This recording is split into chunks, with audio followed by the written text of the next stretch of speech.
Hey, well,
right. 12-minute rift.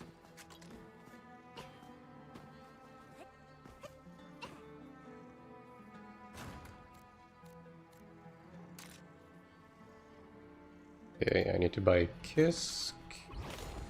I'm out of life crystals, but yeah, not much I can do about that. Don't exactly have the finances to afford more of these for the time being.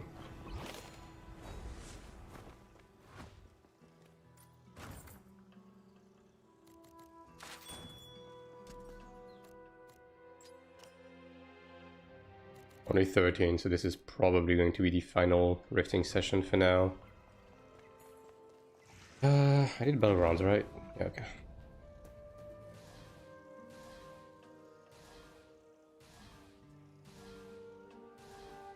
Yeah, just some dungeon spam then. Do have to catch up my item level on my ult, but I can do that a bit later. Isn't there a boss soon? I think there's a boss soon.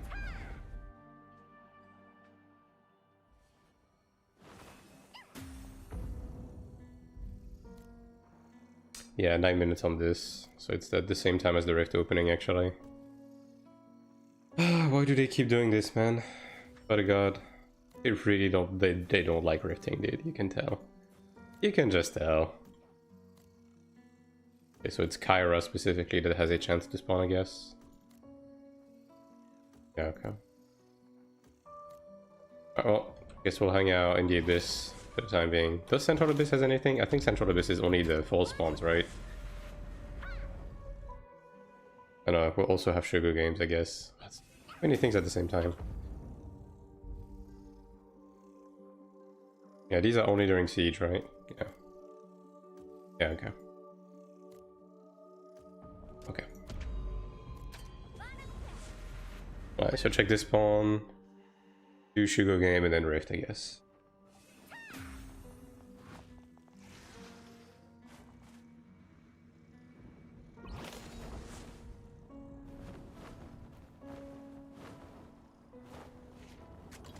Sure, I'll activate these as well.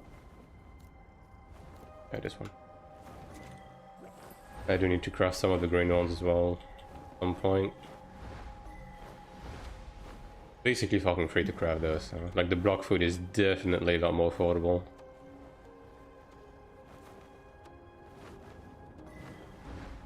Which works for me.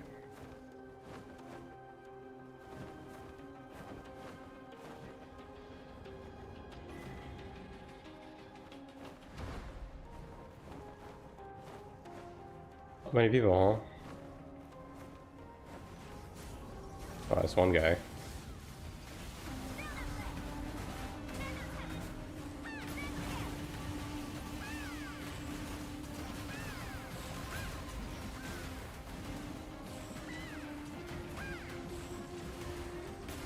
He's bodyguarded.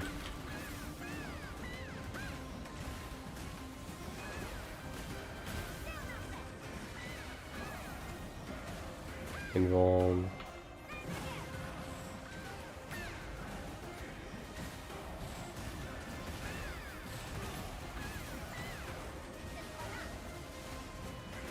Big 1000 damage bolt. Hell yeah, dude. Massive. Another guy coming. And he's living. What are you? Cleric.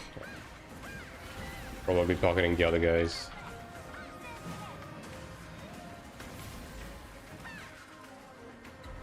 Yeah, I'm not gonna follow that. I know exactly what happens.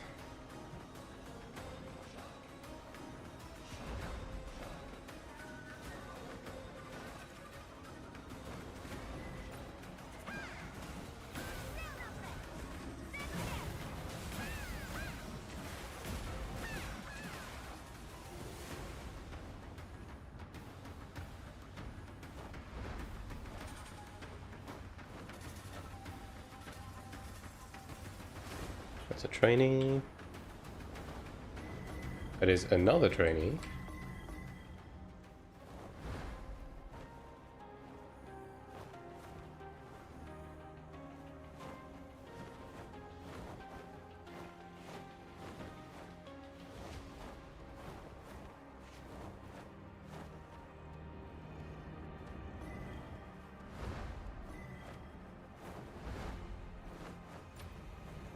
Camping, and I already did.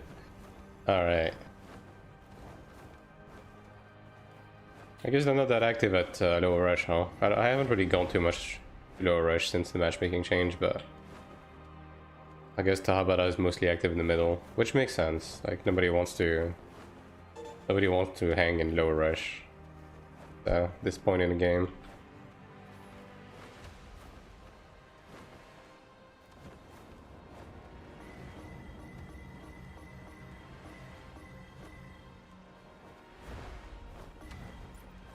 All-star.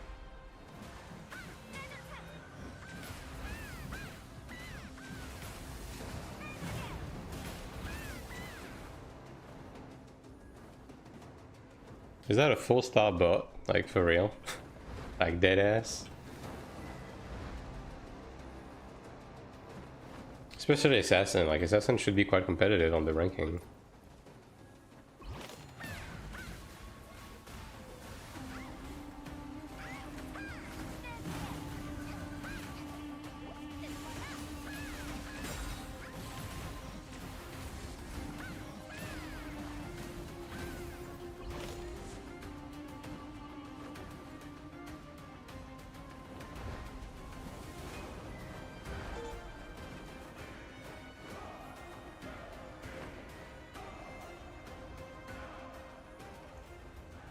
Ah, I see people like the LFG complaining about people camping the artifacts, so I guess that's what they're doing. I mean, I guess it makes sense. We don't have any lower rush artifacts.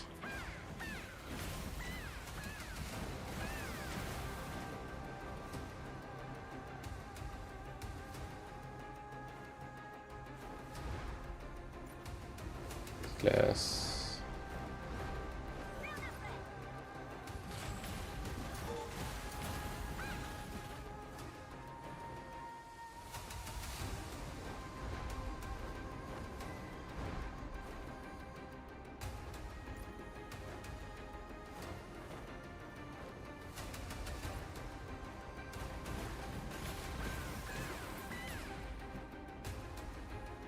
Yeah, no rush is kind of hella empty.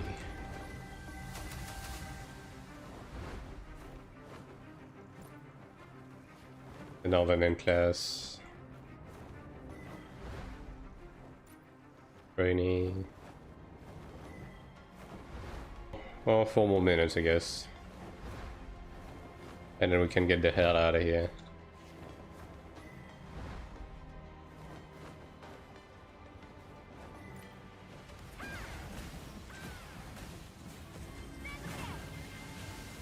It's Ariel, not Tahabara. Yeah, Tahabara is the rifting matching, isn't it?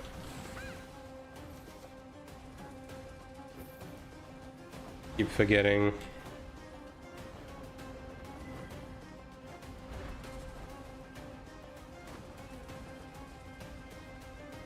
Yeah, I mean, I guess if something spawns, then it's ours. Looks for me.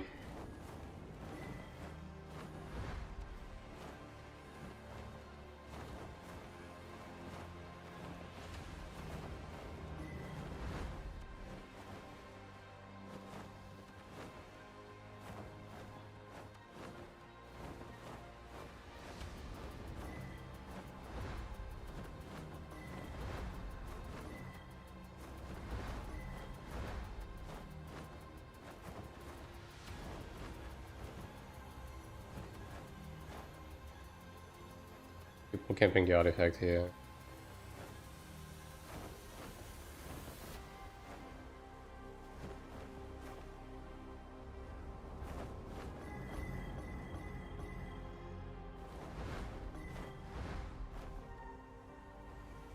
God damn. There's a lot of people, man. Holy. That's a bit ruthless, isn't it?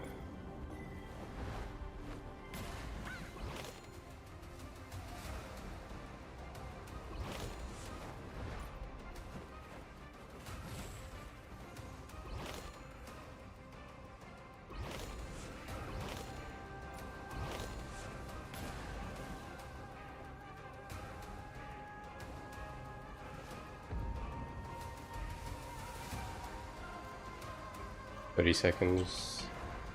I guess I'll wait next to a flight ring. Because you can spawn anywhere, right? So. What is the best build for Cleric? There is a meta, something like that. Right now, I mean, it depends on like exactly what you're rocking, right? Because if you have yellow gear versus orange gear, it's a bit different, but broadly speaking, the block meta is rising. Like block is, the block stonks are really high right now.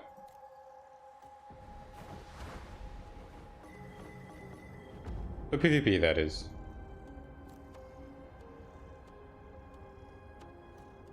Nothing. Alright.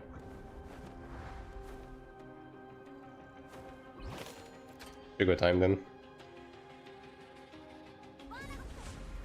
And then for PvE, it's the same as every other class, right? So attack, smite. These are pretty much the one you want to go for.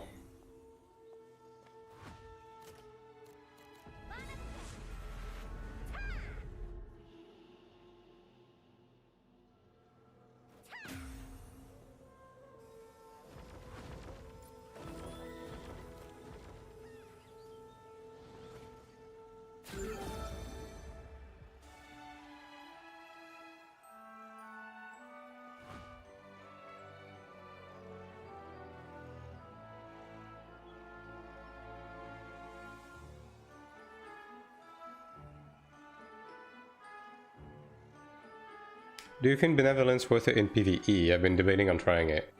Honestly, yeah, but I genuinely, the more I'm playing with it, the more Benevolence feels like one of those skills that you just suck at fucking everything. It's just too good, it's too convenient, right? Because in a lot of cases, if your group is not complete dog ass, you basically don't need more than Benevolence and Light of Regen to be healing people, right? And then you have Absolution as an emergency button. And it's not just the healing, it's also the stamina. Like, allowing people to dodge roll and dash more in PvE, like, obviously also makes them tankier and less likely to fuck up.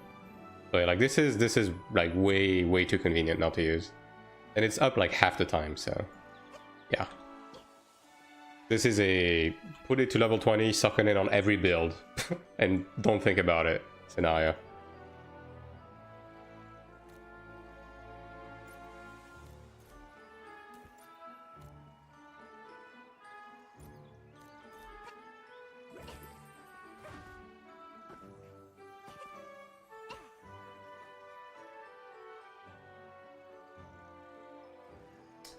What country are you playing for? I'm playing from France.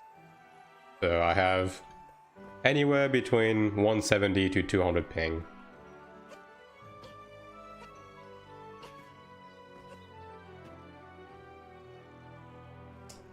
Je suis effectivement français, mais je préfère parler anglais.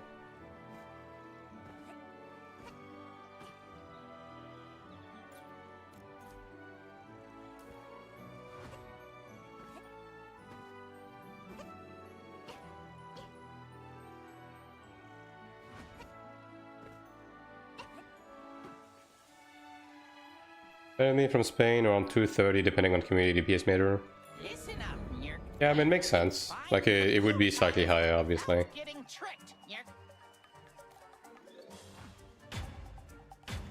Stigmas you have now, is that what you're bringing into Sanctuary? These are my PvP stigmas.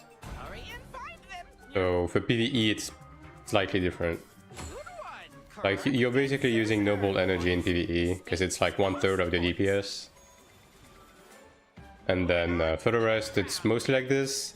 LOP, you replace if you have a Chanter in your group, because it's useless with a Chanter, right? And I also have Earth Punishment. Earth Punishment is also like a permanent addition, regardless of the build. So yeah, LOP gets replaced with Noble Energy if you have a Chanter, and if you don't, Noble Energy replaces Amplification, basically. And if you are really stretched for damage tolerance, you can run Eustials over Energy.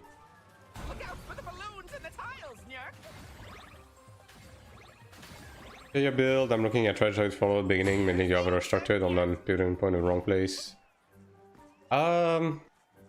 I mean, really, the only things that are like quote-unquote definitives are like Soulbinds and Genus. I mean, it's not that they're definitive, it's just that they're a bit more annoying to like swap around. But within a moment's notice, it's like pretty doable to switch build. Like I've been switching build fairly often. But no, I don't have a quest log or anything like that. But I am currently in the process of switching to block. And once I have a satisfactory amount, and I've like tested it like thoroughly enough, I'm gonna make like a build overview video on my channel, which would probably be like within a week and a half. Like I have another video I want to push out, so after that, like next week, we'll probably have a couple of videos like these. But yeah, I mean, either way, if you're just starting out, like don't worry too much about it. Just like go through the motions, go through the dungeons, upgrade your stuff, just get like the fundamental stats for PvE, right? So your combat speed, your weapon damage boost, your might, your damage boost, all of these, right? All of these you will always roll. And then once you start getting situated in PvP, then yeah, you can go for it. Now in PvE, it's always going to be the same stat split across every class, across like every single balance patch. It's always going to be, you roll the piece of armor, specific stat, or you know, weapon and guard as well. And then you roll attack, accuracy, and damage passives. So for Cleric, that's going to be Earth Grace and Emperor and Lord's Grace. These are the two you're going to be rolling mainly in PvE on your gear. I mean, basically like this, right? Like stuff like this is like the typical stuff you're gonna be rolling. Or did they fuck up? And someone fucked up. Oh, whatever. Oh wait, did I fuck up or did my sub run out? Oh, the phone. My sub may have run out. I need to fix that before I do dungeons actually, wait. Aha, my sub run out. There it is. Alright, well. Look away, chat. I'm about to sin. Let me bring up my phone real quick. Oh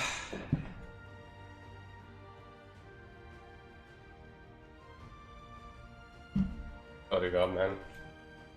Those 28 days are going by faster and faster. Gosh darn expensive sub. It is what it is. I mean, for my case, it's like, it's kind of whatever.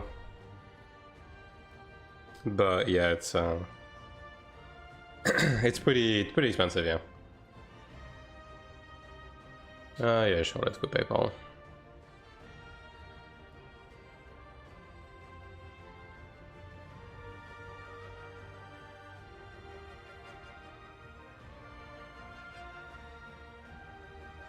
But then again, if you're just like hanging out on Taiwan and you're not really like trying to be overly competitive, it's honestly very doable to just either just play with the first sub or play with no sub. Like if you're just doing PvP, if you're just doing PvE, sorry, and you just want to test the game out, like you don't necessarily have to fork anything. But yeah, for me, since I'm doing what I'm doing, yeah, no. Oh, there we go.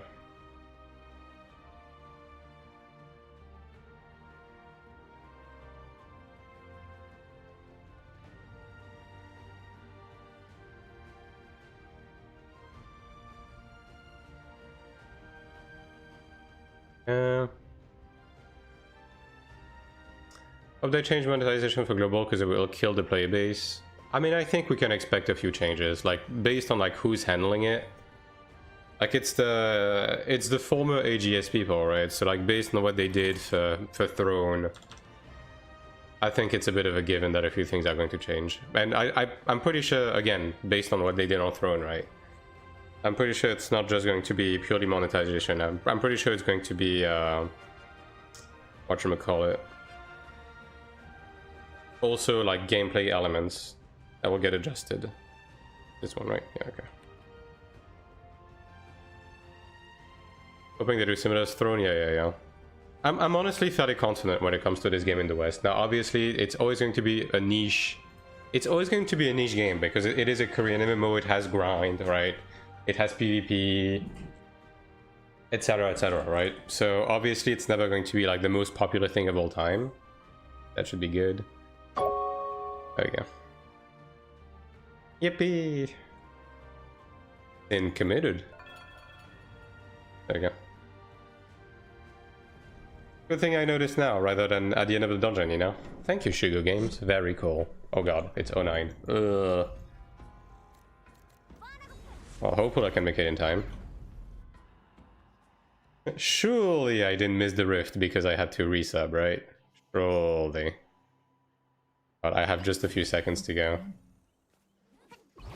I mean, I guess worst case scenario I have other things to do, but, you know. That is part of the plan right now. And it disappeared. Well, I guess that's that. As long as I can keep around 30k player per region should be fine. Yeah. I'm not really expecting it to be doing any better than this, but to be quite frank, that's more than enough to be enjoyable, right? As a player, so. And that's enjoyable for them to be satisfied as well, like to be profitable and stuff, so. Yeah. Like, that's fine. I got 9. I'll be able to craft the wings soon. I mean, I guess I'm just gonna do dungeons then. Yeah. Not much to it. I mean, Sakura doesn't have entries anymore, so I guess I'll just pug, yeah. I guess I'll just pug.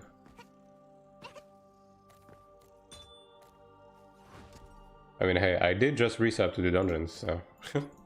no time like the present, I guess. I already have 10 people to kill anyway, so I can just do the next rift.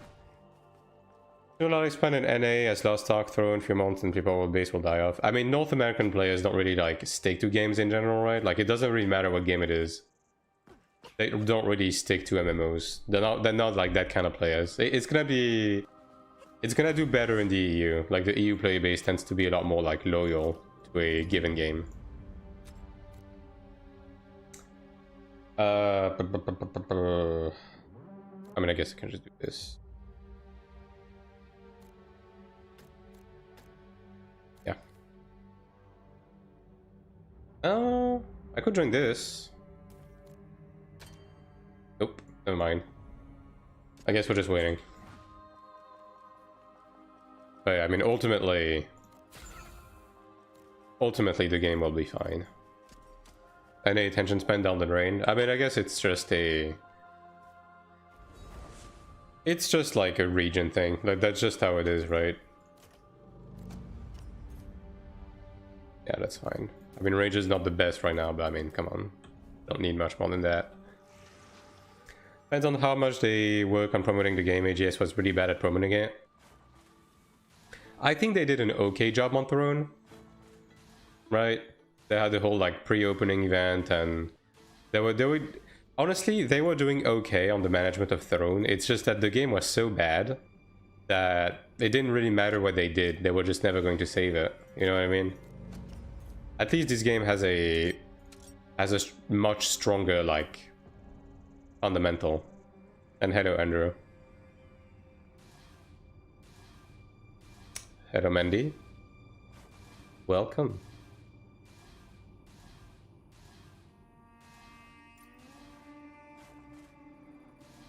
But yeah, I mean, ultimately this game has a lot of potential, so we'll see how they manage it, you know? We'll see. Game was fun, but I killed it when I removed conflict bosses. I mean, it's It's not just that, right? Like obviously they did lose track of the game's identity a bit over time. But the game was basically just a castle built on quicksand. You know what I mean? Like fundamentally the game's code was so bad and so broken that, you know, it didn't really matter what they did. Like the PvE was full of bugs, full of exploits. Okay. The balance overall was a nightmare because of the weapon system. Like they had some good ideas. Like I'll give them that. Like Throne had some good ideas that I hope some of them will get explored in Iron 2. But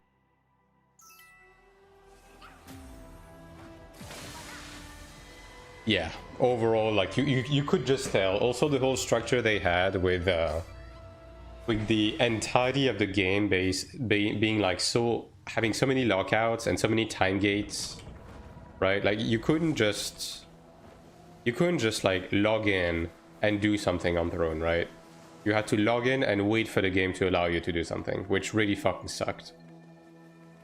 Talking about AGS and Lost Ark, oh yeah, I mean Lost Ark was a bit different, but then again, I guess Lost Ark was their like first go at publishing a Korean MMO. They did a bit of a better job with Throne. Like the fact that they managed to keep people hyped for this game for so long, even though it was a steaming pile of garbage, is really a testament to like how hard they try with it. And hello, Alec.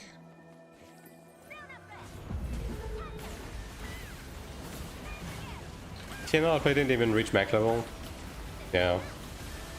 I mean, look, and again, right, I played a lot of Throne, and fundamentally, I do think they had, like, some good idea in the game, but again, it's just a matter of...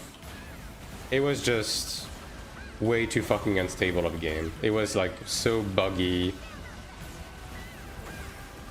And then the moment they started shifting the focus of the content towards the content that they did not manage to do properly, right, because at least at the beginning, they were focusing on the game's PvP and large-scale PvP, right?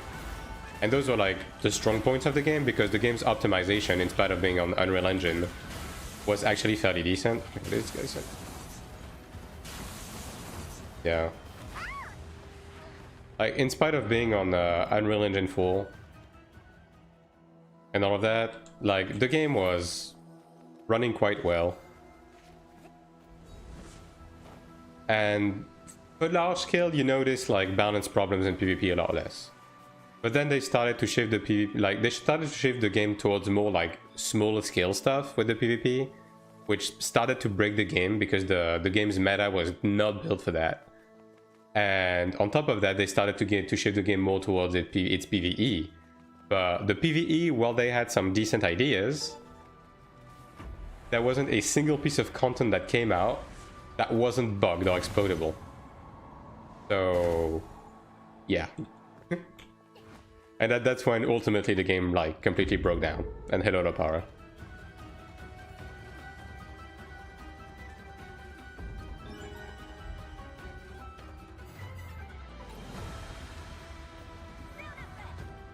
Oh well, have to wait 30 seconds for my noble energy because that's a well-designed skill.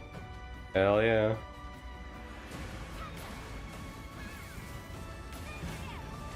Opinion on Chanter. In PvE, I feel it's a walking buff, could be gearless. The passive embrace 90% of its value.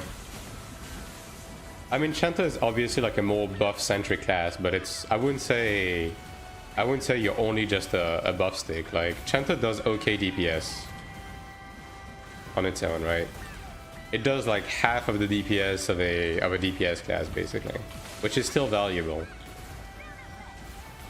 In PvP, Chanter right now is like, it's okay. It's really strong in group PvP. In solo PvP, it struggles a bit more. Namely because it doesn't really have the same kind of pressure as like an Assassin or Glad would have, right? But at least it has the CC and it has like decent tankiness, right? So it does okay.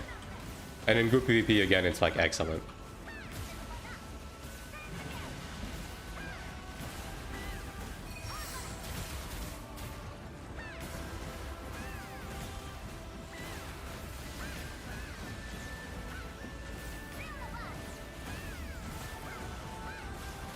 Like it certainly is a bit better than Cleric, yeah.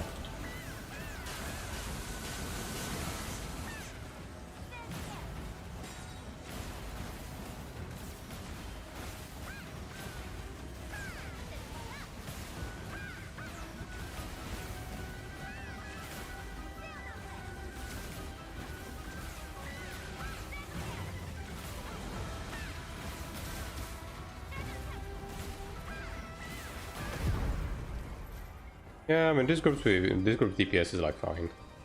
We skip the second one, right? So that's all we can ask for. Obviously, Chanter being a support class, like what it does best is support. So.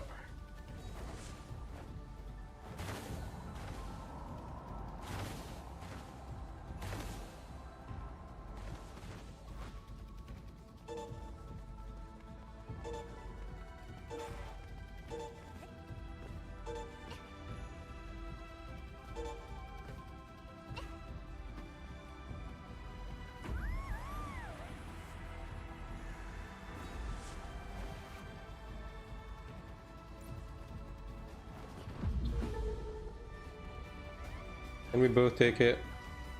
Nope. I guess I stole it.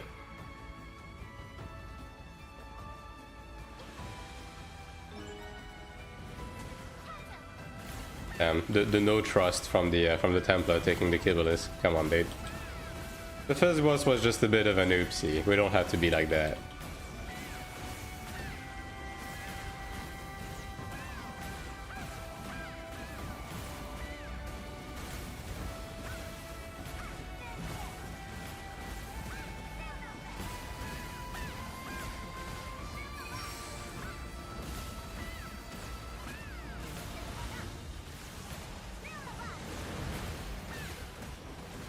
Look at these respectful gamers, dude, like fully disengaging from the boss with this mechanic. I think it's the first time I've seen meaties do that. Usually they just like stay at media range and just eat shit. And if they die, you know?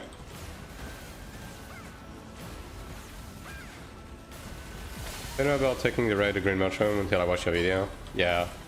I mean, ultimately you don't need to do it, right? It's just, you know, it just makes this world a bit easier. Thanks for the guide, yeah, no problem. I mean, that's why I'm making them, right?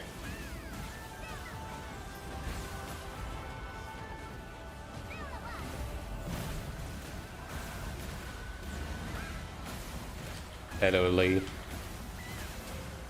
Hello, hello. Hope everyone's doing all right on this Sunday. It's very sunny here. I was actually contemplating like postponing the stream a bit to like go touch grass, but I decided against it. It'd be like that.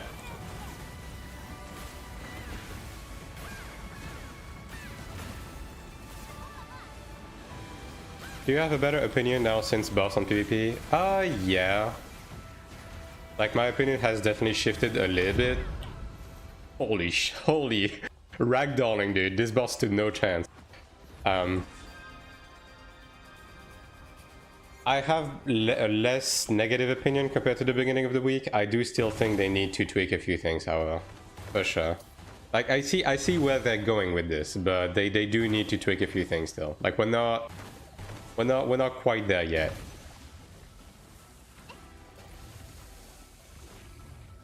Grinded in yesterday on Tuesday to burn out before global released. Online grinding seems repetitive, 30 per week for your main. Not really, no. I mean, dude, at the end of the day, right? I've been playing MMOs for the last 23 years, and I've played MMOs that were significantly grindier than this. Like, this is actually, like, quite enjoyable. Like, the dungeons are nice. The character progression is nice. Like, I don't get bored of it, to be quite frank. So, yeah. Like, I am very tolerant to these kind of things. Like, I have the right type of mental illness for this. Don't worry about it. I will not be burning out. Only on, let's see, BFPS drop. Yeah, no, it's specifically when this boss appears, my frame rate drops to 15. Yeah, for some reason. But I think that's most people.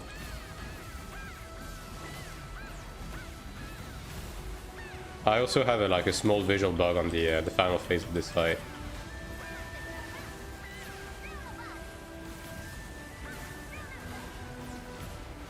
But hey, it's nothing major, so I thought he was aiming for me, XD.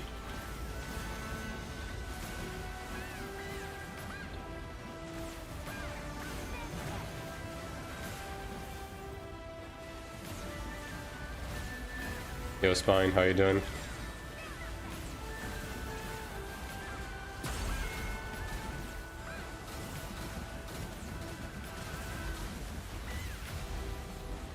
Well, I mean, this group's DPS is not quite on the same level as yesterday's, but then again, Sakura is not here, so what can you do?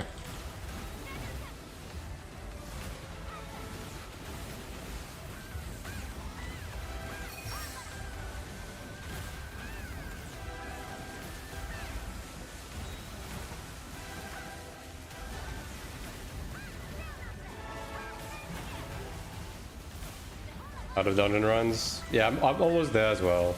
I'm almost there. Although I'm still gonna have to do a couple of dungeon runs on my ult as well. Like, we're gonna have a bit of a side quest today. I mean, likely today. I'll see if I fit it in today, but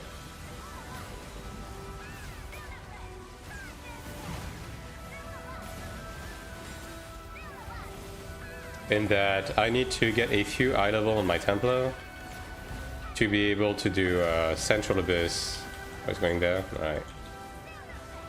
To be able to do corridors. Jesus Christ, dude. God, I got pushed by the boss onto the lightning outside. That's fucked up. Like, I'm missing a few eye level to be able to do corridors on my Templar, so we're probably gonna be doing this at some point today.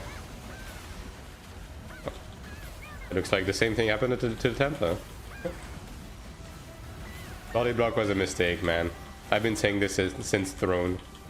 It's fucked up. Yeah, we don't even need to pick up the balls. Bro's just dead. Do you also think Chanter is the worst PvP class? I never lost to one. No, I think there's worse. I think there's worse. I mean, then again, it depends on your class, right? Like, obviously, matchup is a thing. So, some classes are less likely to lose to Chanter. But I still think Stork is probably a bit worse. Yeah. They removed self-resurrection Cleric, did they say why? Because like the main reason why they added self-res to Cleric is Sanctuary, right? But now they just allow everyone to self-res twice on every boss of Sanctuary, so you don't need Cleric to have a special treatment anymore.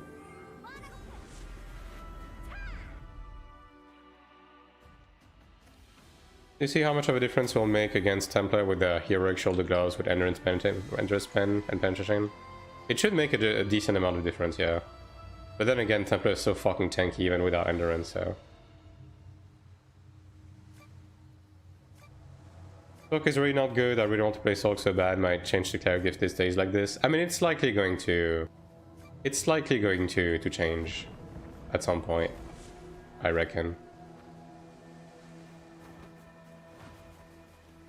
I don't think they want any class to be like the underdog, and if anything, they did an emergency maintenance to raise Sork's DPS a bit more, so. But ultimately, I just think they need to understand that when it comes to PvP, they need to redistribute the CC wealth. That's what's missing to the range classes. And then in PvE, they just need to like bring the DPS up a little bit. To bring everyone to the same level as SM, because I think SM is at the right spot. What is the best PvE class right now? The highest PvE DPS class right now is Assassin. The second highest is SM, and then the rest is like, it falls within the same ballpark. Overall, the three support classes are very desirable, and the current agreed upon best comp has Chanter, Cleric, Templar, Gladiator.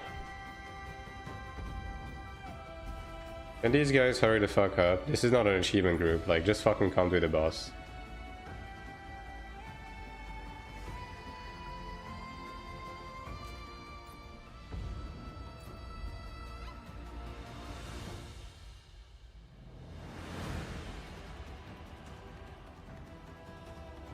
These guys are trying to hijack this group to do the achievement. I don't give a shit. Do the fucking boss. Holy shit. Oh, that Soak is some kind of RNG. It can do much or very much damage. I mean, Soak is like purely like brute force in PvP. It does have freeze, but freeze is not that threatening right now, and it's also like not completely reliable. It was a general commander, no. Opposite server when scratching was 1 star. Yeah. I mean, Templar is incredible. It is incredibly tanky.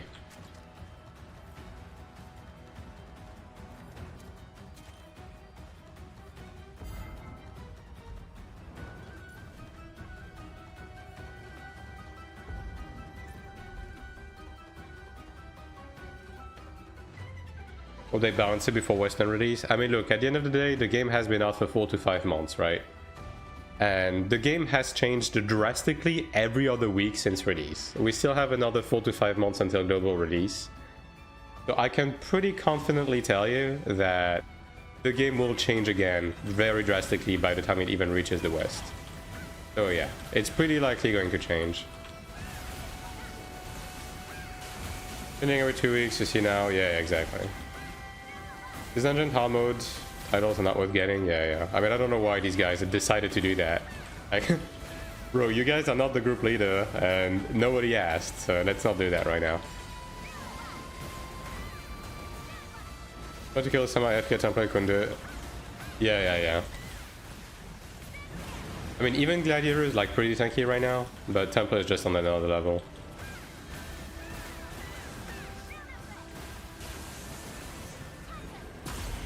But either way, if I do an achievement run, it's just gonna be like, I don't know, me and Sakura clearing mobs duo or something. Like, I'm not gonna make a pub group for this.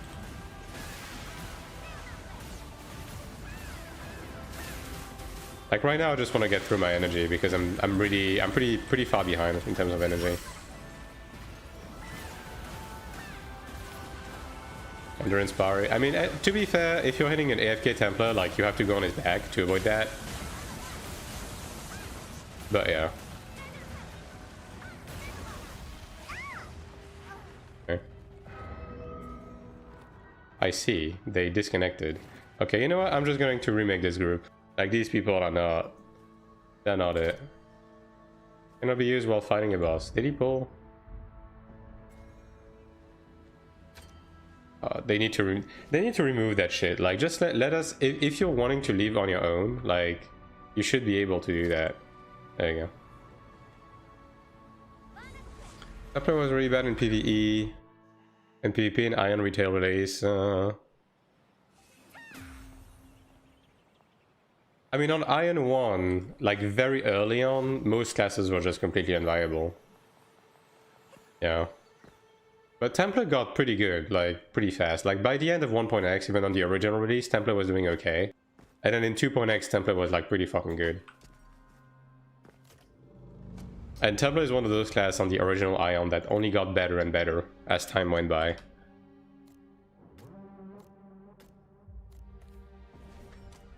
Is there any good changes made for the game that brings positive effects for free-to-play like me? I left the game like 2 months ago. I mean, if you're free-to-play, like, no, because ultimately... I mean, yes, there is for pure free-to-play. There has been some good changes. But ultimately, I think the expectation is that this is more sort of a sub-based game. But overall, yes. Especially on the crafting side of things. I mean, that's fine. Especially on the crafting side of things, now you're... Like, crafting is a lot more accessible to the broad player base. Like, honestly, PvE, if you're just a PvE-focused player, even free-to-play, like, you're able to do everything.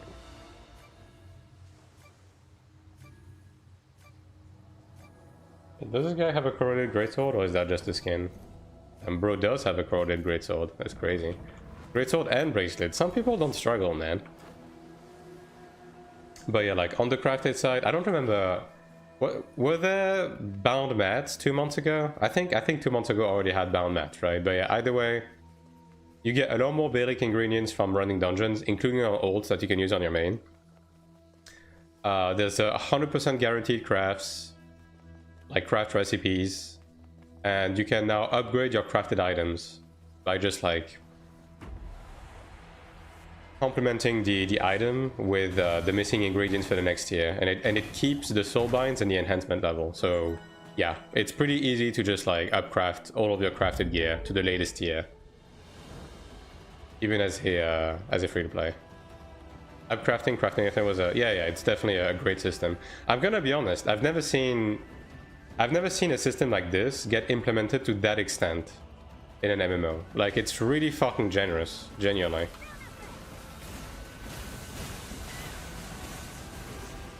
Okay, well, the guy immediately ate shit. That's interesting.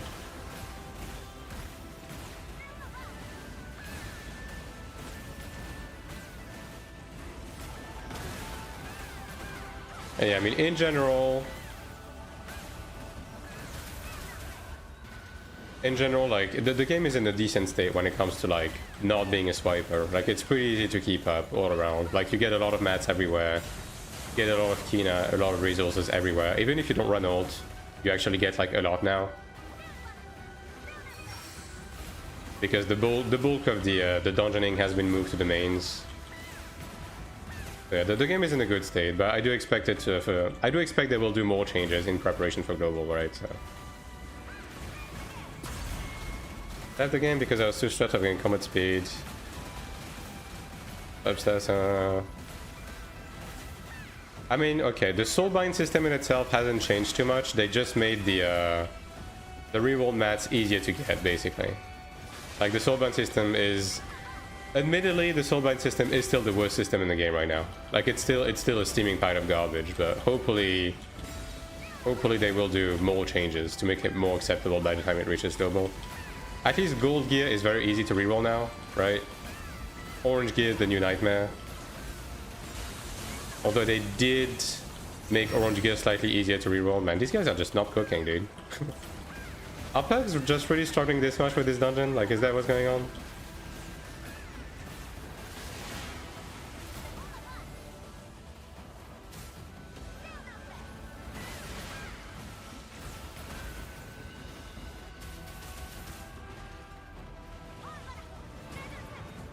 This group is somehow worse than the previous one. It is. Bro. We do not have the... Jesus Christ, that's way too close for comfort.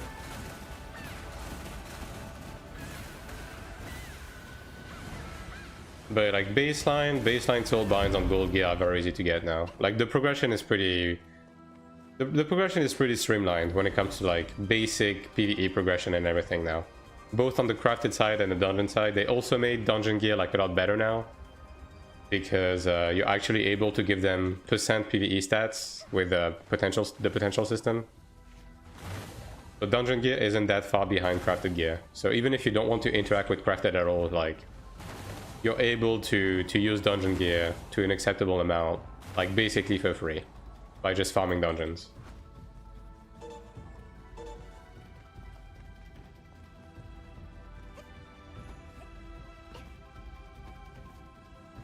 And they also overall had a bit of a better grasp when it comes to releasing content. That is like at an acceptable level compared to the progression level of the average player base. Because I mean, depending on when you stopped, right? Like especially at the beginning of season 2, they had big problems releasing content that was like way too difficult for the majority of the player base, right? Now the content releases have been like a lot more accessible for the public at large.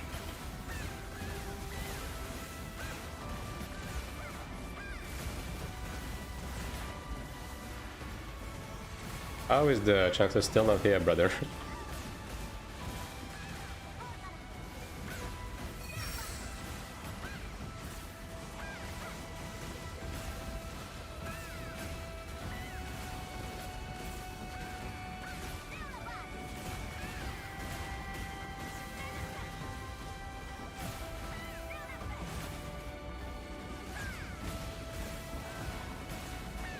Close to 156 stone a week, that's 100. Yeah. Like, rerolling gold gear is very easy now.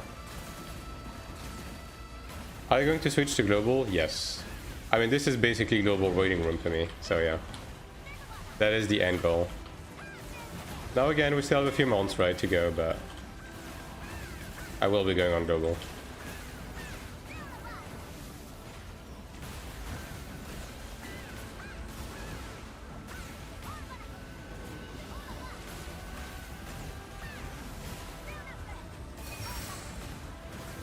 Rolling heroics are generous too, if you ask me. I mean, you do have ways to like go around the RNG of rerolling orange gear, to be honest, because you can just like you can actually inherit gold gear soulbinds, right? So you can kind of cheat the system in a way if you do it this way, because you can just like have a piece of crafted PvE gear. Like let's say you upgrade to a piece of High Commander, you grab a piece of like Star Dragon gear, which costs nothing. You get all of the soulbinds on it very easily because it's gold. And then you inherit that into the orange gear, and bam, every soulbinds are already sorted. Don't have to deal with the headache of it. Like yeah, there's a fee, right? You do need the mats, you need a bit of Kina, but I think it's pretty worth it to avoid the headache, especially on the more problematic soulbinds. Only limited to 3. I mean, 3 is fine, right? Like, you're not gonna buy more than 3 pieces of High Commander per season. You know what I mean? But like, I think that's honestly quite fine. But then again, my personal opinion is that they still need to tweak the soulbind system. I don't think the soulbind system is like something that will fly in the West in its current state. As easy as it has gotten, like it's still not good, right? It still is the worst fucking system in the game. And it's kind of not even close.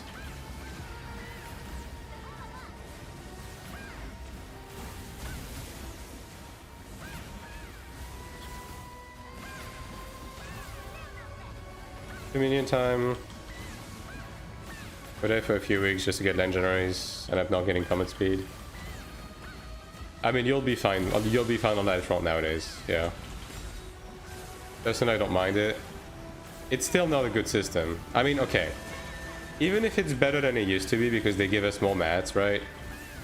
And even if you don't necessarily mind it, it's still not a good system. You know what I mean? Because like you can absolutely run into scenarios where you just infinitely roll to something and you just never get it because there's absolutely no failsafe, right? I mean, look at Sakura. Like, Sakura rolled on his guard with every single inch of mats he got for like 3 months to get damage boost. Literally over 1,000 reroll, right? Like, that's not good. That is not good, especially when you consider the fact that you can technically swipe to brute force the system. So that is no bueno for global. Like, it's everything global player hate. It's RNG. It's like it's a gacha reroll system. It has some pay to win element tied to it. Like, nobody likes that.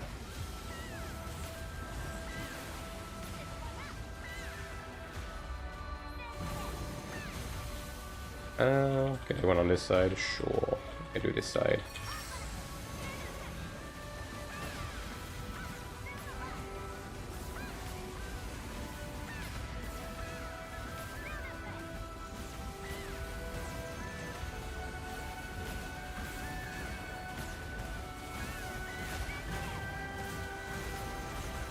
That should be the last one.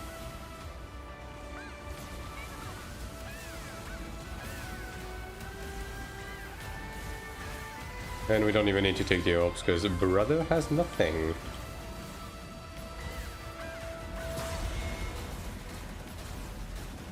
Not sure I follow what is the worst thing in the game that wouldn't fly to the west. The soulbind system. Basically, like, long story short, right? Every piece of equipment in the game is the same for every class, but you're able to customize the stats on it by re-rolling like each individual stat line. But the problem is that there is a very large pool of stats and there is no pity and no like way to sway the RNG. So you can be re-rolling a piece of equipment for a specific stat that you want infinitely and just never get it, technically speaking. The game needs some form of grindable stuff. I had been punished for playing more. The game has plenty of stuff to grind for. And soulbinds are not it. Like, nobody grinds for soulbinds, that's the thing. You just get the soulbind mats. There's two things, right? You get the soulbind mats you're allotted by running dungeons and sanctuary and everything, and you use them, and then if you don't get them, GG, go again, right? Or you swipe to buy soulbind mats on the auction house. Either way, not a good system. All the QL change should be there from the start on global release to get much more enjoyable. Yeah, I mean, that's the point, right? That's why when people say that they're upset that the game didn't come out in the West from the get-go, I'm like, brother, you did not want to have the game in the state it was at the beginning on global, because people would not have forgiven the game. You know what I mean? So it's fine just the way it is. And if they keep going at the pace that they're going at right now, the game will be in a very good state by the time it reaches global. And then maybe we can have something special. 3D systems, Black material for sure. Yeah, but Soulbind, the thing is, right, is you can have systems like these, but something like Soulbind should be a baseline that should be accessible to everyone. Because ultimately your character just doesn't function unless it has the correct Soulbinds, right?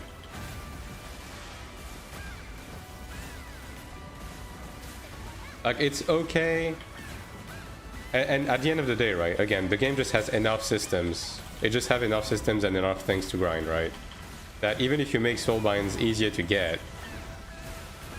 it's not going to be the end of the world. People will have more than enough things to grind for in the game.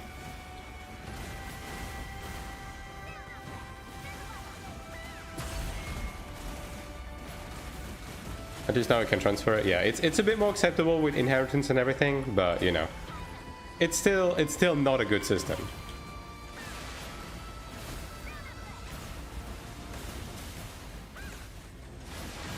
Being step on multi RNG to play a build kind of sucks. Yeah.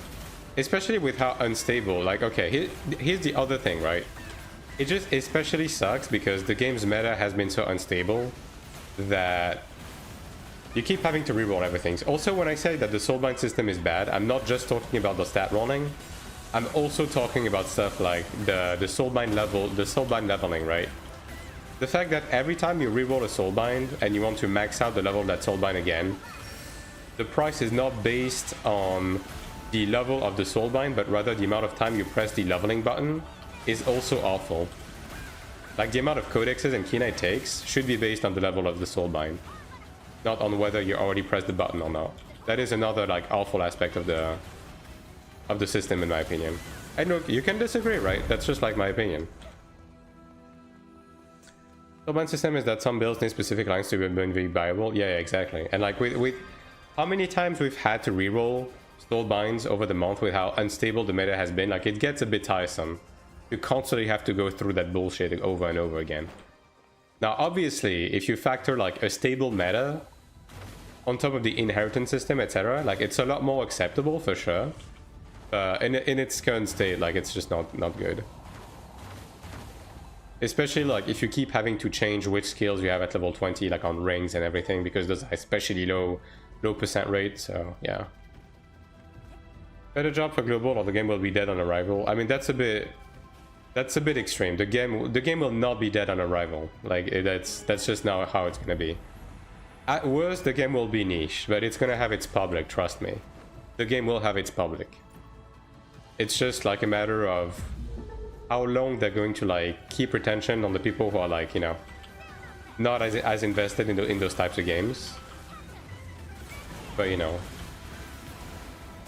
anyone calling the game dead on arrival is genuinely just, I don't know, dude. Like, go back on Reddit or something. If Throne wasn't dead on arrival, this game will not be either. Let's just be real. Bad RNG is investment roll for you.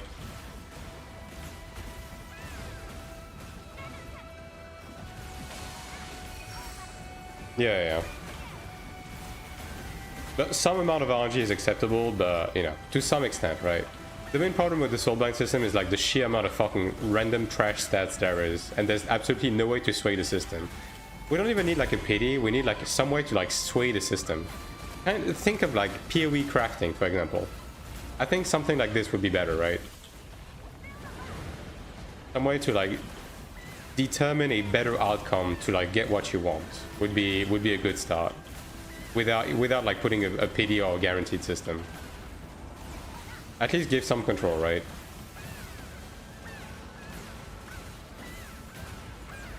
Soulbind is something other than Mana Stone rerolls? No. Mana Stones and Soulbinds are different.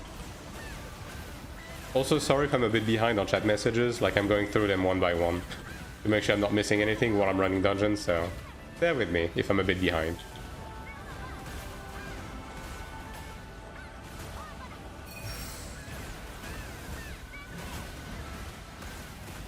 If they make it guarantee, but you need 50 stones, will you do it? I mean, yeah. Like, not necessarily for every stat, but for something like damage boost on the weapon or guard, it's absolutely worth it on average, yeah.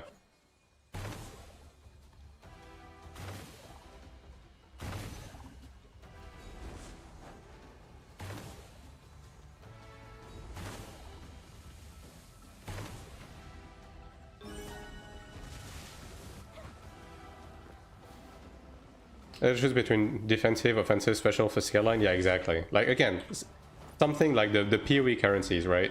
So you farm for an attack Soulbind Stone, and then you can only roll stats in the attack category. Same for defense, same for special, right? Like that would honestly be enough for me. Even if they don't add PD or something like that, like just let us at least reduce the pool of stats based on what we're trying to get, right? That would be so much better. Also, I think they should remove the differentiation between gold gear and orange gear on the soul stones, yeah. Just make one kind of soulbind stone that is used on everything. Same thing for potential stones, by the way. Like, remove the level category on potential stones, just make it like a potential stone for that piece of gear. Like, that's it.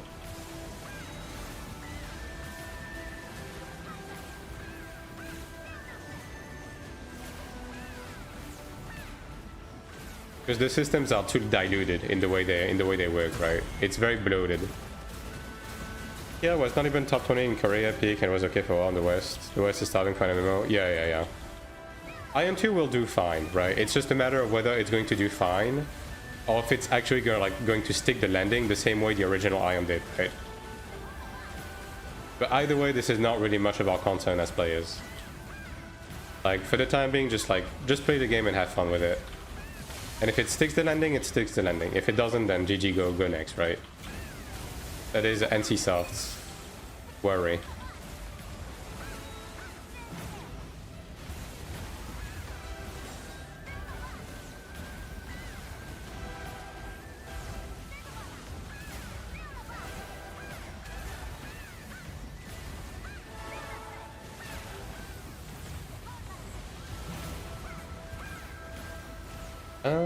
Yeah, this... Ooh. Snapshot a bit early on this one. I mean, that's fine. Okay, that is not fine. Yeah, I mean, that stone layout was a bit shitty, but they should have gone on the other side. Like, this side was too covered. We find it is one of two side line can...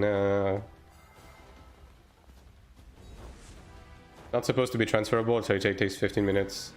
I think the transfer system is fine. It's just that they're gonna need to add a cutoff at some point, right? Like, let's say when we upgrade to mythical, then not everything can be transferred. But I think it's fine as is. Like, there's one thing that you also need to realize, it's that there is a meta that isn't in the game right now, but will be in the game eventually. And it's the gear swap meta, because the game allows you to do it. Again, people are not doing it right now, but let me tell you one thing, eventually, PvP will be just like Iron 1, and it will have a gear swap meta. You will have an accuracy set, you will have a defensive set. It's gonna happen. So you're gonna have a lot of gear to fucking roll, brother. You're not done. Well, if you think you're done right now, you're not done. Now, maybe not on Taiwan, right? But on global, we will, 100%. Is Iron 2 the top 1 game in Korea or Taiwan? Or at least in top 5? I mean, MMO-wise, I think it's in the top 5, but like if purely online game-wise, if you factor in like stuff like League of Legends and everything, I think it's like top 10 or something. Honestly, I don't really look at those things too much, so I'm not entirely sure. I want that precisely the time you're invested to get. Yeah, but if it is like this, then the system needs to be more deterministic, because otherwise it's going to be a nightmare. It's gonna be a nightmare for new player to catch up. And it's going to be a nightmare for non-paying user to catch up as well. If the game is headed into that direction, you know? And you kind of have to factor that.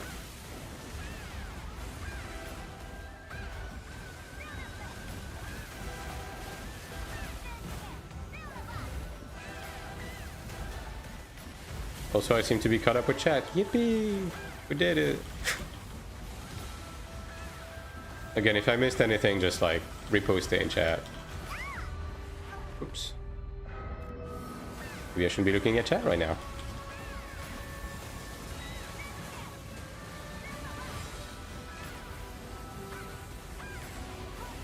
This is the very reason why people in the West are less interested in moving away from MMO genre altogether. Yeah.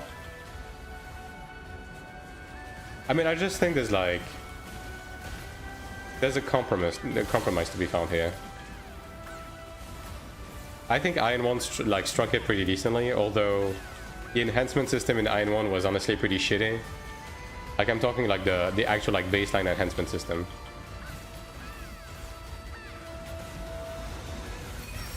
Which ironically was made a lot better in 5.x, which was a terrible patch for like every other system.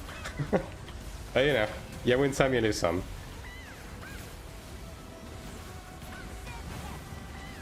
I had the jumping mechanics. I mean, if you play midi especially, yeah. As a range, it's not too bad.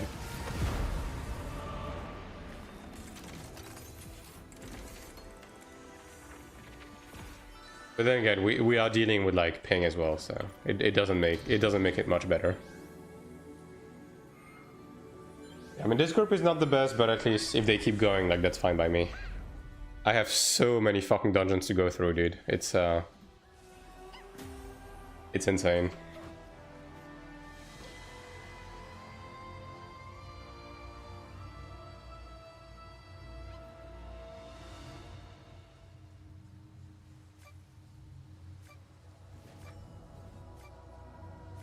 But like overall, the game is in it's starting to shape up to be in a decent state, right? They really need to iron out a few things. Like the PvE balance is not quite there yet. They need to tweak it a bit more.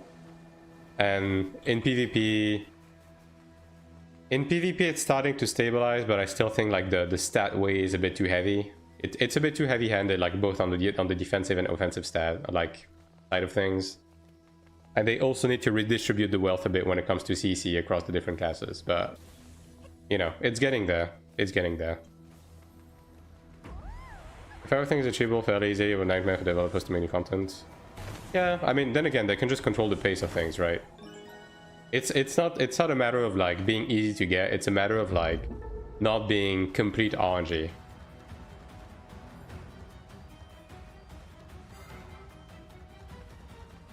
I also think they need to give us, considering the fact that they have removed the perks for rankings, right? With the title effects and everything, I do think they need to give us more reasons to go out in the open at any time of the day without an objective in mind, to just PvP, right? Because the rankings are not it anymore. I don't think that would begin by removing the AP cap. Like, I think removing the AP cap and like instead restricting the amount of like PvP mana stones you can buy weekly and stuff like that would be a start.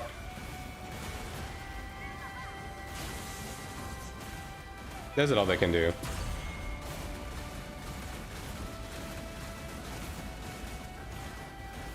Should start to give Soak already something good for PvP. My class need a good freeze. I think Soak doesn't need much. It's just again, it's one of those things where it's a bit funny, right? Because you have classes like Assassin and Glad. Especially Glad, right? Like Gladiator, basically it has so many buffs and passives and everything that its status effect chance spikes into like the 200%, right? So basically you can never fucking resist the CC of a Glad, right? But then on the flip side, you look at the range classes, they don't get passives, they don't get buffs, you just have the baseline. So basically every time you press any CC as a range class, you're flipping a coin, right? It's a 50-50 whether it lands, right? So they need to give us, they need to rebalance CCs, and that would help immensely. Like, if they basically make CCs always land when you expect them to land and don't not land when they should not land, like let's say on a Defiance buff and stuff like that, then all of a sudden that opens the gate for more stuff. Like, and then all of a sudden stuff like Polymorph and Freeze and Seal are gonna be a lot more valuable on Soak, and I think that alone would make the class a lot more playable in PvP. You know what I mean? Same thing with Cleric and Root and etc, etc. A base shop is dog shit. How about add some better things in there? Things I need for PvE. I do think they could do better, yeah. Like, namely, having a PvP alternative to farm Arcanas would be neat. Like, PvP specific Arcanas, right? If you uncap AP and you put fucking literal like boosters of Arcanas in the AP shop that you can buy, then all of a sudden that gives like another reason to grind PvP, right?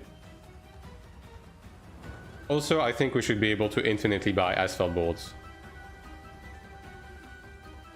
Like, even if you spike the price to like 150k per asphalt board, if you uncap AP, like, let people complete their asphalt board by doing PvP, right? Like, there's a lot they can do, right? It's just they need to give us more stuff like that. Range class can shift to Narnia while shooting. Range class can fight in group fight. Glad in group fight, fucking useless. I don't necessarily agree with that. Obviously, range classes have a better baseline. They can just like participate to Zerg fights, right? But like, melee classes are able to do really well in Zerg fights if you have proper support. Like, if you run a proper support group, like a Glad can dive into a group and he's gonna be very tanky, especially if you run block and stuff like that. Add Usil in there too, and Philistines. I think the game needs to keep the balance between PvE and PvP, right? Because this is a PvPvE game, right? Are they fucking kidding? These guys are just not doing anything. Unbelievable. This is a PvPvE game, right? So you should be expected to do both. So I think the balance is fine on that front. But I do think, yeah, they can add some stuff, yeah. I mean, they could allow us to buy Philistines from the Abyss shop, for like a limited amount weekly. Like, you could be able to buy 2 Philistines for 200k AP each or something. Like, I don't know. But again, all of this hinges on the fact that they need to uncap AP, and then they can add all of these things, right? But they could also put them into events, right? Like, rifting is dead. They could give like incentive to rifting by adding stuff like that.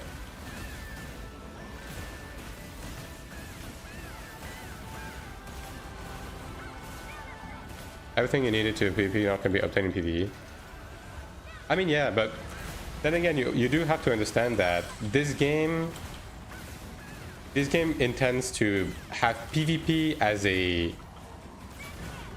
side content, but not PvE. Like, that's the intent of this game. And to be fair, Iron 1 was the same, right? Now, PvP was a lot more baked into the game, but ultimately PvE was always mandatory. And I think that's okay, right? Like, this isn't like a fighting game. This isn't League of Legends, right? Like, you're not supposed to be able to just log into the game and only like pick your character without ever farming anything and just doing PvP, right? Like, this is an MMORPG, right? Grinding for your character to get better is part of the game, right? So I think that's fine.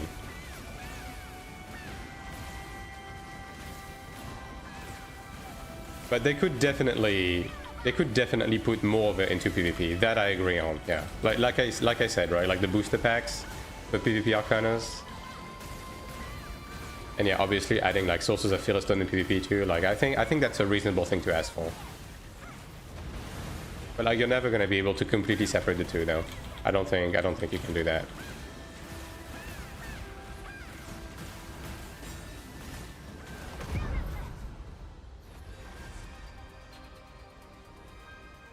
Don't even need to do Abyss anymore because you get Stigma farmers from PvE.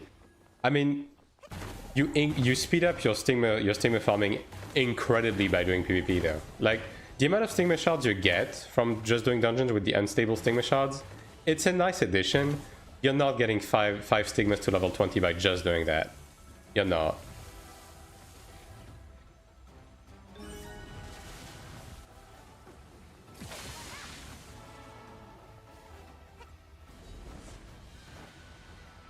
But again, the game doesn't really intend to force PvP upon anyone. But I do think that adding some extra incentives for people who do opt into doing it would be nice, yeah.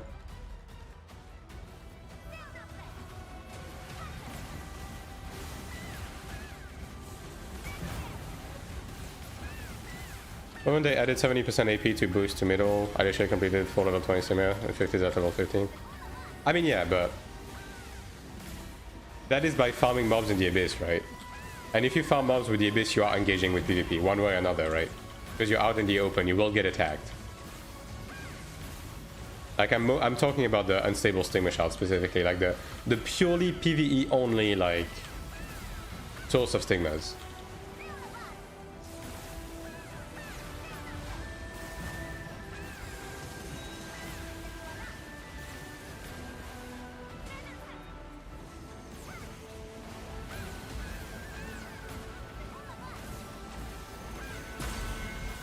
You want some PvP? Yeah, I mean, again, if you do PvP, Stigma shards are not a problem, right? I was specifically talking about someone that is only engaging with PvE.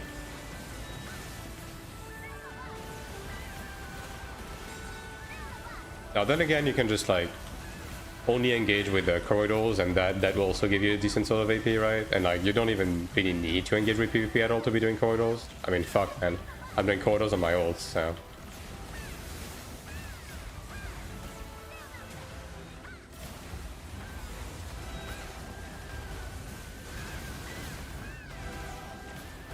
Kill bots in the Abyss? Yeah.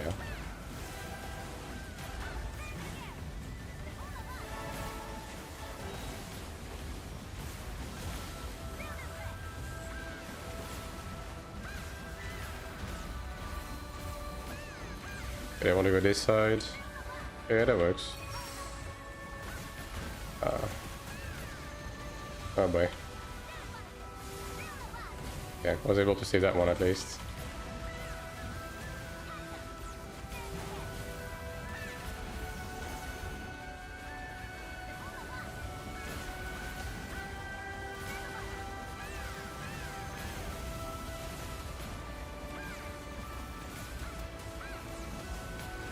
That's how I upgraded my Stigma. I mean, it's not sad, right? Like, it's just part of the system. I mean, fuck, man, it was the same thing in 9-1. Like, killing bots was also part of the whole shtick in 9-1, right? Even more so because there was no PvE flag.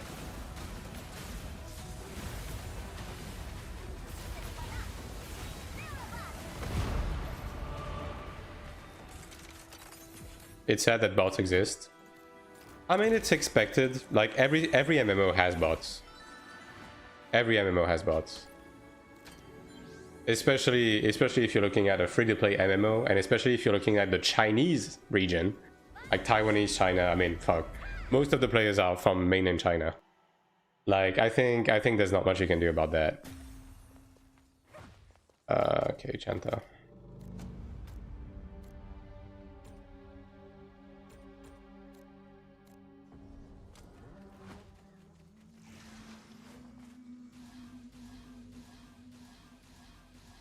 Now then again, I say that, right? But if you're specifically talking about farming people in the Abyss, a decent amount of them are bots, but a decent amount of them are players. Believe it or not. Like, there's a lot of like purely PvE players just grinding in the Abyss, because the Abyss is the only 24/7 grind area that doesn't have a Kina cap. So there's a decent amount of like purely PvE player with like actual decent PvE gear that are just going in there to farm.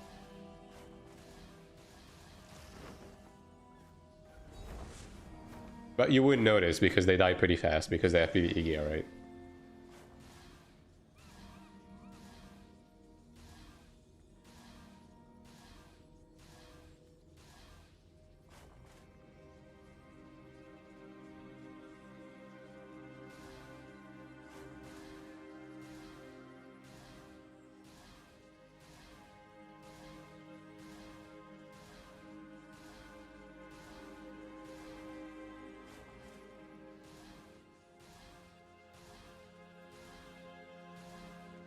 Alright, so how many more do I have to do? I'm gonna have to use some tickets for this. I guess I just need 8, right? Yeah. Let me just open them right now. before I have to do it inside of the dungeon. Someone gets impatient and leaves, as always. Yeah. I mean, I guess it's a good thing that this dungeon is like mostly armor, and it actually drops a decent amount, so I can finish to potential up these two. And then I'll go back to Hall of Illusion for the future Looter Guard. Ooh. I mean, the thing with the Looter Guard is that I can even use the stuff I get from Sanctuary anyways, so... Some of those you can know it's a bot because he ignores their existence. Yeah. I mean, there is a decent amount of these, don't get me wrong. And some of them are actually fairly decently ranked because you still get ranking points from mobs if you're not AP capped. Which, I do think that is one thing they need to change. I think you should not be able to get ranking points from PvE, like, period. Yeah.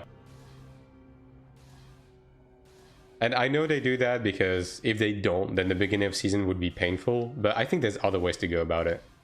Like, I do think if you were officer in the previous season, you should be baseline rank 1 when the season turns over. So this way there's like okay ranks to go around to farm to start ranking people up, right?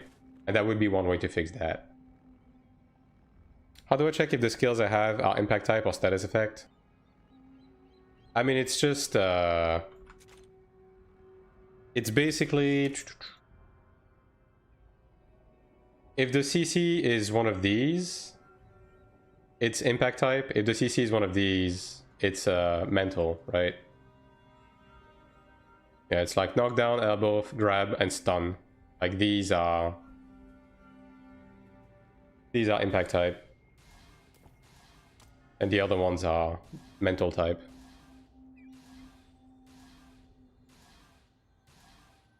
Gladiator. Yeah, sure. Didn't even look his gear, but I'm just gonna assume it's fine.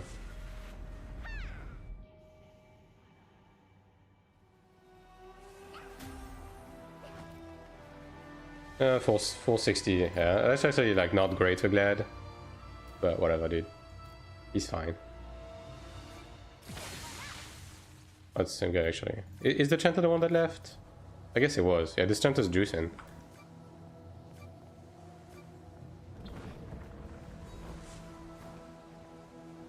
Want to know about SM? I mean, SM is mostly mental type. Some stuff is impact type though.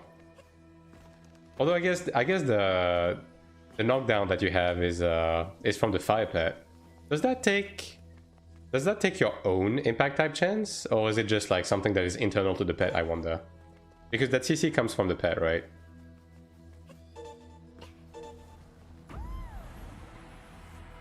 The eye on the skill list shows all the CC and their types. Yeah, there you go. That works as well.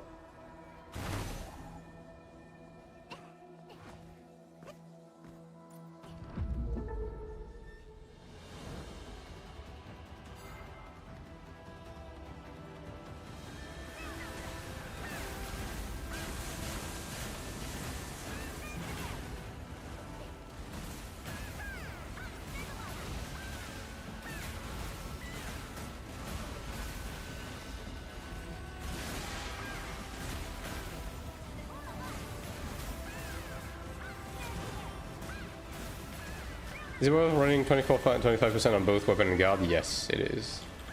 Even if you're not a melee class, like running impact type on the guard is worth it. If only for the stun Theostone. Because in PvP everyone runs paralysis and stun, right? Like these are tried and true the meta Theostones. And rolling the impact type on the guard will get you a lot more proc chance.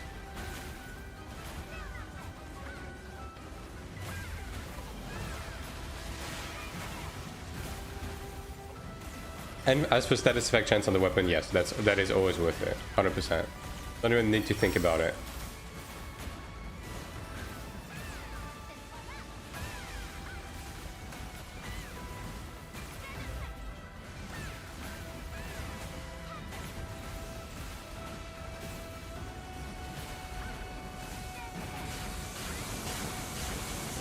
Rip.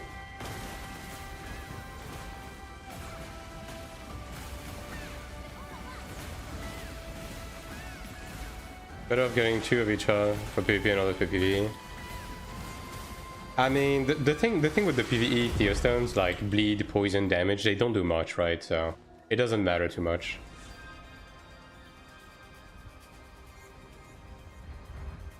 So yeah, if you're running like double crafted or something, like just run the PvP Theostones. Like for PvE, it doesn't matter. Weapon guard. I mean, if you're talking about the soul binds, like it's kind of the same thing. You're kind of rolling the same things. Like I guess you could make the argument to roll like attack or something over status effect chance, but I mean the difference isn't that big enough to justify making two of them, in my opinion.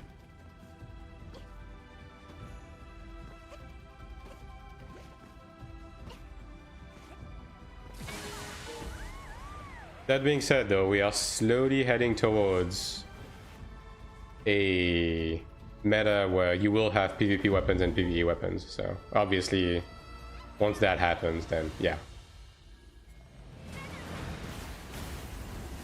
Because like the potential system on the weapon and guard are actually quite powerful. Like they're quite significant in power differential. And obviously, once High Commander starts being a thing, then yeah, it's not even going to be a question.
%70 damage boost is a lot. Yeah, I mean in general, like I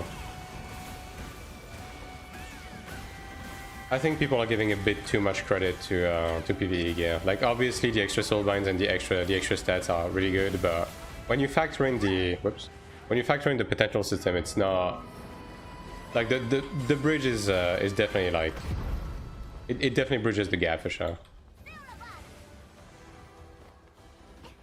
No, they still need to... I do still think they need to tweak PvP gear a bit to really, like, enforce the fact that it is just straight up better for PvP. I do think PvP equipment needs one more soulbind, in my opinion, right? I think gold should have 5 soulbind baseline and orange should have 6. Just basically put it on the same level as crafted. There's no reason not to be, right? Because PvP gear is the PvP gear, like the PvP equivalent of crafted gear, right? So it should have the same amount of soul binds, and the soul binds in themselves should give PvP stat, and they should give more, right? Just to bridge the gap with PvE as well. So if a chest piece gives 10% damage boost, it should give 15% PvP damage boost on a piece of PvP gear, and like that would instantly fix all of the problems, right?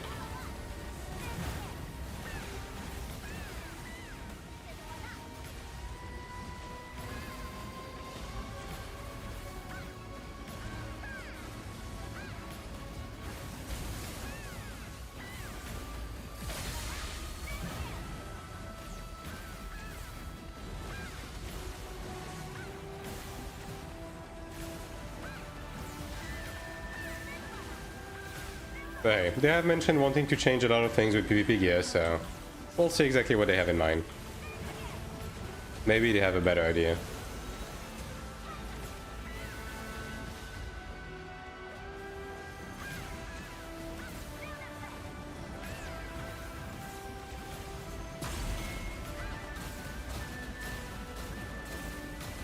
Rig Dungeon should have 6 soul binds with lower stats, and Crafter should have slightly better stats. I mean, I think for the PvE, I think it's fine, but I do think PvP gear should have one more soul bind. Like, I think it's okay for dungeon gear to be like slightly worse than crafted. Like, the main problem that I have with crafted is that there's absolutely no requirement, like no input for you as a player in order to possess it, right? Like, you can just like walk up to the auction house and just buy it. I do think a bit more involved, like a slightly more involvement to be able to use that gear would be better. Talking about PvE gear and PvP. PvE Pontos and Pants is insane. Yeah, I know. And I'm talking about the possibility to bridge the gap for PvP gear, right? That's why I said that PvP gear should have one more soulbind and should give more PvP stats to bridge that gap. Because they're never going to be able to do it with the way they're handling it. Because the problem isn't that PvP gear is weaker, it's that the differential in like the effectiveness of the soulbind is way too big. Like, that's the thing, right? But if they give one more soulbind line to PvP gear to match crafted gear, and they make it so like instead of getting damage boost, like 10% damage boost on the chest, you get 15%, then all of a sudden, like, Tribunus gear is going to be better than Horn Dragon gear in PvP, which should be the case, right?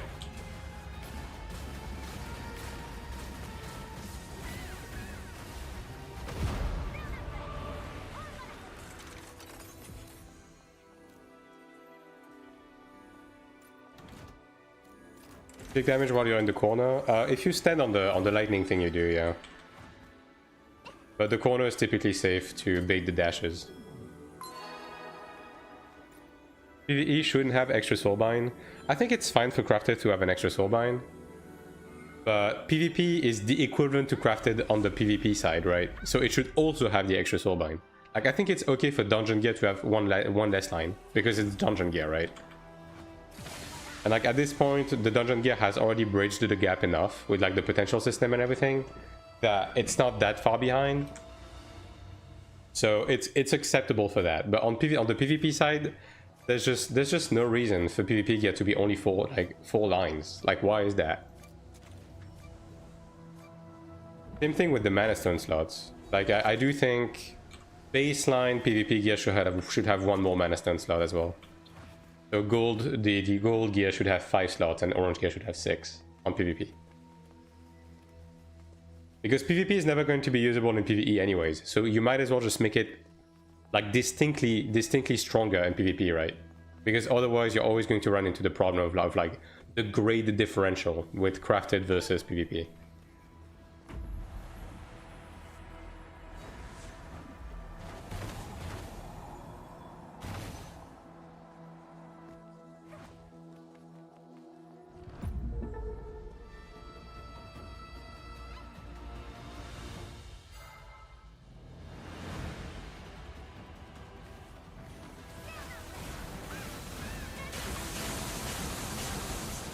Well,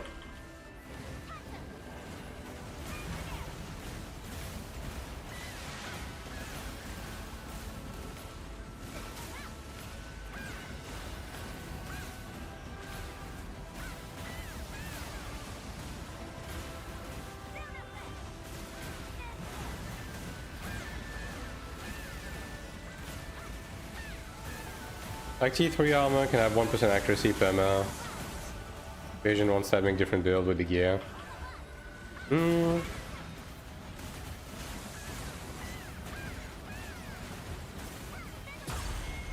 Why is this always so close for comfort, dude? I swear to god. Is Ranger that bad with stagger? I mean, they could definitely do like more things with set effects, right? They could have different set effects on different like piece of dungeon gear, but other than that, I don't think they necessarily need to push that far though.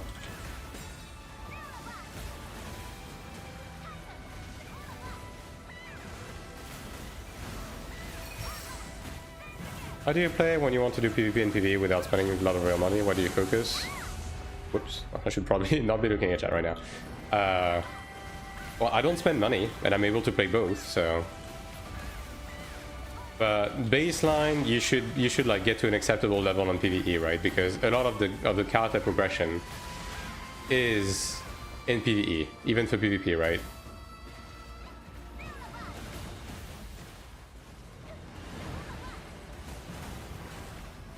So yeah, you want to be at a good enough level in PvE that you're able to...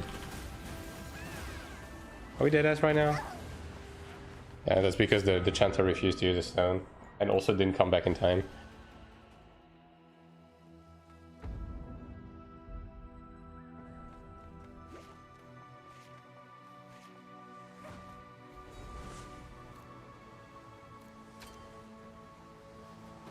Alright, you wanna waste our time? I can waste yours as well.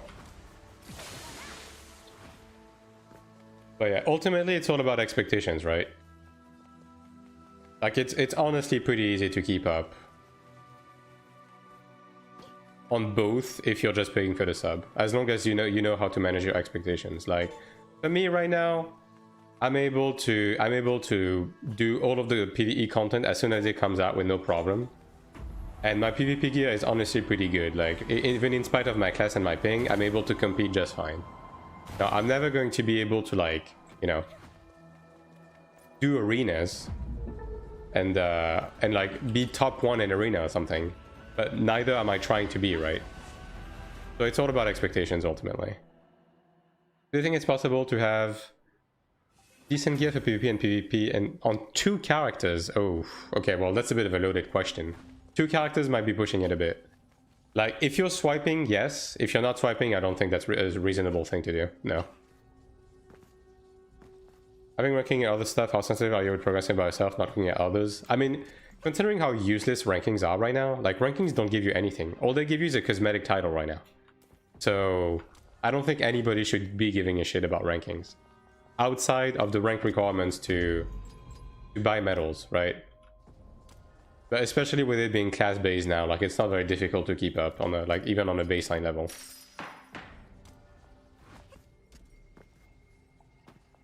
Full star already? I mean, I don't really... Thing is, I'm not even like really pushing the rankings at all, right? So that case in point, right? You don't even need to try a lot to be able to compete at a decent level in PvP. Do we have anything decent that doesn't have a cleric already? Bro, there's a cleric in every group. That is crazy. Holy moly. Is it worth it now to get Decanus on a fresh style character or go straight for Centurion for PvP? I mean, I think it's debatable. I think what you want to do, right? I think you want to plan out what you want to do with your PvP gear, because you're always going to have Centurion planned into your like end goal, right? So you plan out what slot you want to be Tribunus, what slot you want to be like Centurion, and you just buy the Centurion piece that you're going to keep even when you start buying Tribunus, and you buy Decanus for the stuff that you want to make Tribunus, right? So this way you already get the soul buy-in and enhance your Decanus, and then you transfer those into your Tribunus once you upgrade for these. But then for the Centurion, you already have the baseline, right? I think that's what you want to do right now. Turn on the DPS meter. Star wants to compare Cleric versus Cleric. I mean, I can, yeah. I mean, I keep forgetting to turn it on, but I can. I can.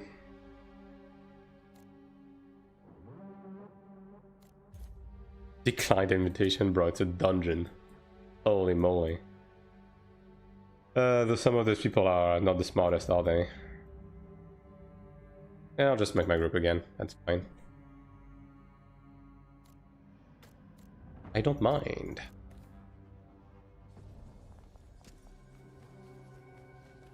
Need to, if you want to know, you will only regen. Yeah, I mean, if you want to main 2 characters, then yeah, like having 2 accounts is probably better. But in general, I would not recommend that. I would just focus on 1 character and then make ults to feed that character. 1 run left, I can join. I mean, the PF is open, so you can.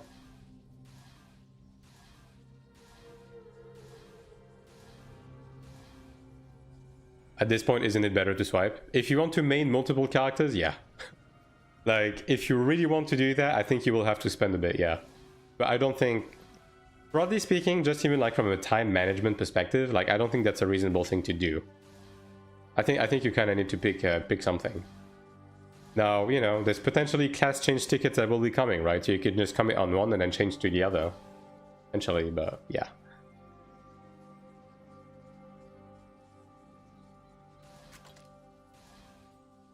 Let me turn these into potential stones real quick. Actually, I should be able to do an upgrade.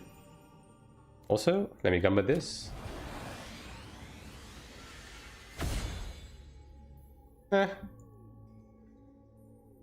No loss. We'll take that.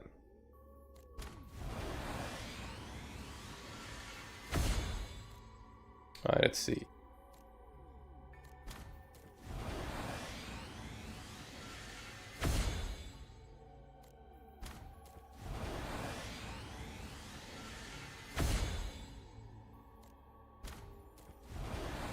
They really need to streamline the potential system to like not have the separate tiers for them. Like this is a mess of a system, honestly. It's a good system, but they made it a mess. They need to streamline it. 4-star.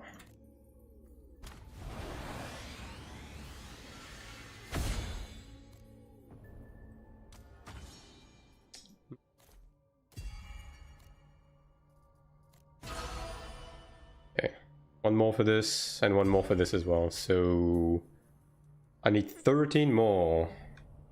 Getting there, getting there.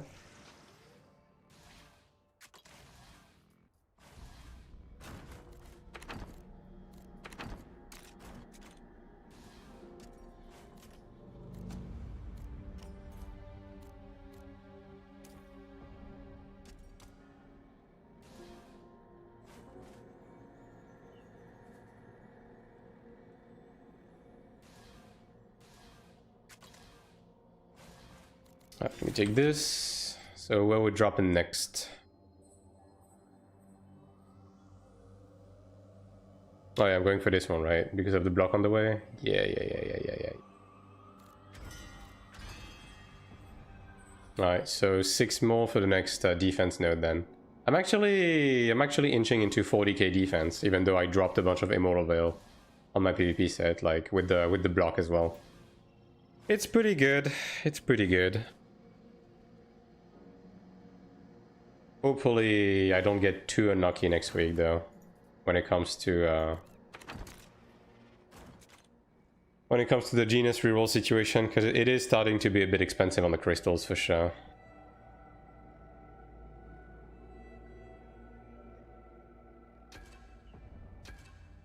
How many do I have? 81. With 10 runs missing. Yeah, I should be able to get like at least 83 for this week. I mean, that has to be above average, to be fair. In lobby to top. I mean, I keep doing it. Like, don't worry about that. It's just that no one's joining right now. I mean, there's so many groups looking for the exact same thing. Yeah.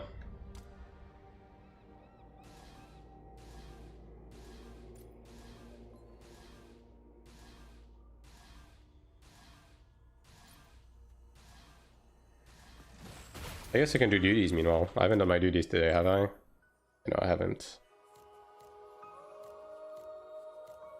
Give me the Genius crystals, brother.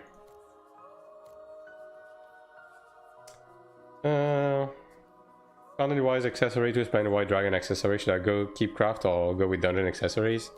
Accessories, you're always going to be going for crafted. Yeah. So you can either upcraft them, or you can craft the latest tier and inherit them. Like, that's fine too. But accessories, considering the raw stats that accessories give, like, isn't like that relevant. The eye level does give you like some power, but not that much, basically.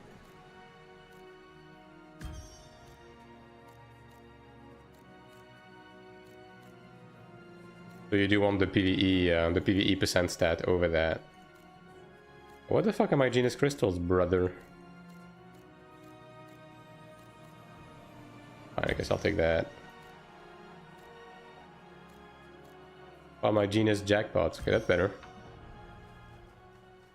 Gladiator, what do you have? Yeah, that's fine. Bro has the 1-star officer title, holy.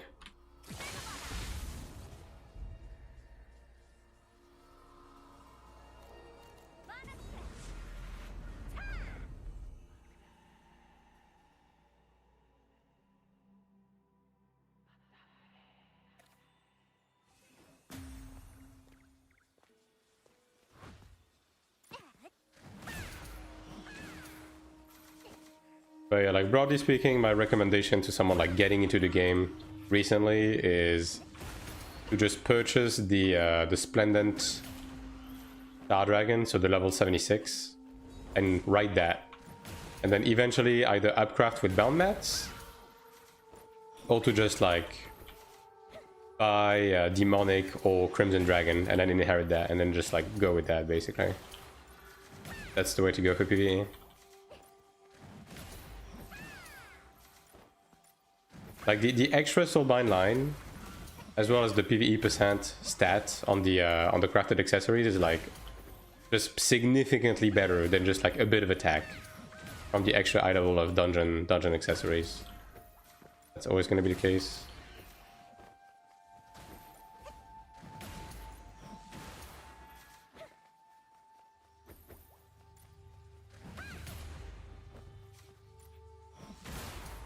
Oh, it's those, okay.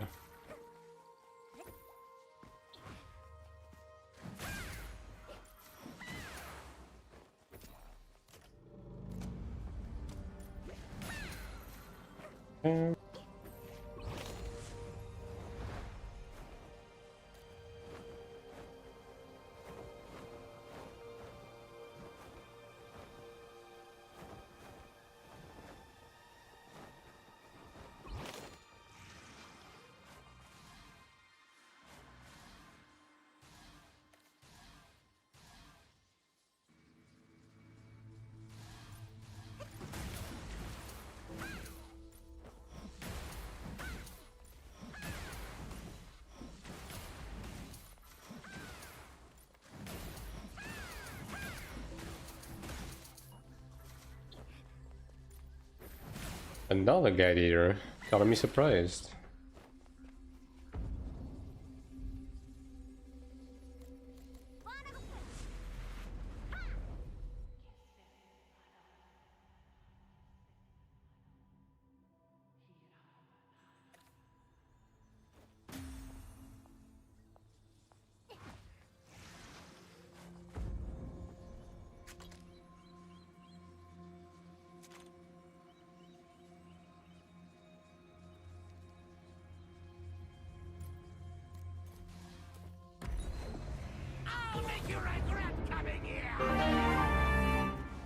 And thank you for the follow, Zabidi.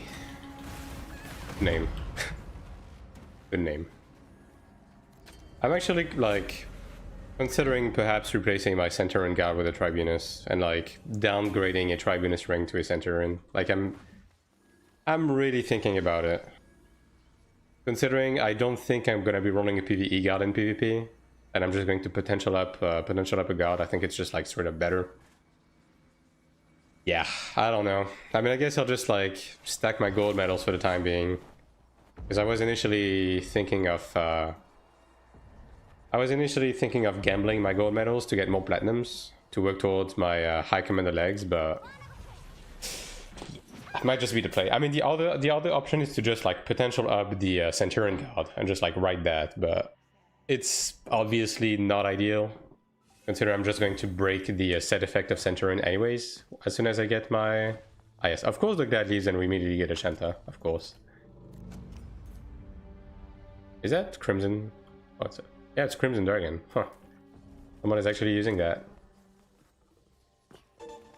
But yeah, since I'm going to be breaking my Centurion set effect as soon as I get High Command anyways, I might as well go with something that is a bit more definitive, I guess.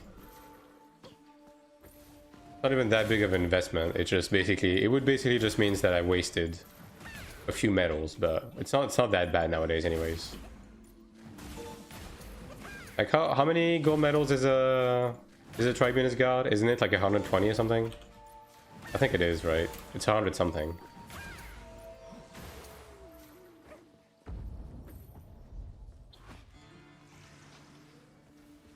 Wait, like 20% PvP damage boost on the guard is kind of cracked. Kind of want that. Okay, there we go. Surely we can get a tank now within a reasonable amount of time. Damn, I'm getting fucked on those rerolls though. Yikes. Yikes, dude. What in the world is this? Yeah, not the best. I'm playing Cleric 450k CP in PvE. Yesterday I started doing some PvP.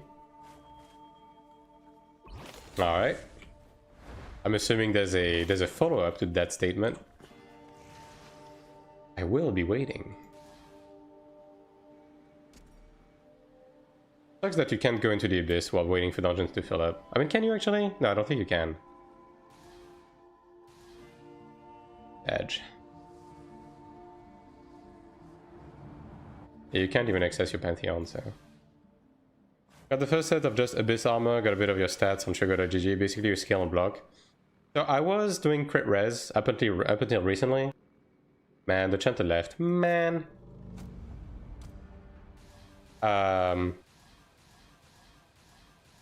So I was doing crit res up until recently. It was working okay against certain classes, but I've been pivoting to block, and even though my block is very incomplete, it's much better already. So yeah, I'm going block right now.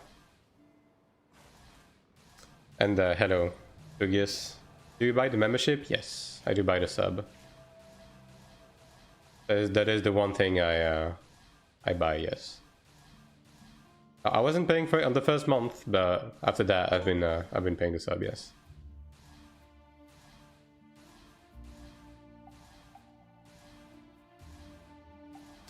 Do you think that just as we were evasion in the beginning, blocking is now better?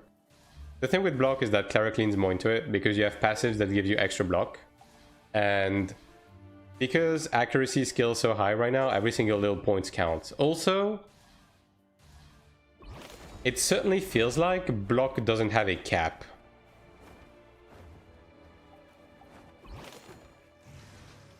So yeah, like obviously, like the one downside to block is that back attacks ignore block. So especially against assassins, like it's tough sometimes to always get blocks, and then you have to kind of be careful with your positioning to be able to block attacks if you're getting attacked by multiple people. But yeah. Almost no swiping here. Yeah, I mean, I don't really consider like paying for the sub swiping, to be honest. I think 2.1k accuracy is that too high as a cleric. I mean, I think that's kind of baseline for most classes, right? Like, as long as your devotion, as long as you have okay Davian board and you have like okay devotion runes, like you have around 2000. So, like I think that's average. Blockwise, I think you should aim to have at least 3.5k. To actually notice it. I have 3k right now and I'm starting to notice it already, but I think 3.5 is like kind of the baseline. Do you think we'll get a beta for global? Do you think the dev team will share anything worthwhile in May? I mean, maybe we'll have early access in global. I don't know, honestly. I don't know. I think they did for Throne, so maybe we will. Anything worthwhile in May? I think we're gonna get a date. Yeah, I think the big thing is we're gonna get a release date in May. Maybe if you go for a DPS slot. I mean, I want either or. Like, I guess if either a Templar or Chanter joins, I can open to anything. We're going to make statistic because I'm very unlucky. All the most incorrect stuff for PvE came out. Yeah, I mean, especially with like Genius is gonna be the thing that's going to like slow you down the most. For sure. Like my block Genius right now is nothing impressive, right? It's this, right? Yeah, like I'm missing like over 10 block rolls because I literally made this with 1 week worth of Genius crystals. Yeah. So that's gonna be the one that's gonna take the longest because like when it comes to block and evasion, like the Genius is like the most important part by far. But at least on the flip side, the food is pretty inexpensive for block, so you know. What's the best Stigma for DPS and heals at the same time, so you don't have to change Stigmas all the time? Unfortunately, you will have to level up more than 5 Stigmas as a Cleric. That's just kind of how it is, right? This is the loadout I currently have. I think it's probably the most versatile. Now, it's not completely ideal. If you do group PvP, depending on the class, Salvation, you're gonna need it. And use steals as well. But right now, I'm just like, you know, unspecking and respecking because we have a free week. Like, ideally, I'm going to level use steals to level 20 next. To have it, like, on deck if I need it.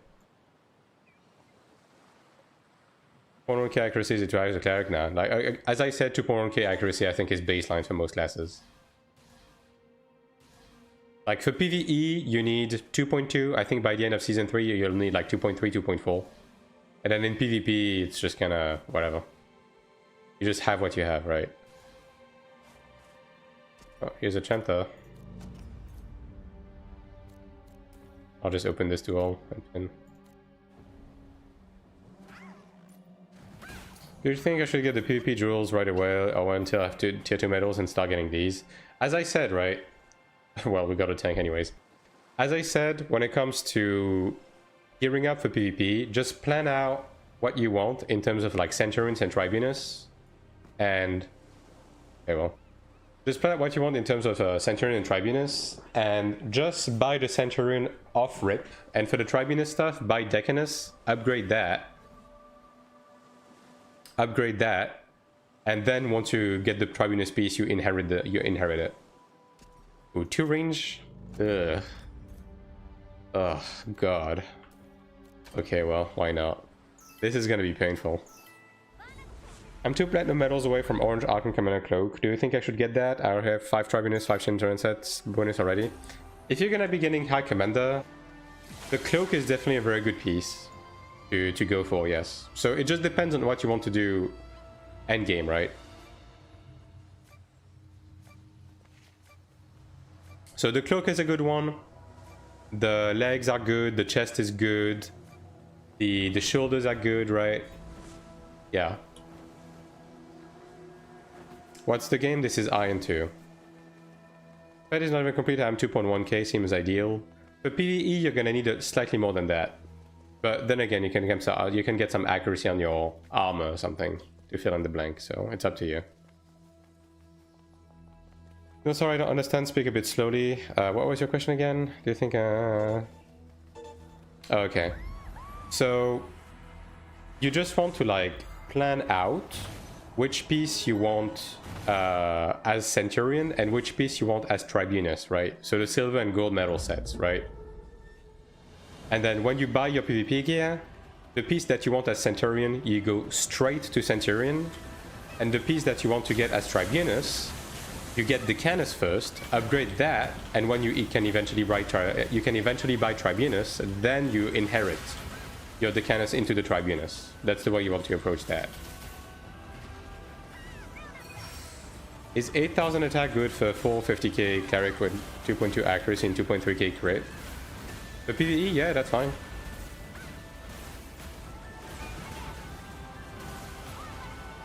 Understand, sorry? Yeah, no problem. Not everyone is an English native. I've been there. Brother. I mean, I used everything I had in terms of like stagger. I mean, we'll give it one more go, but I'm gonna get rid of this Sork if it doesn't work out.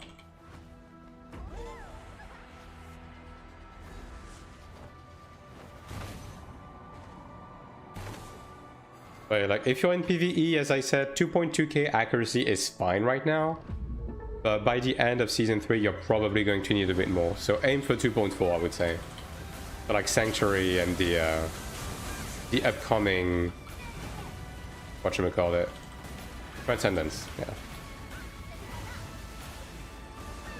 What Stigmas are you using for PvP? I'm using these. I'm using the same one as these, but instead of Noble Energy, I'm using Light of Protection. Now that said, the reason why I'm doing this is because Use Steals doesn't really do anything for PvP right now if you have Light of Protection. Because PvP damage tolerance is fucked right now. Okay. Ooh. Like the PvP damage tolerance is capped at 80%, and you already have 80% if you have full PvP gear as well as lighter protection. So you still has no value beyond the evasion block. I'm just gonna eat that.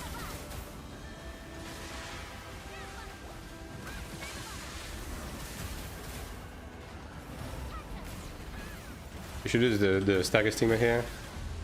Bruh. I mean, that would require me respecking, and like, I don't really need to. Because the stagger bar on this boss is really... It's really weak. Like, you barely need to use anything. It's just that we wiped on the previous build because I don't think anyone used any stagger skills, like, at all. Like, I already have... Oh boy. I'm just gonna eat it. I already have Earth Retribution as a stagger skill, as well as Bolt and Condemnation, so that is enough for this. Yeah, this comp is, like, not great for this.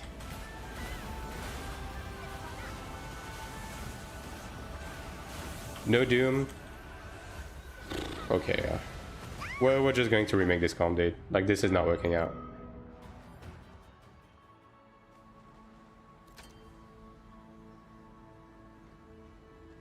I do like Voice of Doom for PvP, but it's just one of those things where you don't really have this, like, the room to use it. You can use it over amplification though.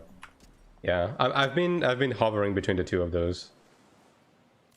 They have no stagger? Yeah, I mean, this comp is just terrible. I'm just gonna stick to waiting for a tank and a Chanter, whatever. I'll be patient.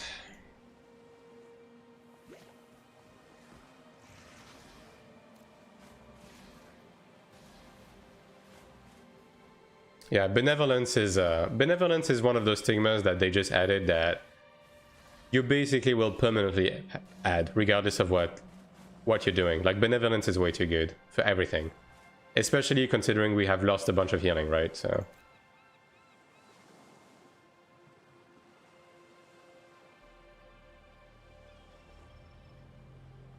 Doom and Root. You don't run the Root in PvP.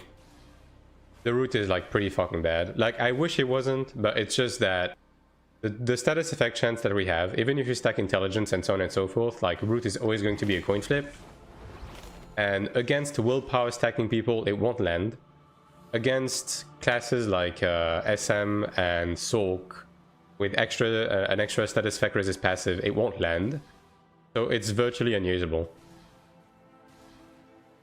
You think better than U-Steel in PvP?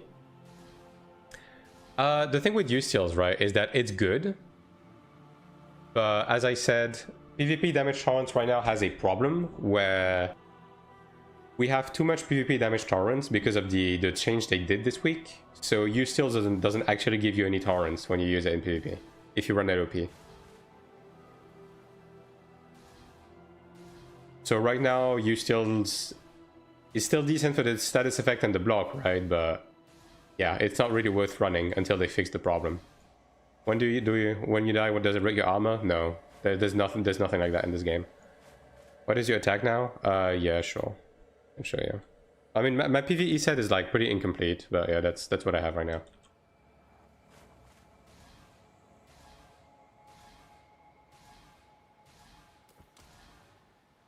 Like, that's my PvE gear.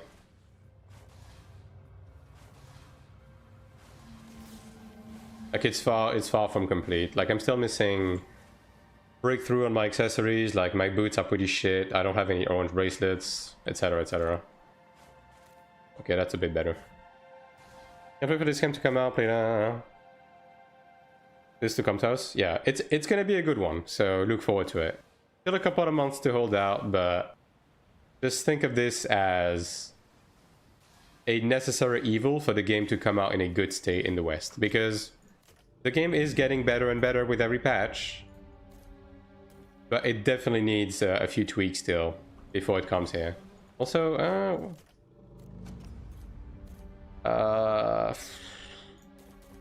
no potential. Yeah, no, bro, just go away.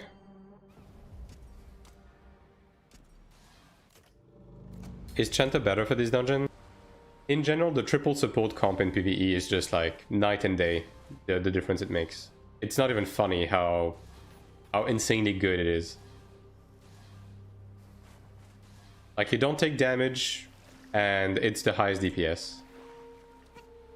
So yeah, if you're farming, like, you just want to wait for that. Now, that being said, I'm waiting a long-ass fucking time for this to fill, and it's a bit upsetting. I'll say that. Oh, here's a Chanter. Yeah, that's good.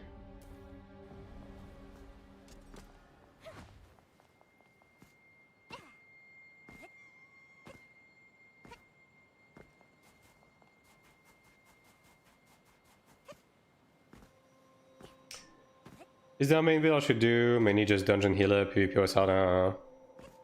Any question that pertains to balance or class choice or anything, I can't give you an answer now, but by the time the game comes out in the West, the answer will be very different. Because the game's balance and systems and everything change on a week-by-week basis right now. So, yeah.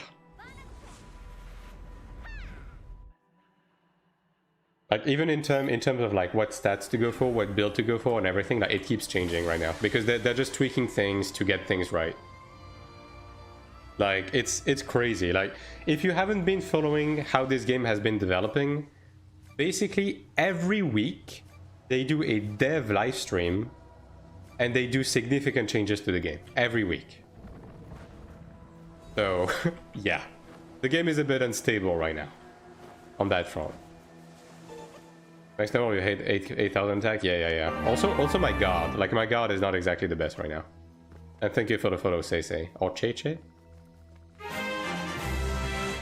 And thank you for the prime. Appreciate it. It's a global beta overall. Yeah, I mean, we like to joke that the Korean and Taiwanese release are... It's basically like a large open beta. Because they basically, like, week after week, they take feedback from the player base and they just tweak things again and again and again and again. Like, even just like the last major balance patch we had was on the 22nd, which was 4 days ago, and it changed things quite drastically. So, what happens when I make a system with so many stats and tracking different ways? Would I sound covering? Yeah, I mean, for sure. Like, there's a few things they definitely need to tweak, but, you know. And, like, it certainly feels that they don't have a full grasp on a lot of the stats in the game.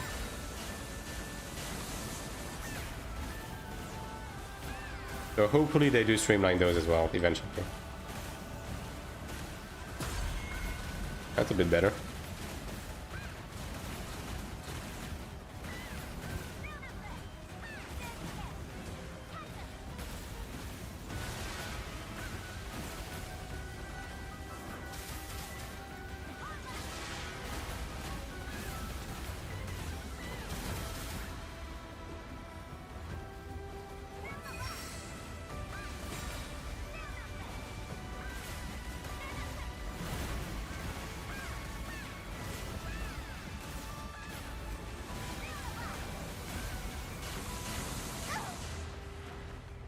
I tried to dodge, but my game froze or something. Whatever.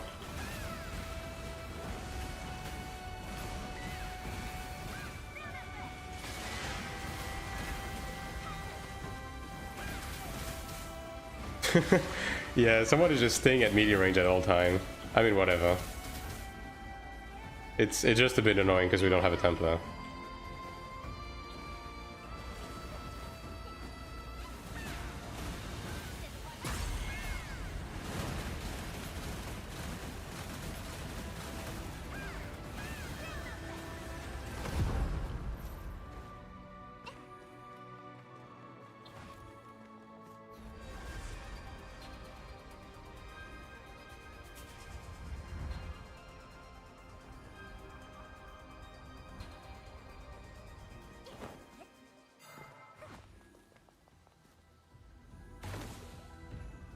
Yeah, look, that is not the happiest about it.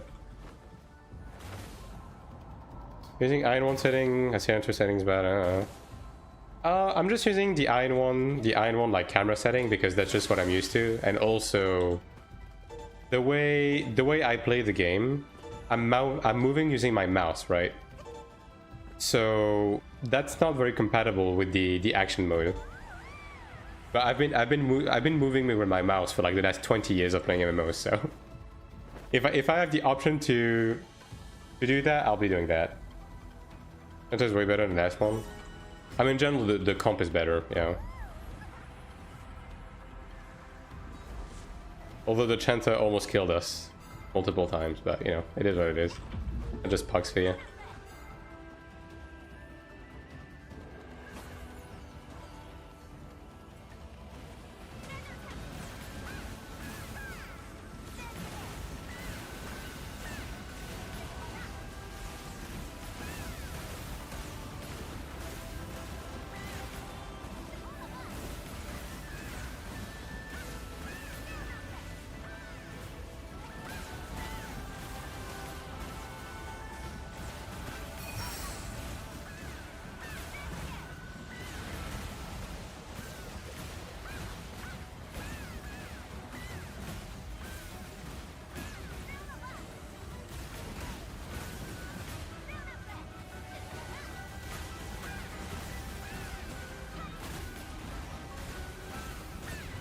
Hello, Death.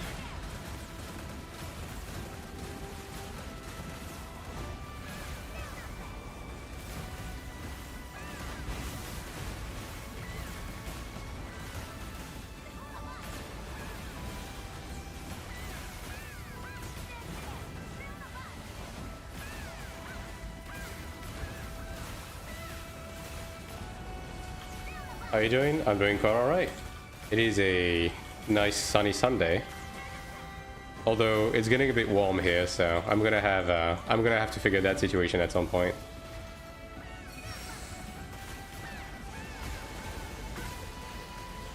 But yeah, I'm alright. How about you?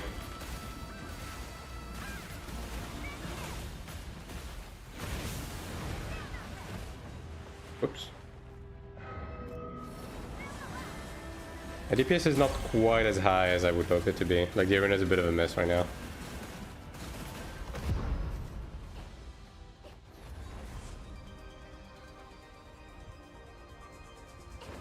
Before it comes out, it wipe your turn to make your start over again. Do you mean global? I mean, yeah, global is going to be separate, so anyone playing on Taiwan is going to have to start over from scratch, obviously. But personally, I don't mind.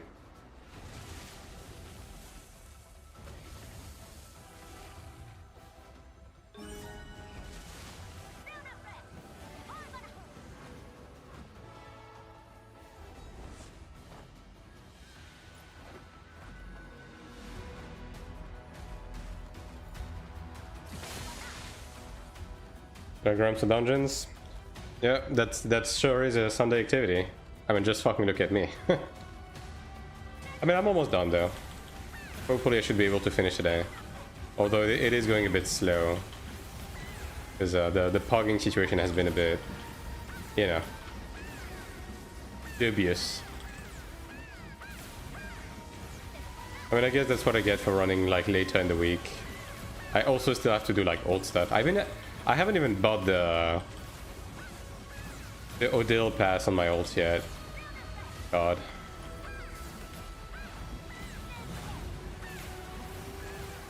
I mean, next week should be a bit more calm, right? Since I don't have to make a guide or anything.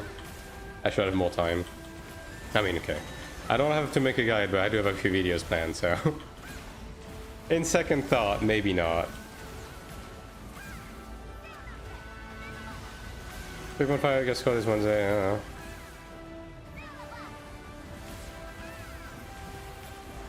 Good stuff. Yeah, loot weapons are not too bad to get nowadays. Like, the drop rate is certainly a lot better. Like, I've already seen 3 since they raised the drop rate. Now, granted, I'm pretty fucking lucky, admittedly, but you know, still. That's saying something. Even the bracelets, dude. Even my ult have orange bracelets now.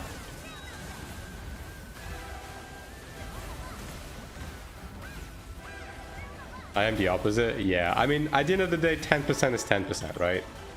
It's not great, but considering you're rolling the dice 4 times a week, you're just a lot more likely to see it, right? This boss positioning is a bit of an oof.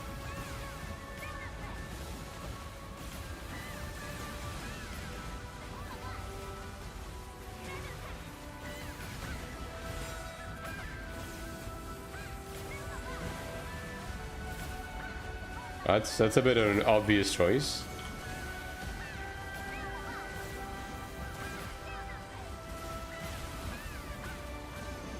Ooh, that's gonna blow up, isn't it? Yep. Let's just play it safe. Okay, that should be fine. Yeah, we're good.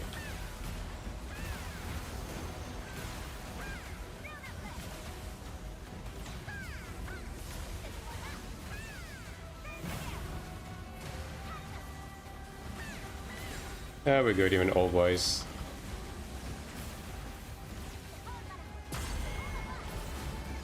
I was able to fully amp my red weapon, spending 30 million on 150 stone. I mean, that's pretty good. Yeah, that's pretty good. Yeah, shit evens out, right? RNG evens out.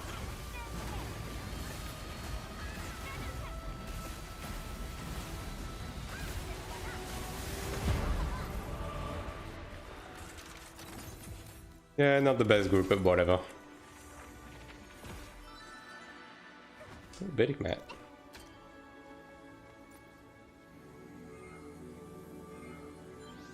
Silver runs? Yeah, that's fine. Finding a DPS should not be too difficult, although the Chanter seems to be gone. Man, these last few runs are going to take forever. I can feel it. Also, then a world boss spawn in the abyss. I think it was about to spawn, right? I may have missed it. Okay, who's staying? If it's just like that, I'm gonna go check the abyss. Yeah, okay. I'll go check the abyss. But I think that's already GG's.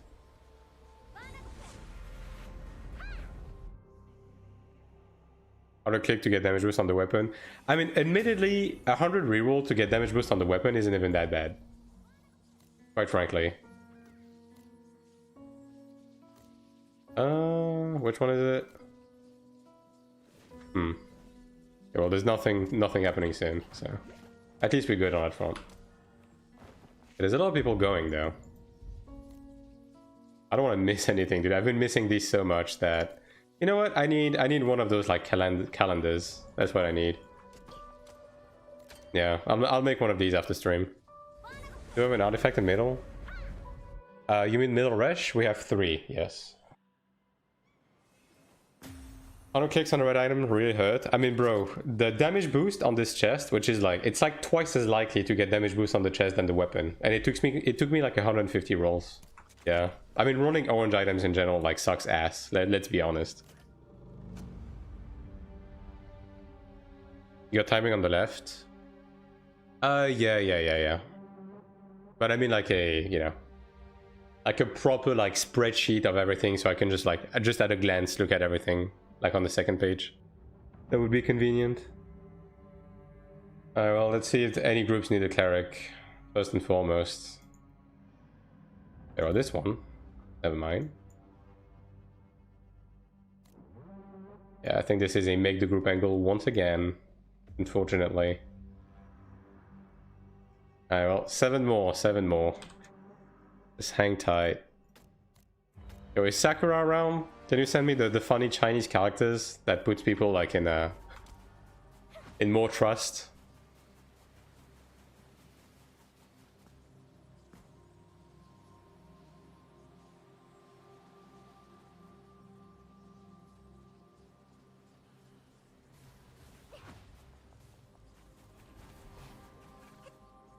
Soak. Notice how it's always these classes that join first. I mean, this guy's good though. Yeah, that's fine. He's ballin'.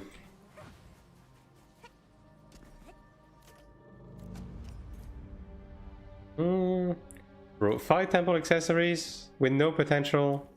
I'm sorry, dude, but come on. Come on, like, buy some Star Dragon accessories. Shit is like 5 mil, please.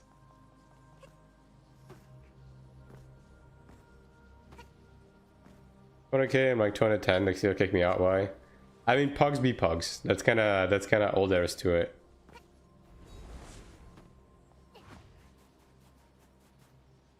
Also, if they can smell that you're a foreigner, you're more likely to get kicked. That's just how it is. Like if they can suss it out, then yeah. I do need to be careful on the time because I did miss the previous rifts, but I kind of have to do this next one. So we have 50 more minutes of doing this before the rift.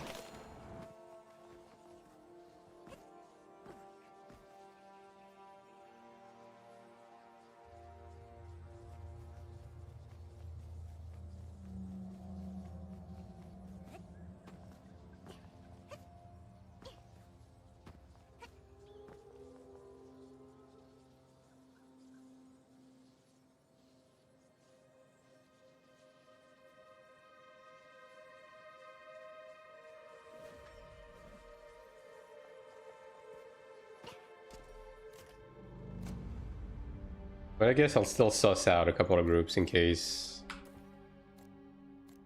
And this is the maggot comp that he wants, right? I'm pretty sure these are the symbols for that. 550k, brother. It's a dungeon. What are we doing here? Also, it's kind of unfair, right? Because as a cleric, you just don't have as many passives that give you a decent amount of what the pyramid sword on guard. But you don't have as many passives that gives you combat power, right? So you're just always kind of a bit behind. Okay, well, this guy again. I mean, just yeah, well, that no, not really. Why on the same level? That's fine. No, let's not do that. Are these the Chinese characters for the maggot comp? I still don't understand why it's called the maggot comp.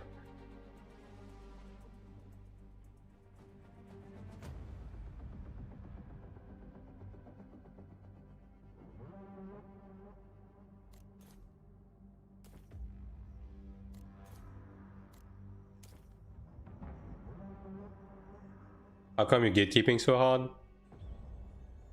Here's the thing, right?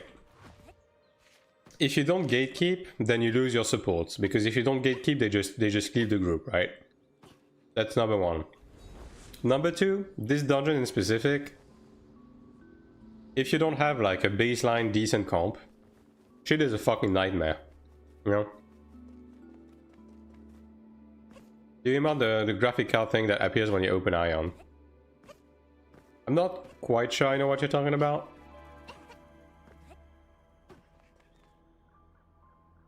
People unready when someone they don't want joins. Yeah, exactly. Like, I actually tried to go with like a slightly shittier comp earlier, and the Chanter just left as soon as I didn't kick the Glad for like 3 seconds, and bro just left. So it is what it is. 450k combat power is enough. I mean, yeah, 450 is fine. Honestly, I'm just putting 500. Just yeah. Because that seems to be the baseline that Group Finder is going for. And I don't... The thing is, if I'm not by myself, and I have a couple of people with me, I just kind of grab whatever and just go, right? But having to build a whole ass group, yeah, people are just a lot more demanding. Value the comp more? Yeah, somewhat. Like again, the maggot comp, or what people are calling the maggot comp, is just like really strong in dungeons right now. Like it makes it very trivial. I don't mind running something else, but you know, it is what it is.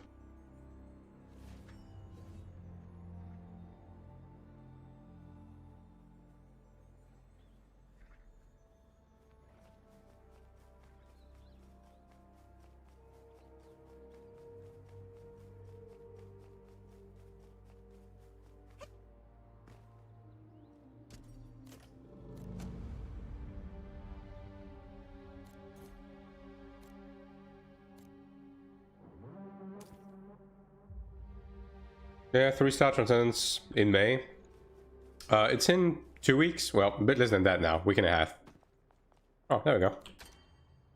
I'm not even gonna look at this Templar. Like, I'm just happy with the comp.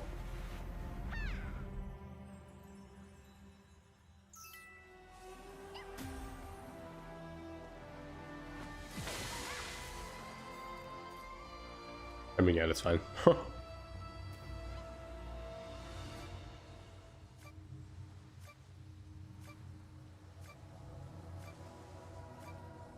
But yeah, beginning of May, basically. Actually looking forward to it, because I'm making so many changes to my build that I do need to rebuild Arcanas. I did make an emergency, like, Arcana loadout for PvP to be able to run Space and Life, as well as Condemnation level 20. So it works for now, but it's not exactly what I want. So I'm going to be using this next Transcendence to properly rebuild everything from the ground up. Especially assuming the sets that we're going to get are the PvP sets that have been in the client for a while now. Our Lord accessories are on 5 mil. I think Splendent rings are around 7 mil or something, last time I checked. Yeah. Like the level 76 ones.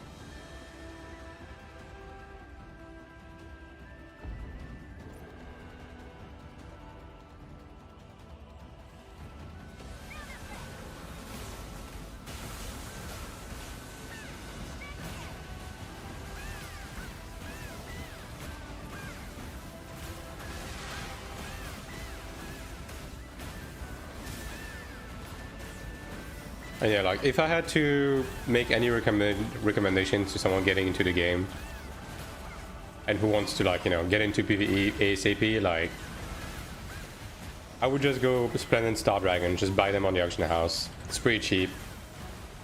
You do like 1 dungeon worth of dungeons and you can basically buy all of them, right? Just ride these, dungeon armor, and then go for a dungeon weapon guard and wait until you get like either Ludra or you upgrade to crafted, potential all of that, and you're like good to go basically.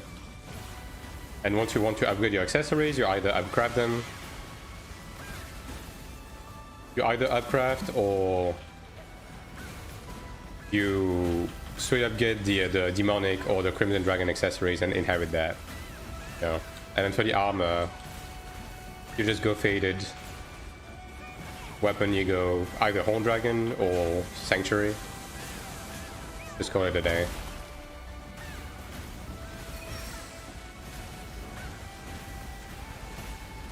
But yeah, I'm actually going to be making a video on that next week. On like a quick start guide of sorts of like the current state of things.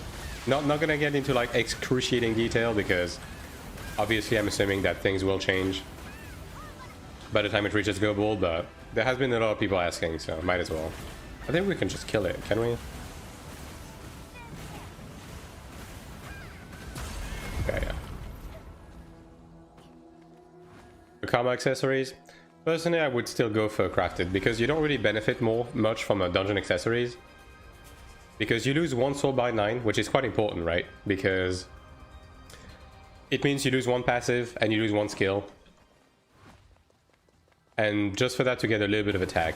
And you also lose PvE damage bonus, right? So that attack is like not even worth it anyways. So yeah. Getting the level 76 accessories, just like baseline, get you there, right? Get your passives, get your skills, get your PvE damage boost, that's good enough. Minutes making hours making a video, and the next week you need to make a new one.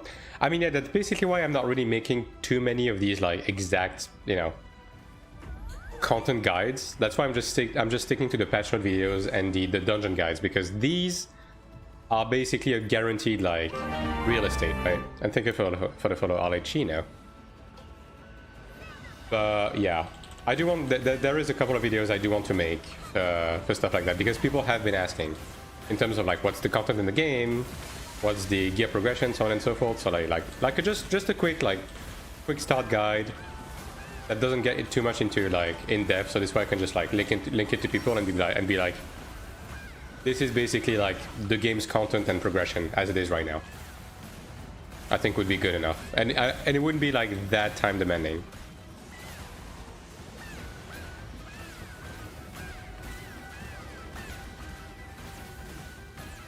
You want crafted PV accessories, tier 3 PV accessories? Yes, exactly. Precisely. That's why you just skip dungeon accessories in general. Even faded, you don't go for these. You just go baseline crafted and then like upgrade from that.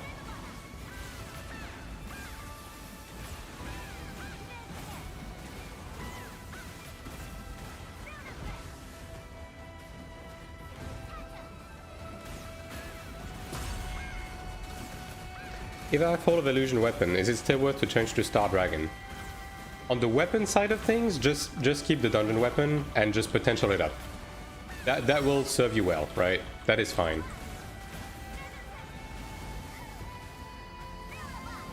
I'm specifically talking about the accessories. But like armor and weapon and guard, like you can go dungeon with potential, like that's fine. And then you eventually upgrade to, like basically you just keep that, and then you eventually upgrade to either Sanctuary or Horn Dragon, like the orange crafted.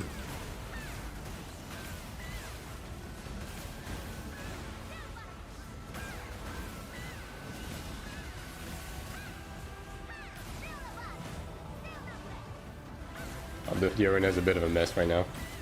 Ah, whatever.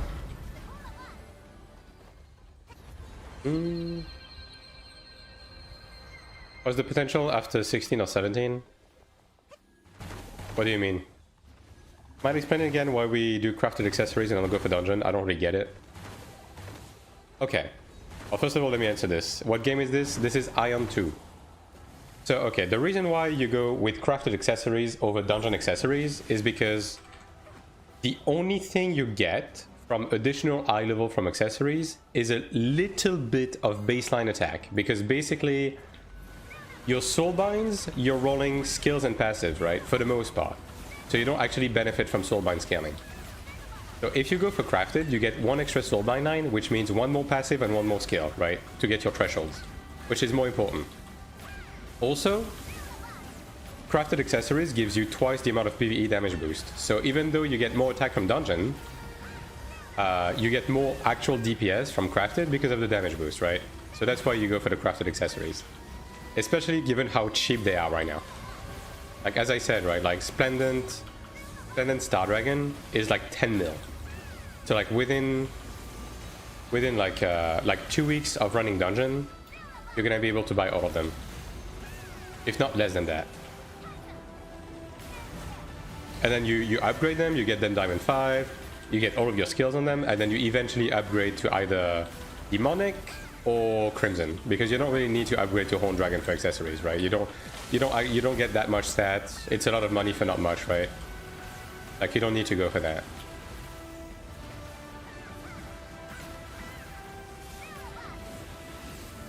Help me, Progala was gonna be yeah.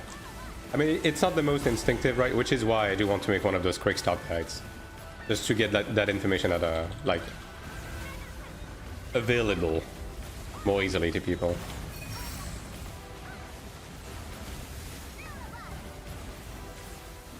As cheap on global, it's yeah. But then again, the idea is going to be the exact same on global, right? Assuming that we're going to start with season 1, which I think we will.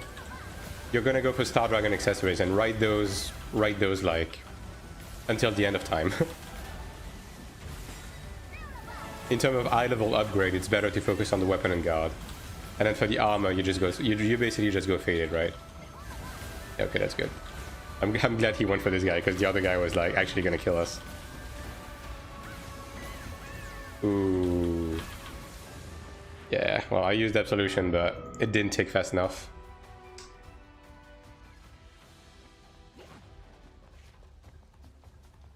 Ludo Guard is a fine alternative. I'm considering going for that. Yeah. Like, as I said, weapon guard wise, you just go dungeon. Right, you potential that, and then you just the next step is going to upgrade to orange because of the extra mileage you get from the soulbind stats from orange gear, as well as the extra attack you get from the extra 5 levels of enhancement, right? So that means you either go Sanctuary, so Ludra or Corroded, or you go Horn Dragon on the weapon and guard as the next upgrade, right?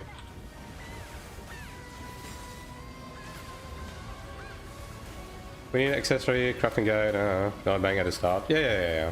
I mean, as I said, these types of guides, I'm gonna make them a lot more when we get closer to global release, right? It's just that right now, there's just not much of a point for me to be making it because the global audience for this game that is actively playing the game right now is very tiny. Which means that I would basically be making those guides for like maybe a couple hundred people. And then those guides will be outdated by the time it comes out to global, right? So there's not much point in me spending that much time doing this. I'd rather like focus on making other types of content that is more evergreen, like the dungeon guides, for example. Because the dungeon guides, I make them now, and they are relevant right now, but they will go back into relevancy when the game releases in global, right? Like people will be able to just look at them even like several months later, and it's going to be the same dungeon, right? So yeah, I'd rather take my time making those for now, especially considering like there's not many like in-depth, if any, guides for PvE right now in English. It's mostly like commented runs and stuff like that, which in my opinion is not in-depth enough for most people. Like most people need more thorough explanations for stuff. Yeah.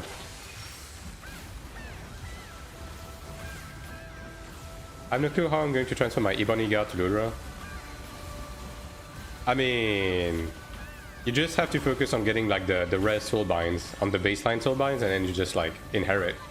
Now you need some orange mats, obviously, which can be a bit of a headache, but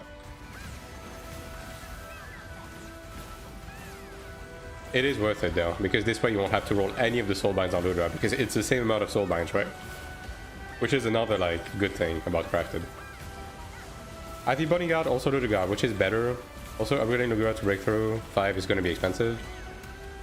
So, Ludra is going to be slightly better because of the raw amount of stats and attack you get from it, right? Now, obviously, it's going to be a budget. So, if you have more important, like more pressing matters to take care of when it comes to upgrades, obviously, like you can come back to it later. And maybe by the time you're ready to upgrade it, maybe you'll have obtained like a corroded guard or something, which would be even better. So, but yeah, but obviously, like when it comes to weapon and guard, orange is always going to be better than gold for the most part. Even in PvP, even if it's like a massive difference, it is going to be better. Yeah. Let me just do this. Hopefully this group sticks together. Isn't upgrading accessories more expensive than just crafting higher? That's why I said that you either upcraft or you directly transfer, depending on the math, right? Have someone said wait and then the guy accepted. Well.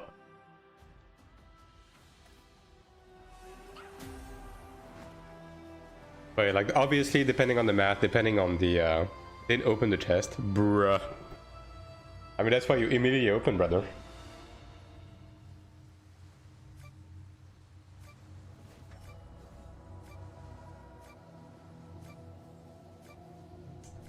Getting mats to transfer is annoying. Ludra Guard is my second heroic drop. Yeah. Like, obviously, if you don't have... I mean, I think there is a decent amount of sources of, like, orange gear that you can use to destroy, right? Whether it's from the Ludra chests, running dungeons, so on and so forth. Like...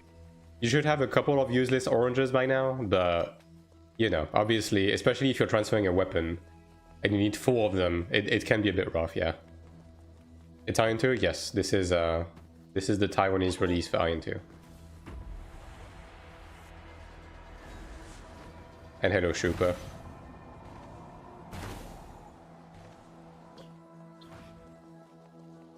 Also, if I miss your comment in chat, because I'm you know, I'm also running dungeons at the same time and I may be distracted, just post them again. I don't have a huge chat pop out on the side, so maybe I'll miss a couple every now and again. Just wanted to say that you guys have been hugely helpful for me in PvE. I always appreciate them starting on my feed. Yeah, you're welcome. That's why I'm making them, right? But I'm glad it's helping out. I do try to do my due diligence to make them as easy to digest as possible. And as thorough as possible as well. Even if it means, you know, releasing the guides a bit later than people releasing like commented kills and stuff like that. Like I would rather take the time to release something that is like more evergreen, you know what I mean? Better to be on YouTube, yeah. I mean, I read both, you know? That was a bit close for comfort again.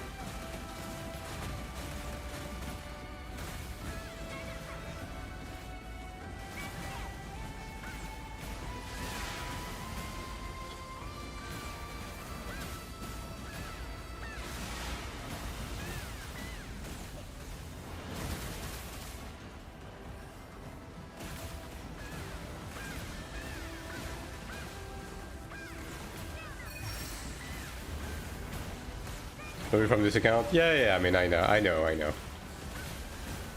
I'm not the best at remembering names, but I can remember that. I can remember that much.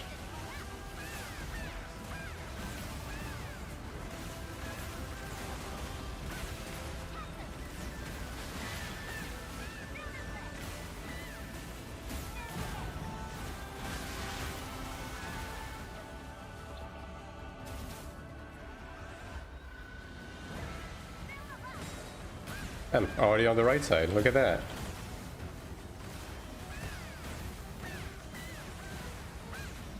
Yeah, the Sork is, I don't know if the Sork knows exactly how to handle this mechanic. But I mean, you know, whatever.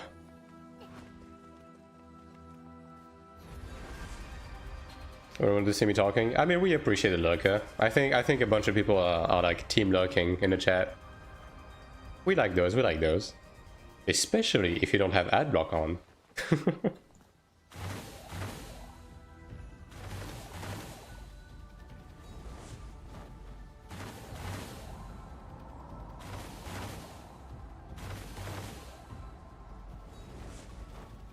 Playing out into it at the same time? Yeah. I mean, I think a lot of people are doing as much.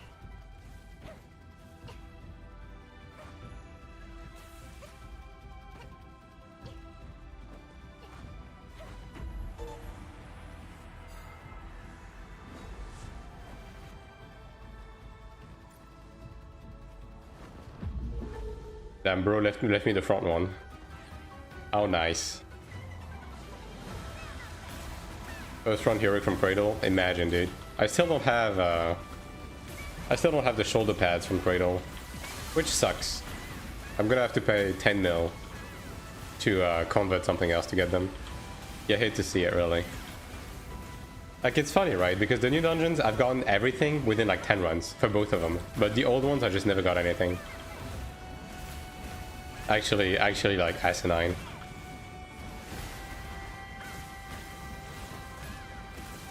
But yeah, GG's anyhow.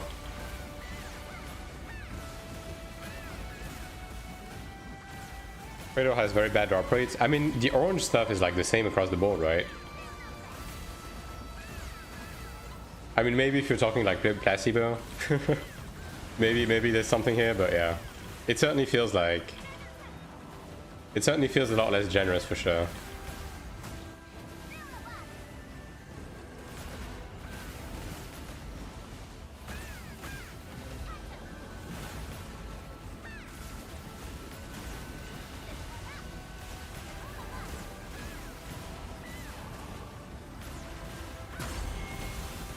Oh, good stagger.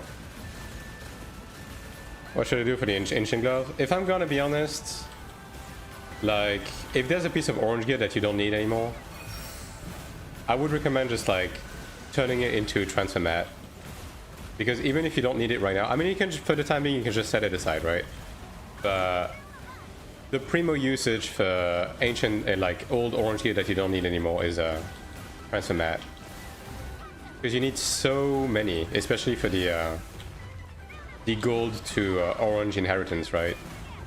That you will be happy to have it like available to do that if you do need it later down the line. Yo, can bro stop jumping? Holy moly.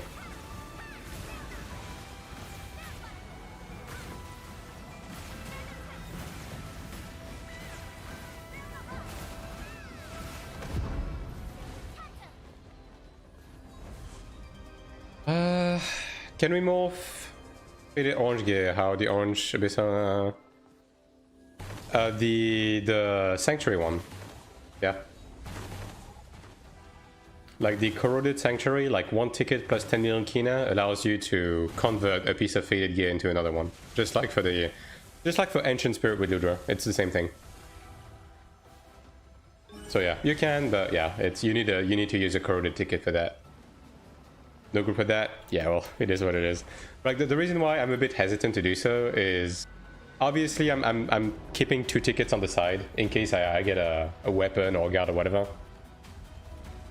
To upgrade that, and also I do want to keep tickets saved up in case they add the bracelet pity earlier than they did for Ludra, because the corroded bracelet is actually worth it because it gives you damage boost, right? Which is huge, especially now that damage boost is a lot more rare of a stat. So yeah, the moment they add that, I want to be able to craft it.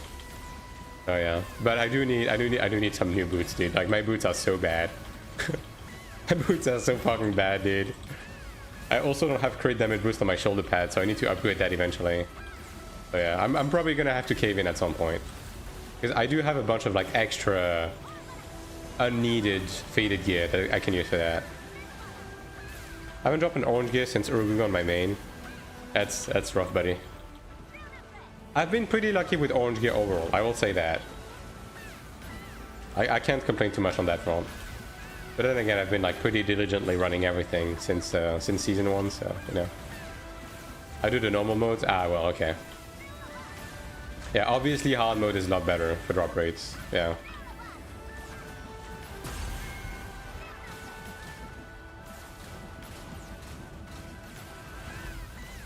But I mean, Sanctuary 2, like Corroded Sanctuary, I would assume that pugs are, with the power creep and everything, I would assume that pugs are a bit better, right? Especially considering you can self-res now, right? So, is it really that bad? Are other pugs for Corroded that bad?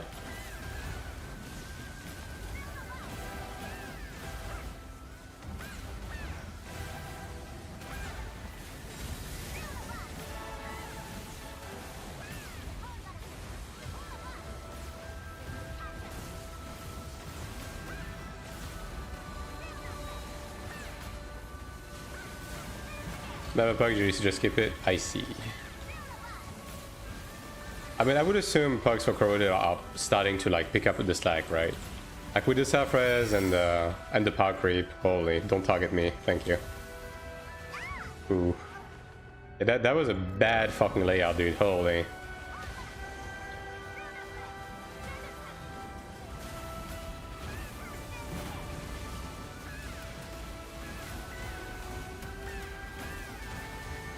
Yeah, it should be fine. Yeah, it's fine. Ooh, I mean, that's only 1. That's only 1. Never mind, that's 2. God. These crystal spawn layouts were absolute dog shit. Holy shit, man.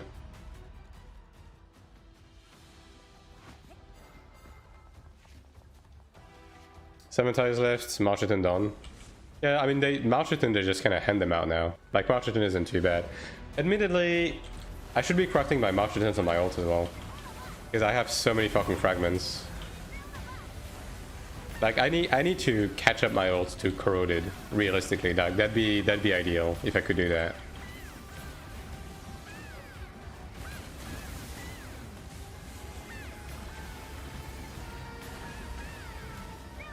Especially since they're gonna keep going with the bound Kina trade-off on the dungeons. Like it's gonna reach higher and higher dungeons, right? So I'll have to upgrade these ults eventually because of that.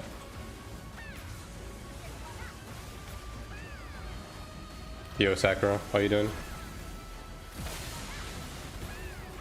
Did you know if you do hold Nightmare you get Iron Marchetons? Yeah. I mean, they really like push the catch up on those in general. Like it builds itself naturally. Like the Arya build on my ults at this point are already almost complete just from running the shit and getting them from the seasonals. Faded set is the best one for PvE, was it? It's the best. Obviously the best one is Horn Dragon, but Faded is like right there. You just lose one soulbind stat and a bit of PvE stat, but for the armor, like it doesn't matter too much. Like Faded is fine. Just found out today. I mean, you just kind of get them passively, right? just by doing Ascension Trial and stuff to begin with. Like, how many is it? It's like 10 oils or something that you get a week just from doing that. Second best? Yeah.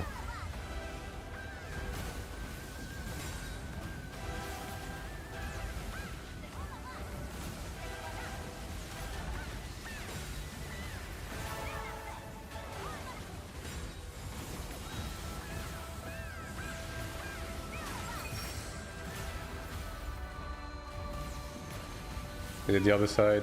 Okay. Well, at least we didn't hit anything. This one is... This orb is gonna trigger at some point, dude. I already know. You know it, I know it. Okay, well, there we go. The other difference between Horn and Faded? Yeah, exactly. Like, there's not much of a reason to go for Horn right now in terms of the armor. Like, you can just get a piece of Faded as long as you're able to get it. Like, you're good. Whether it's to use it in PvE or PvP, like you're good. Yeah, that's fine. Don't need to absorb anymore.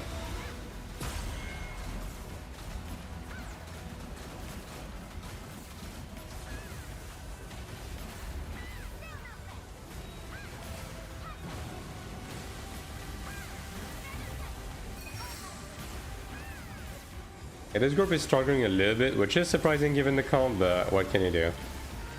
Again, just 6 more. Just 6 more. And I'll be free for this week.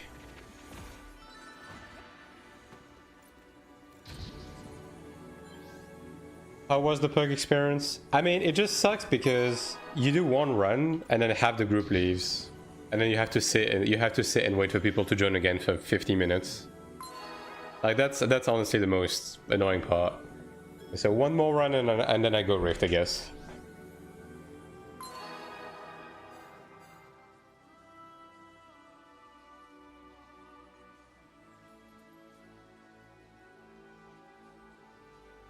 Thank you, Astro, for Maggot. I have been. Nobody's fucking joining, dude.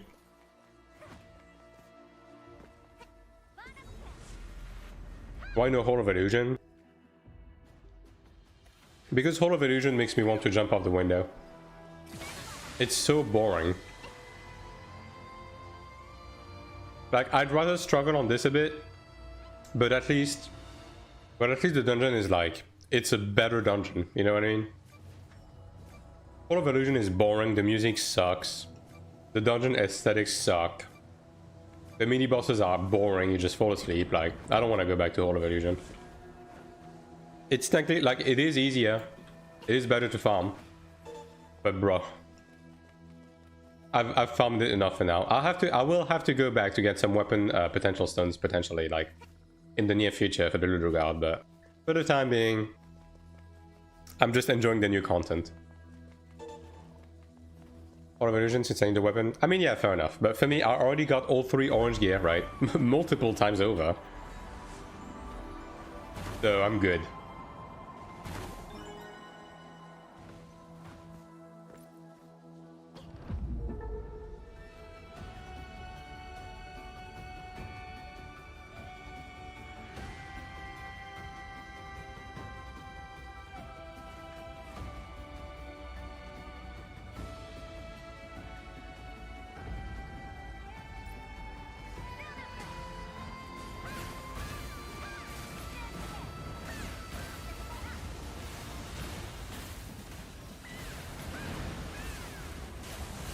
I'm surprised it took the boss this long to do this.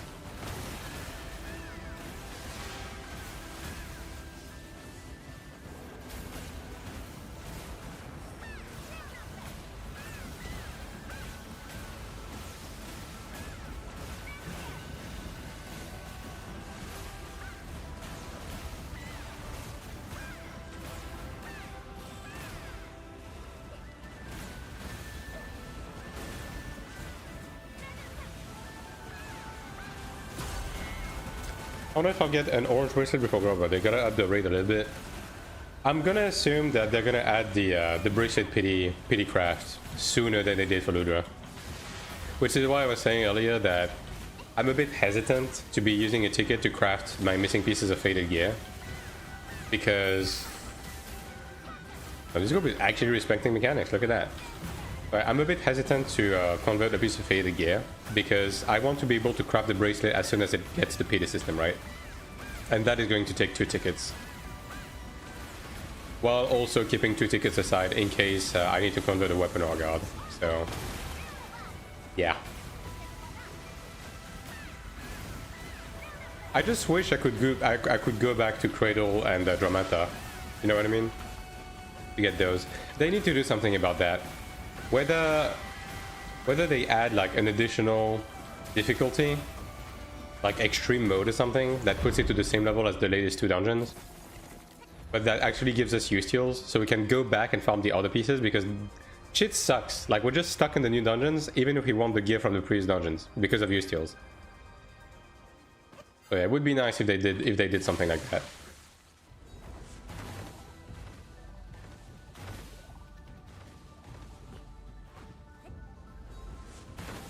Because like I would be farming Dramata and Cradle if I could. To get these. Because like at this point I'm collecting oranges from the new dungeon, dude. And I can't do anything with them.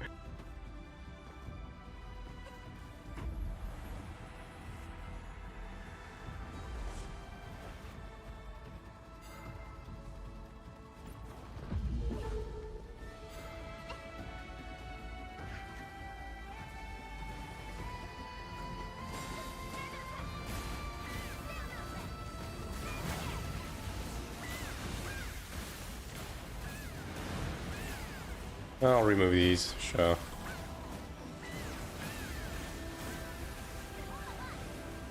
Win again? Deadass? Gonna get a third set? Or... okay. I see how it is.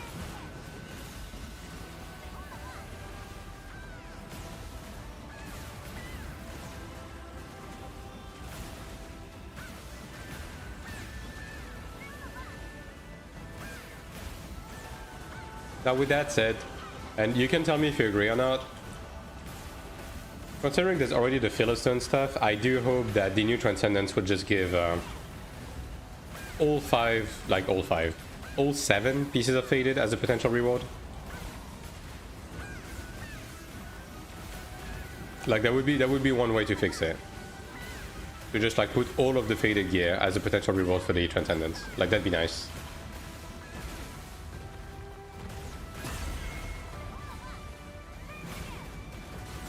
Don't think they will. Like it's a very low chance. I don't know, man. Like they did stuff like that on Throne to incentivize people to do the challenge modes, which was the equivalent of Transcendence. So, I mean, I guess we'll see, right? Would be nice though.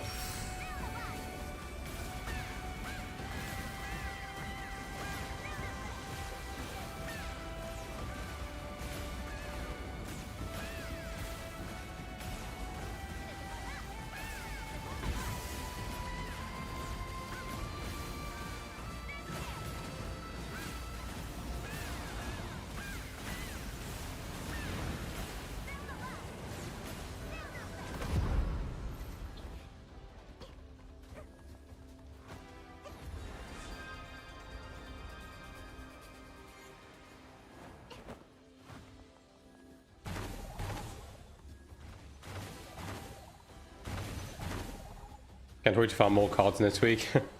Well, it's not going to be next week. It's going to be the week after that, right? Like a week and a half. But yeah, I mean, again, as I said, I have to change my Arcanas at this point because of all of the Cleric changes and everything. Like, I need a new set. I need to focus on new skills. I need to properly separate between PvP and PvE. Like... so yeah, hopefully the new sets are going to be worth farming, and hopefully the new dungeon is going to give us like the means to do that.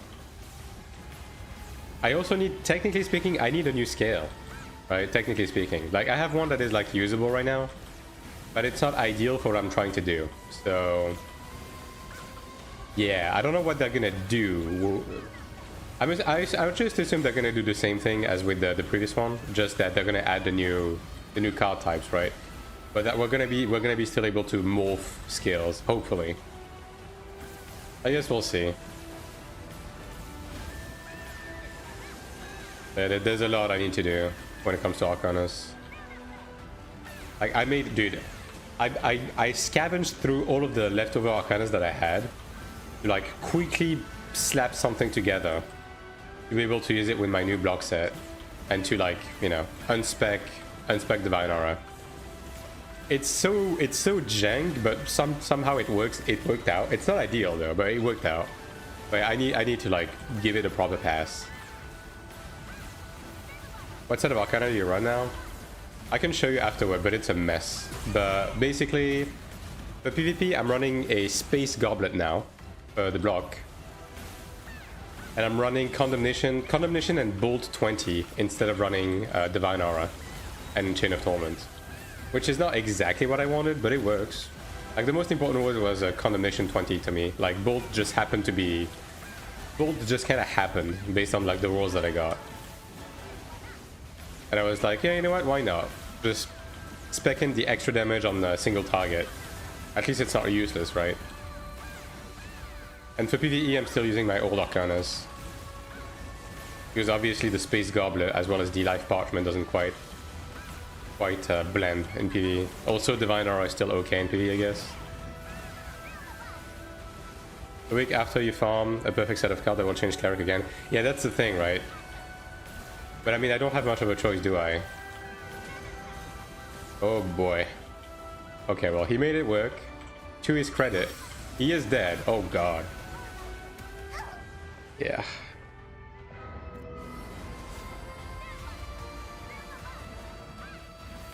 Okay, well, this is going to blow up once, but that's fine. Although I don't have an AoE to heal right now. Yeah, that's fine.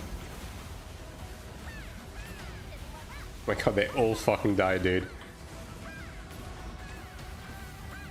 6. Okay, we need to pick these up.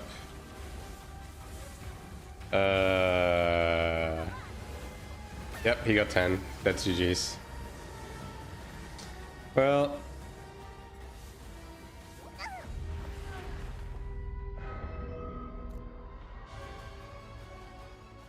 But yeah, like, Cleric changed so much over the course of the last few weeks that, yeah, you just kind of have to take the L and just change stuff around. There's not much to it.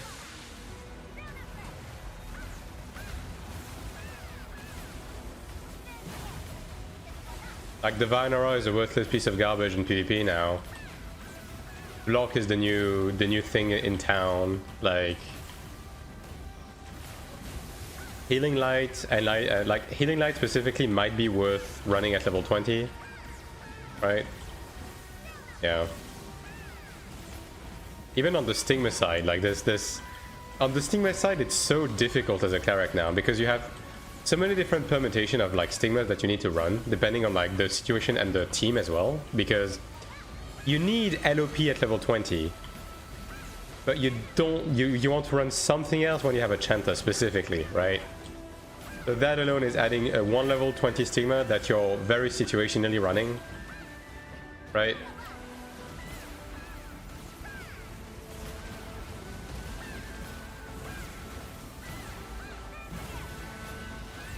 Like use steals right now is a bit awkward because of the PvP damage tolerance oversight, and like it's decent in PvE, but it kind of feels bad to run in PvE as well because it's only up like half the time. Yeah, like Cleric is a bit awkward right now, for sure.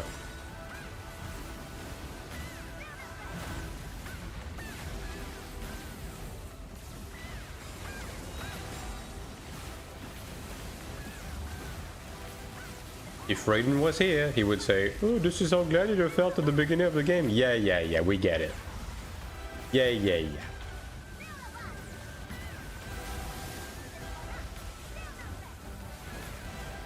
We want a Stigma when there's a Chanter. It's too much investment to get another Stigma. I mean, it's such a huge... Yeah, but the thing is, right, there's so many Stigmas that you would want to run, right, instead of LOP that are actually, like, very significant upgrades. Like, Prayer of Amplification is a huge DPS boost. And the thing is, Prayer of Amplification you can't make work in PvP as well, right? So you can actually like dual purpose it, right? Oh god. I guess I'm just gonna stand here. Yeah, just put it here.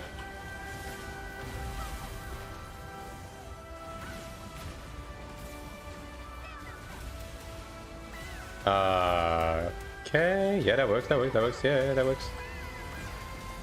Oh, did he bug? I think he's bugged. Yeah, he's repeating the phase again. Oh no. Well, that's a bit awkward. Is that gonna work? Nope. Yeah, this group is struggling a bit with this phase. Like, it's not that deep. We just all go to the same corner and we wait. Like, come on.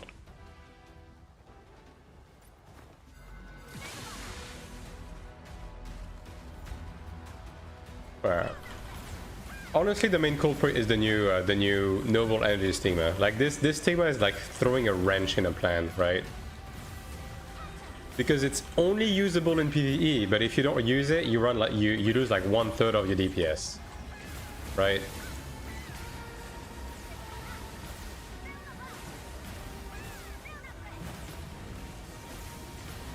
So like that's a level 20 stigma that you run only for specific things, and then if you're a solo cleric, you can't run it. So like this week it's okay because we're able to infinitely respec for free, but my god, next week onwards is going to be painful as fuck. Like I basically need baseline one more stigma to level 20. Like there's not much to it. Not gonna escape it. I just need one more. But that's like how much was it again? It's like 2 million AP or something worth of stigma shards.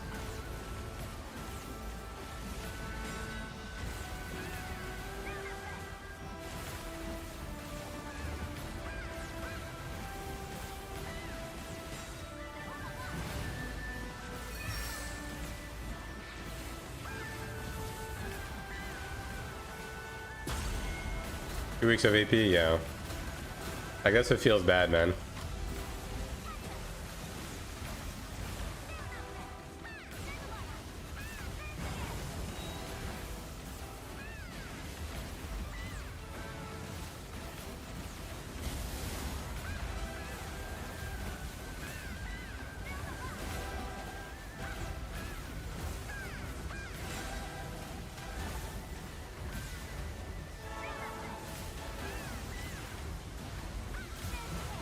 Oh, rip that guy.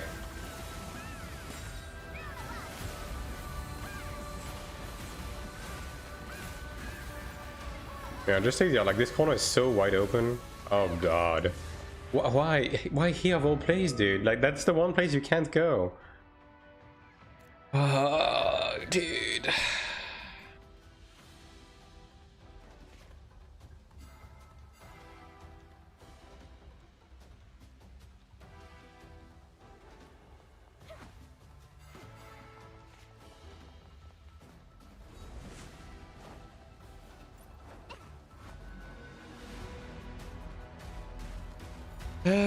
And noble energies on cooldown now. Yippee!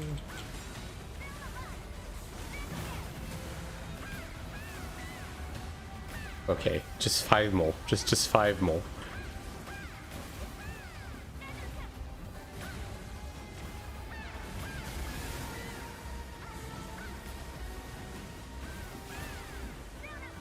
What about the level increase? That's gonna be season 4, probably.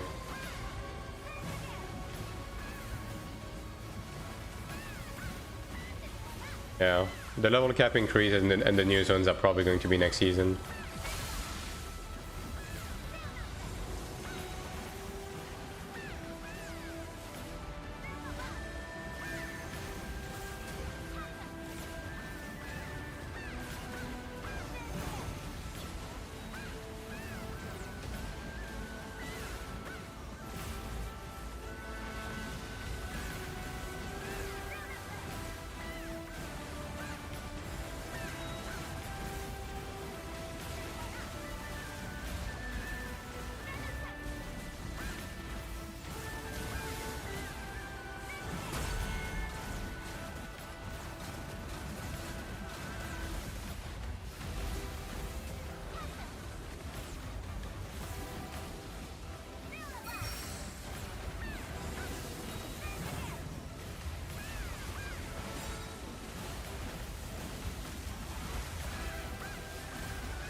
Are we getting new skills and level increase? I mean, if they do it like Iron 1, yeah, but look, man, my personal cope, alright? It's probably not gonna be what it is. My personal cope is that the level cap increase is gonna give us a second skill bar with more skills. Just let a man dream, you know? Let a man dream.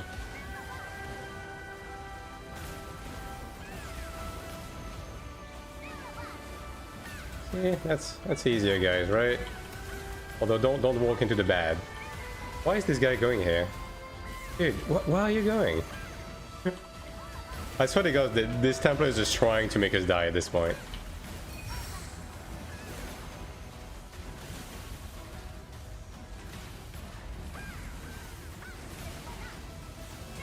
Alright, well, one level, we don't even need to pick up the balls. We're good. Wasn't that difficult, was it? I mean, the Iron 1 skill bar took half the screen, yeah, pretty much. I mean, look, at the end of the day, I'm not looking for something that drastic. I'm just saying that a few more skills would certainly help with the balance a bit. Would make things more interesting, because dude, let me tell you, if you let me equip 8 Stigmas right now instead of 5, bro, that shit would be very good.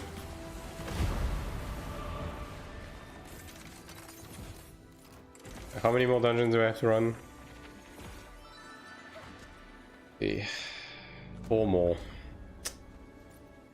Yeah. Wait, hold on. It's rifting time. Wait. Nah. Sorry, guys. If you let me equip 8 Stigmas, I would solo the dungeon. Yeah. But it would feel better, wouldn't it? It really would. Well, I'm looking at my Stigma skills and I'm like, man. I would be the happiest fucking man on earth if you would let me run all of these. Like, if you let me run what I have right now and also Ustials, Voice of Doom, and Root, I'd be like, yeah. Now I have a class, you know?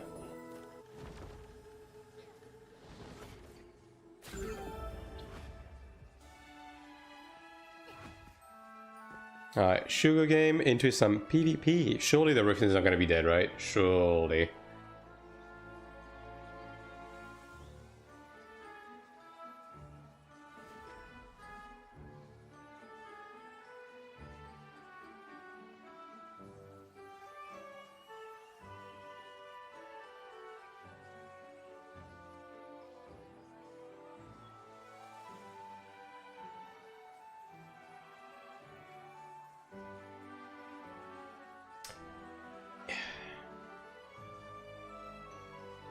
Can't decide what to play on Global. I play Templar and Sork on Taiwan. Right now I am between Cleric and Chanter and Sork. I know a lot of world changes in Global, but how would you rate these classes in PvP? Sork is currently the worst class in the game, across the board. Cleric and Chanter are in a similar place in that they're not the best for solo PvP. Chanter is slightly better, but they're both really valuable in group PvP and group PvE. That's basically where we stand right now. But yeah, as you said yourself, the balance keeps changing, so yeah, it's... By the time Global comes out, we're gonna be playing a different game. I will say that Chanter has... Out of these 3 classes, Chanter has probably been like the most consistently desirable good across the board, across all of the different types of content. Cleric is a bit more volatile, and Sork has had some really high highs and some really low lows. And right now it's hanging out in a ditch somewhere.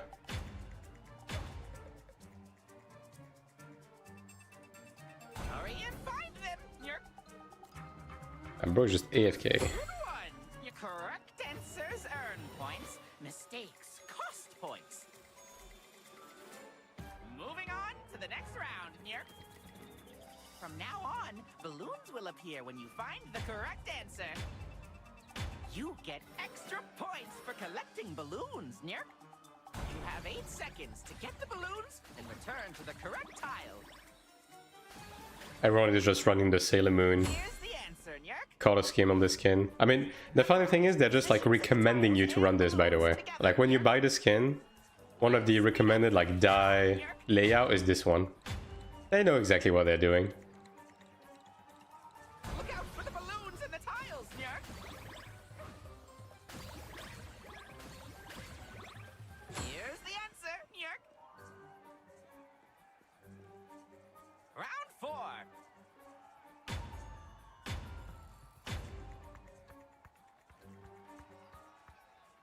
Look out for the balloons and the tiles, Nyark. Voice acting on this Shugo game is infuriating. I mean, it's a Shugo, brother. What were you expecting? Round 5. The Shugos don't exactly sound much better in Chinese and Korean, to be fair. Look out for the balloons and the tiles, Nyark. Brother, you're locking me out. Here's the answer, Nyark. Oh, fuck these people. Whatever, man. I have so many keys to expand anyways. Game is always so close, I'm just so good at this. Yeah, exactly, dude. Except this time I'm gonna be last because these people body blocked me. Look out for the balloons and the tiles, Nyark. Not that I care, to be honest. Rip Sulk, I will come back in a couple of months and ask again before the release. Yeah. I mean, you could even like come a few weeks from now Round 7. and things might be different. Because people are bitching about Sulk right now, so they're probably gonna do something. Look out for the balloons and the tiles, Nyark.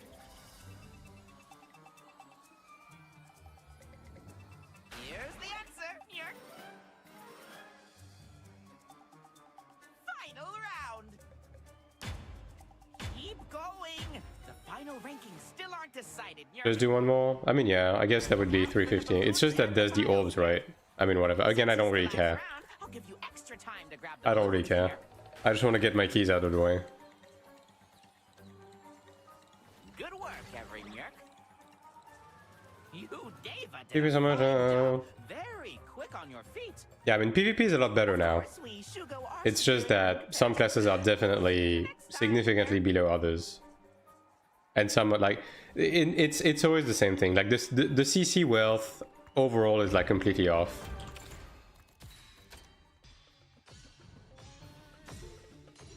Ah, shit rewards anyways.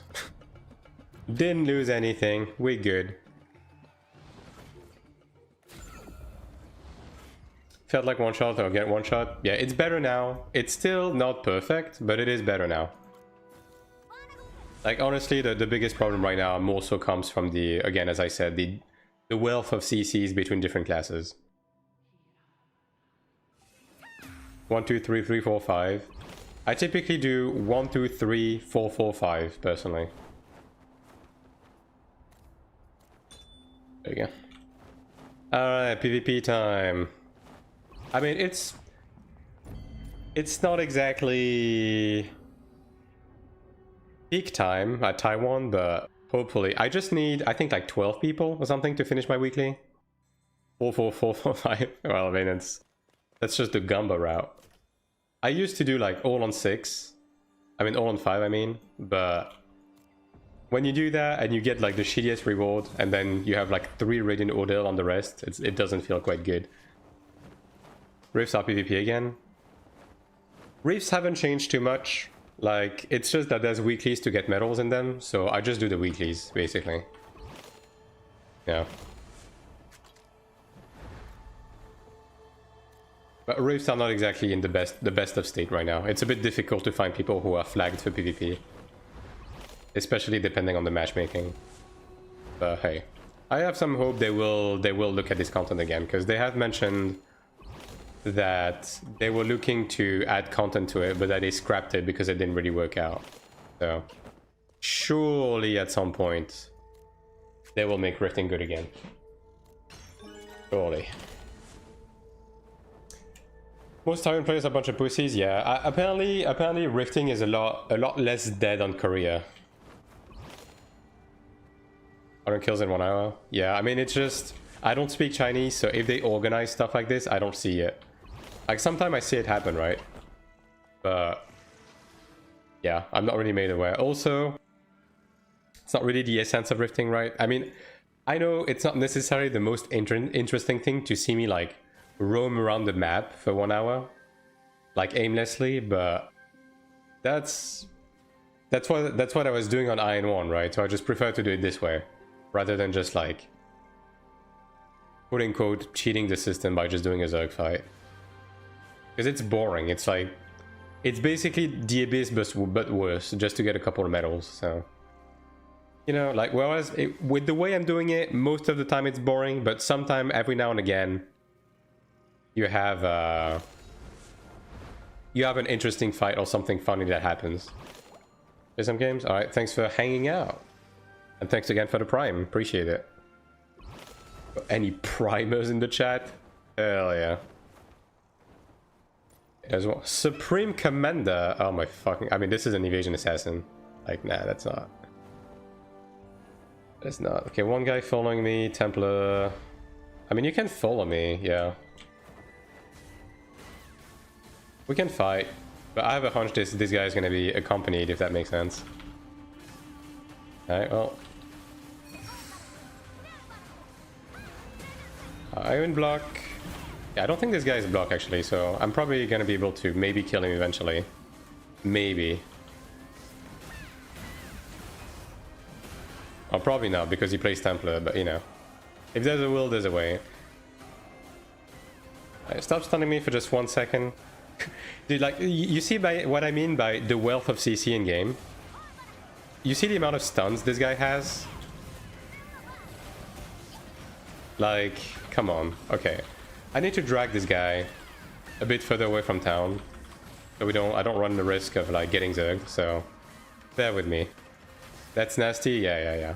Basically every melee class is like this, but range class don't have any CC. So they need to balance it out a bit better.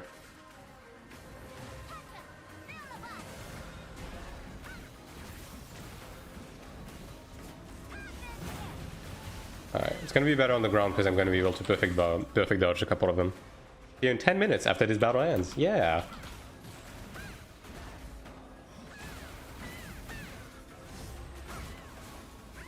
I mean, honestly, I should probably just remove shock on cooldown because this guy is not doing a lot of damage.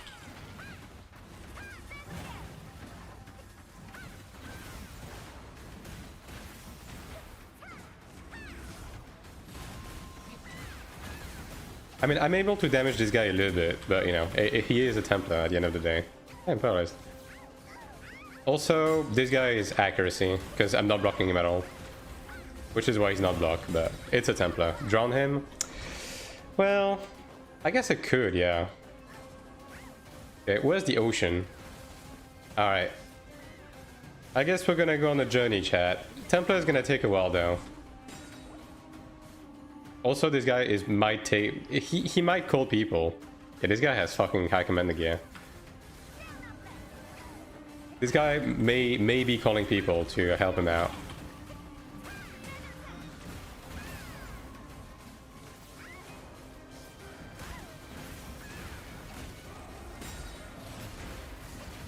How are you so tanky? I mean, this guy isn't like really built for damage. This guy is built for accuracy. And Templar doesn't do the highest amount of damage, right?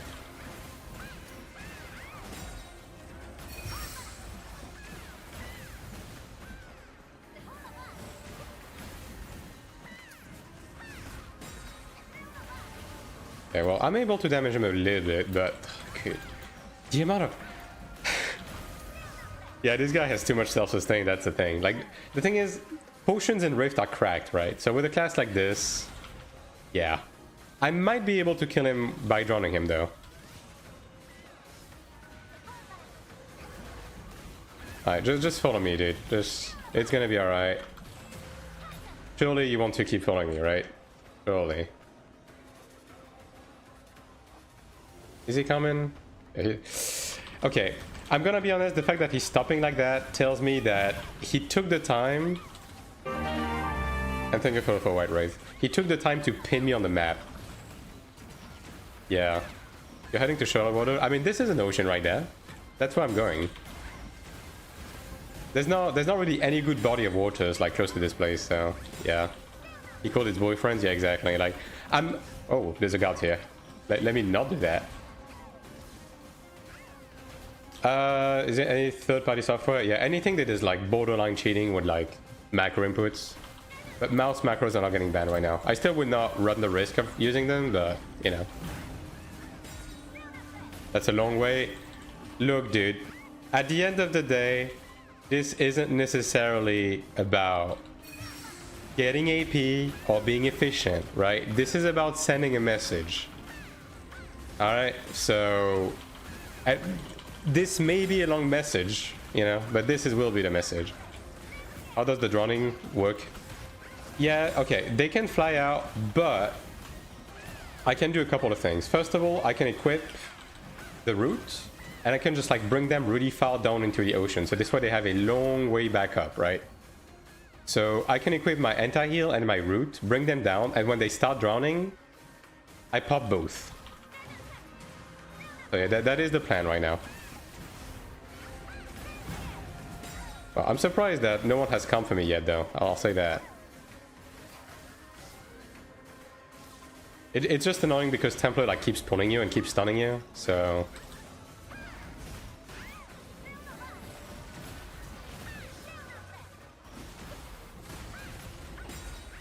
But yeah, bear with me, chat.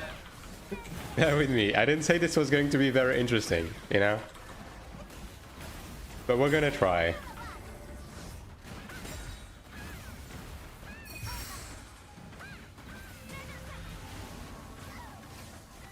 All that accuracy to deal Z DPS, yeah. It'd be like that.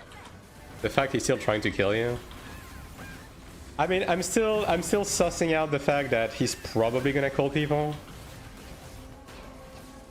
So, I mean, mind you, this guy is not exactly ungeared. Yeah. I mean, he's not even running accuracy, actually. How is he hitting me so consistently? I mean, it's probably just genius. Like, my block isn't that good. How much accuracy should a Templar have? I mean, if you're going accuracy, you need, like, as close to 4k as possible for it to be effective. We're gonna do a big jump. Big jump. Are you following me? Okay, there he is. There we go.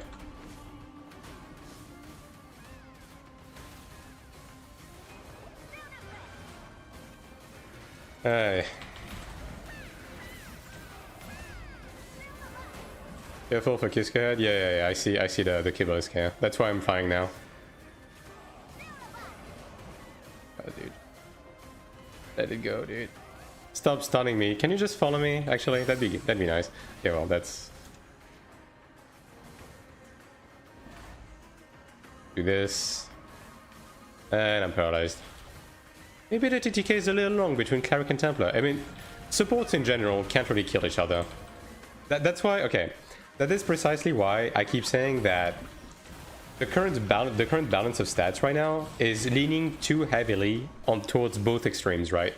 Defenses are too effective. Offense is too effective. They need to like meet in the middle somewhere.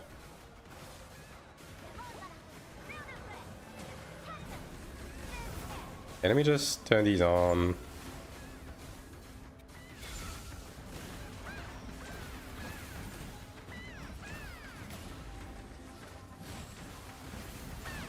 And like the problem with Rifting is that Rifting doesn't have the healing nerf in action, which also extends to potions, right? And because potions are so powerful right now, like a class like his is able to simply just keep up with my damage by just potting.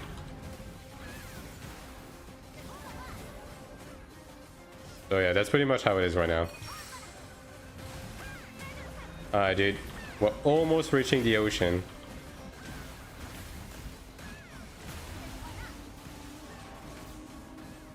Almost there.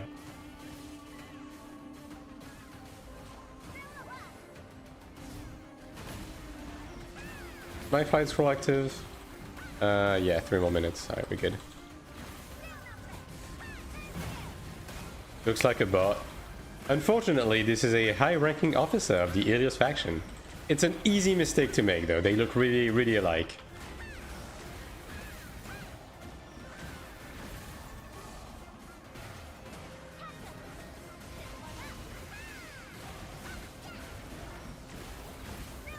But I think if I just get him there and I socket Voice of Doom, it's gonna be enough to kill him. As long as he doesn't try to go back up, bro, I'm gonna run out of flight time. Yeah, well, stunning me was not the best idea because now this is happening. Alright, well, we'll go by foot. We'll go by foot. Alright. We have made it to the ocean, chat. Now we just need to swim a little bit. We're almost there. So close.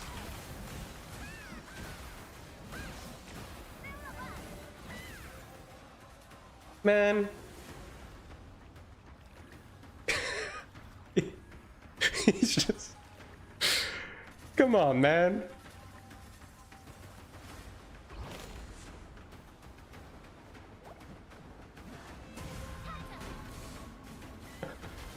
Like that's it. That's the cutoff.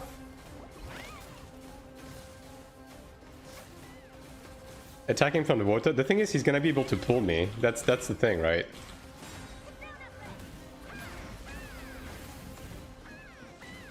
Why? Why? Of all things, really. You come all this way. You come all this way, and this is where you just... Okay, well, whatever, man. You want to do this? I'm gonna go on my way, dude.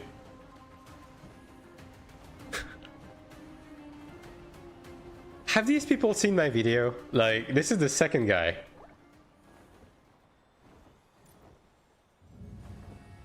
Unfucking believable, man. I'm sure you know what you're doing. I mean, come on, dude. Like, what's the risk here? Okay, well. Let me just try one thing, alright? Since this guy is, like, patiently waiting.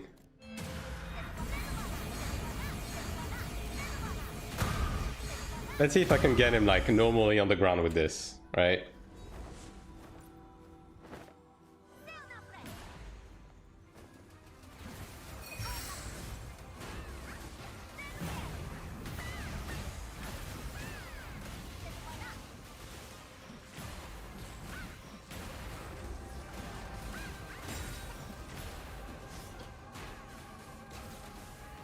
Yeah, I don't think so. Yeah, no.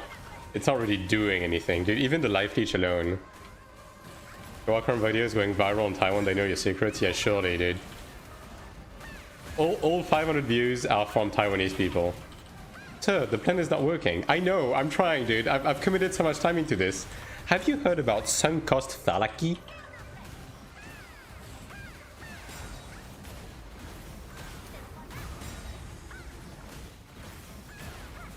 This guy is actually hydrophobic. I swear to God, dude. He's not even like putting one toe into the water.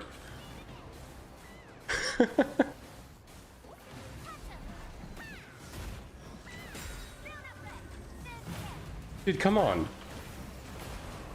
Okay. We have contact. We have contact.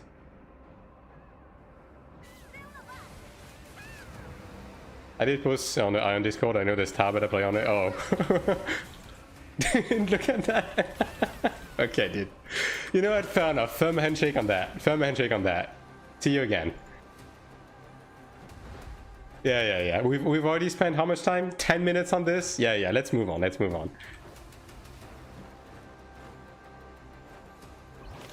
Insane, dude.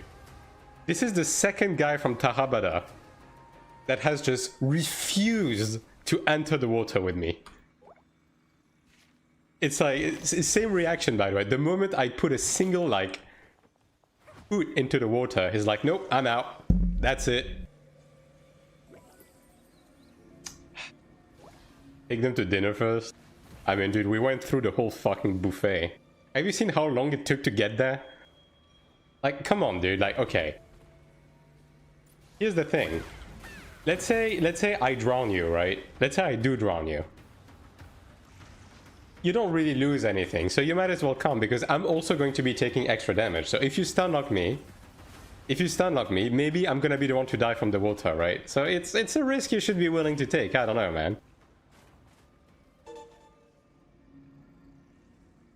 Star Dragon Bow, Bakama Bow, 2 much to transfer the stat. I mean, dungeon is better because of the weapon damage range, right? You just potential the dungeon weapon up and just use that until you can get an orange weapon. Is it regular for someone to spend that long attempting to kill someone else? I would have moved away after a minute. Usually people give up much faster, but it's just that, yeah, the support classes right now kind of struggle to kill each other. Like, especially, as I said, in Rift, because the Because within Rifts, the healing debuffs that are active in every other PvP area are not active, so... But yeah, no, typically people give up a lot faster. For sure. I mean, typically, if there's two support classes that are alone, that encounter each other in open world, they're just like, you know... They look at each other and they just nod, and they just move on with their day, because they know exactly what's gonna come. Is the guy who was playing the Chanter you drowned and he got 4 flashbacks when he saw the water? Maybe, maybe. But then again, there was another guy the other day, so yeah, I don't know.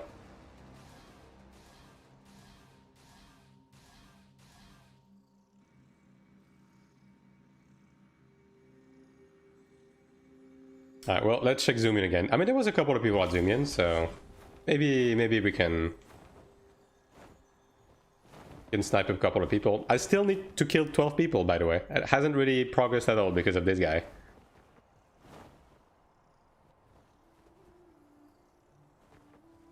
The absolute refusal to enter the water is funny, though. What is this? Glad Templar. It might be the Templar, actually, the same one.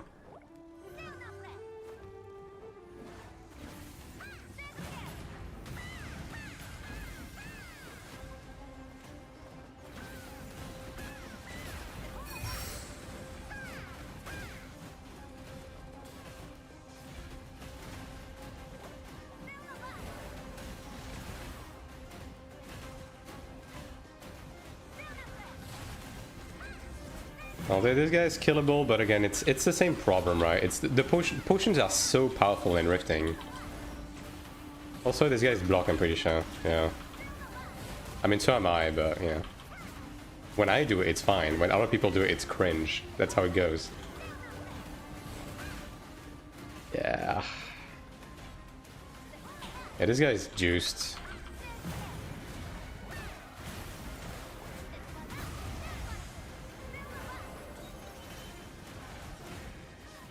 Let me guide him to the ground. Maybe we can do something once we can parry him. But then again, the most likely outcome is that I'm going to get zugged, so... yeah.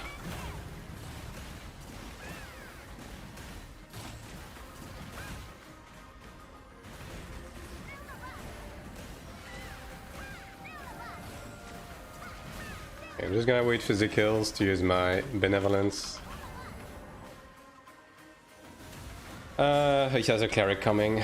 Yep, there it is. As expected. Is it the block Cleric? Yes, it is. Yeah, well...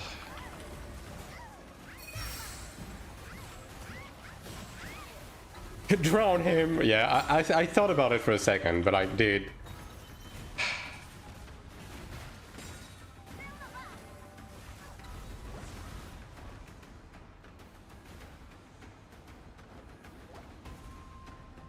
Yeah, well, they're turning back. They don't want to do this.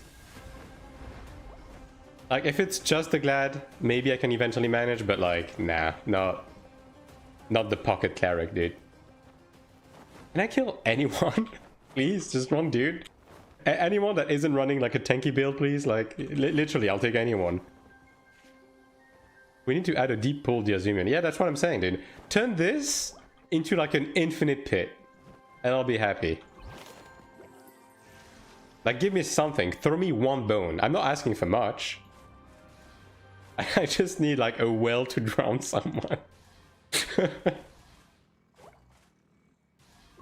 Like, you either give enough damage to my class to kill people normally, or you give me more bodies of water. Like, anything at this point. I'm tempted to install this again or wait until it comes out in Steam. I mean, ultimately, that's on you, right?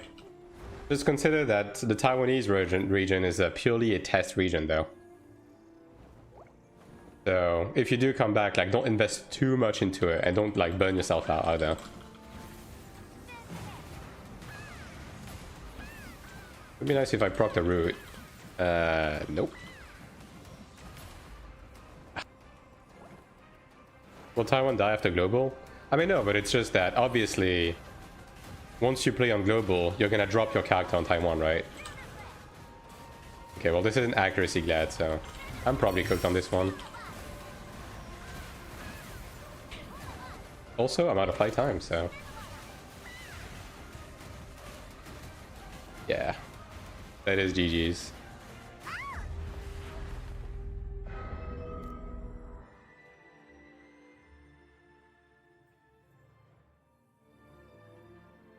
Also, my flight time is fucking catastrophic right now. Holy moly. If I stop, I want to push it and save the energy money for global. Yeah. I think for 99% of like people, just waiting on global is the better play. And like, if you really have an itch to like know more about the game, then you know, just watching a stream, watching videos is like probably gonna be enough. If you really want to like get the experience right now, you can just like play free to play on Taiwan, just to like get a feeling for the game. Taiwan will not die with merge servers. Yeah, I mean, Taiwan is not going to die. Because Taiwan is like encompassing also like mainland China and all of the Southeast Asian countries as well. Like everyone's playing on there. There's very little global players playing on Taiwan right now. Very little. There's a couple, but there's very little.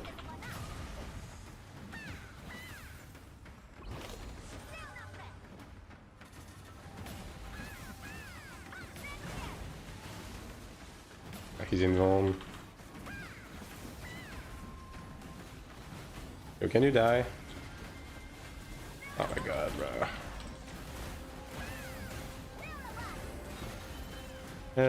That's two gladiators. Not the biggest fan of that, I'll say it. I'll say it. Yeah.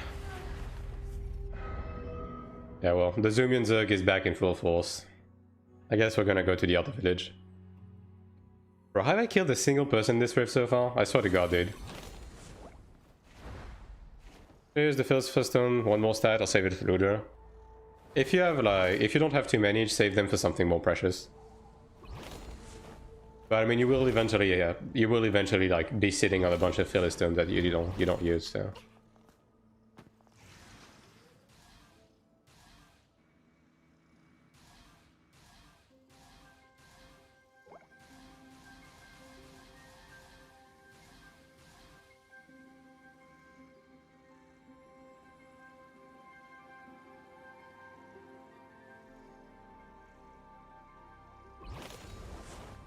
I'm just gonna go around and go to the other village and hopefully I can find some stragglers there.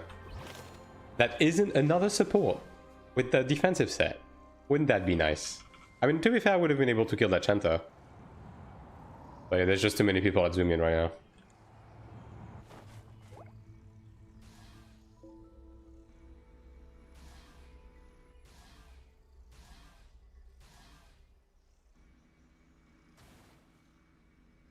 I'll just keep running Voice of Doom for now. It's probably better in rifting, considering Chanters and everything.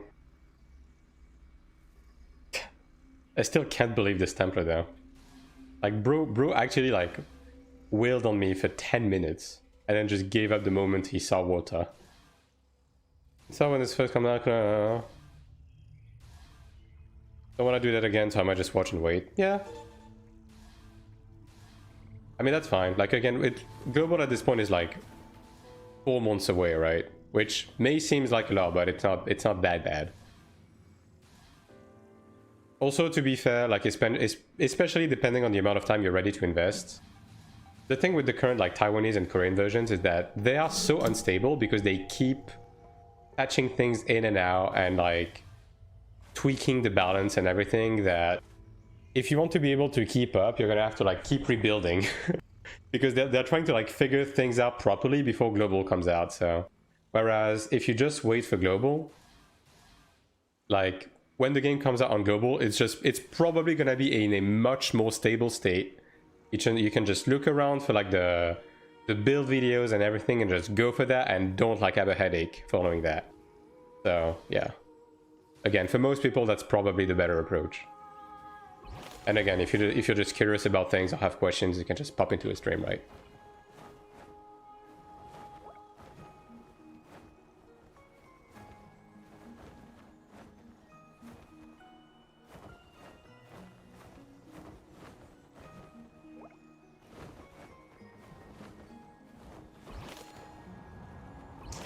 Alright, surely we have something in there. I'm not asking for much. I'm just asking for 10 dipshits to complete my quest. Right, nothing here. I mean, it is pretty late though, so like for Taiwan, it's pretty late.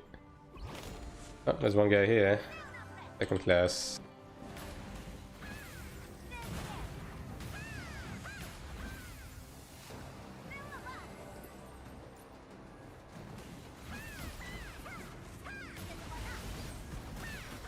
Yeah, I don't know about this approach, Chief, but thank you.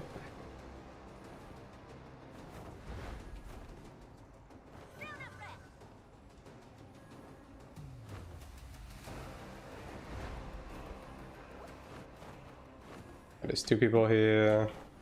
That's the assassin again, isn't it? Pretty sure it is.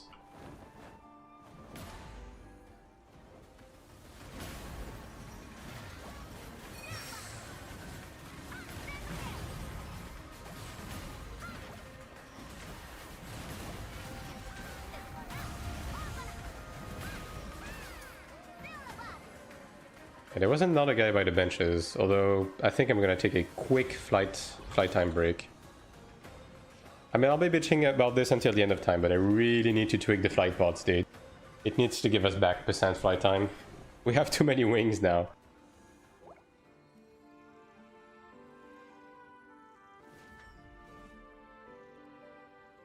Alright.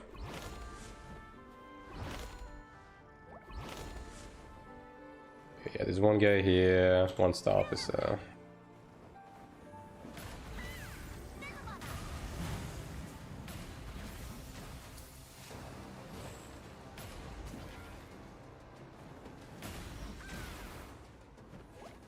Alright, I'll be taking that.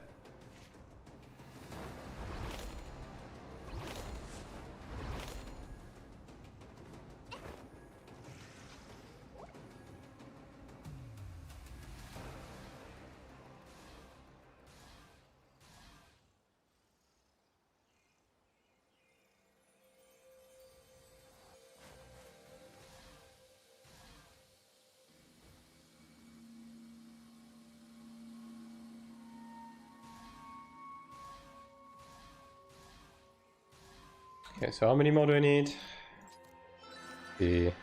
Okay, 7 more. Surely I can manage 7 people in 30 minutes, right?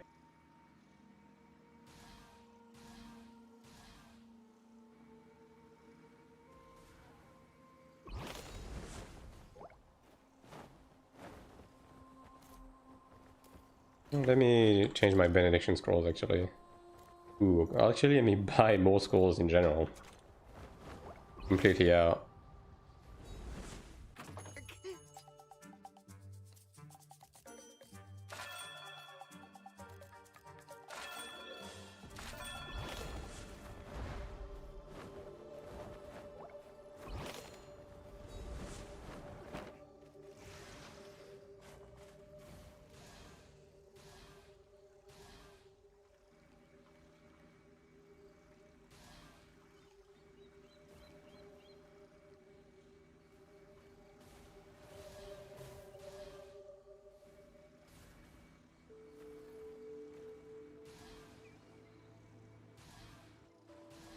Could you imagine if the Templar is still like waiting on the edge of the ocean for me to come back?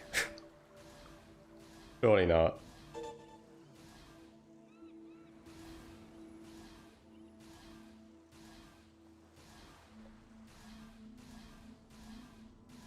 Yeah, I know.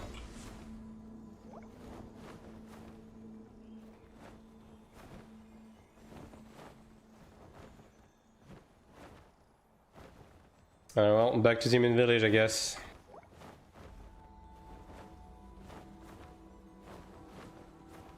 Not my favorite, but...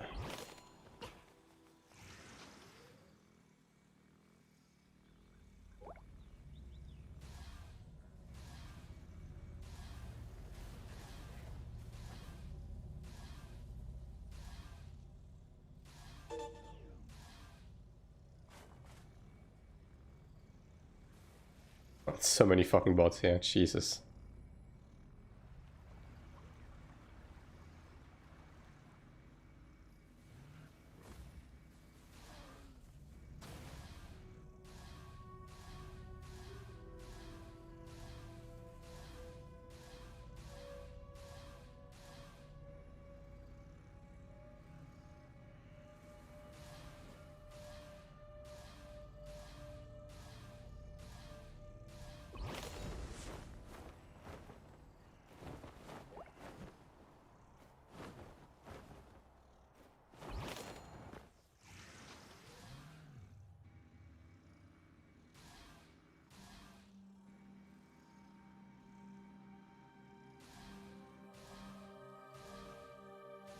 I'm actually curious what they're going to do next week.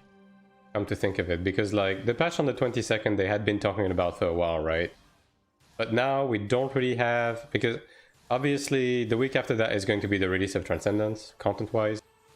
But in terms of like tweaks and small additions, they haven't really mentioned anything for the coming weeks. So I'm guessing this week is going to be like specifically balanced tweaks relating to like the recent stuff they implemented, like maybe bring classes a bit closer together in terms of like PvE balance. But I don't know. More balanced refinements? Yeah, I think that's the most likely, right? The one thing that I'm wondering about is obviously they have been saying that they don't want to do balance patches like as reactively and as often as that, specifically because that's what led them into bad situations, right? So we'll see if they want to do it. They were too heavy on Leech. I think Leech is in a good position right now. I don't think they need to change it.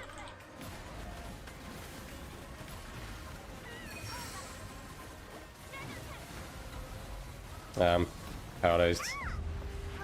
Yeah. This is good, but it was a tiny bit harsh. I don't think so. I genuinely don't think so. Leech is still pretty powerful.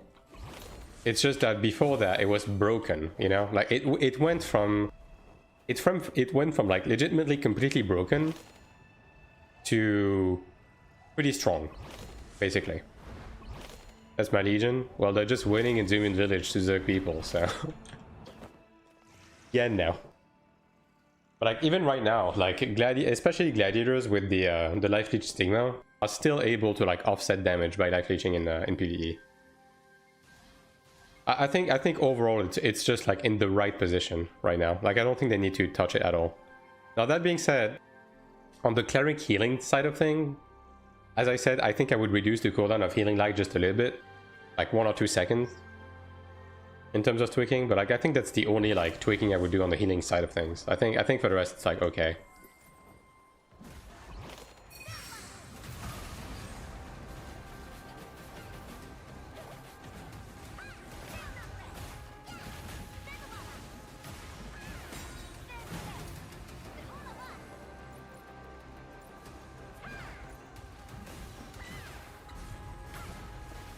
The guards are gonna get me, yeah.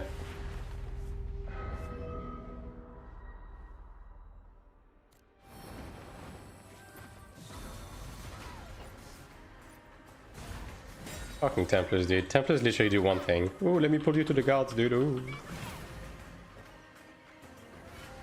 Swear to God.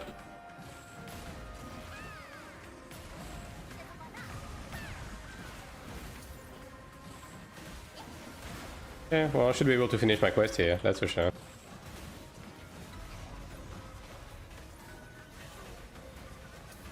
Me of all people, huh? Did they add new skills or just change icons? Yes. They have modified skills and they have also added new skills, yes.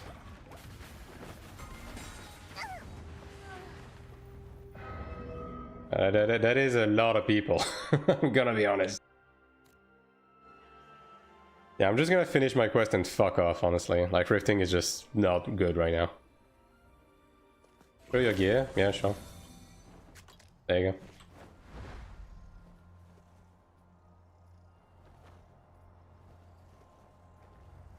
If you want to go back on specific things, you can do on the YouTube stream and rewind.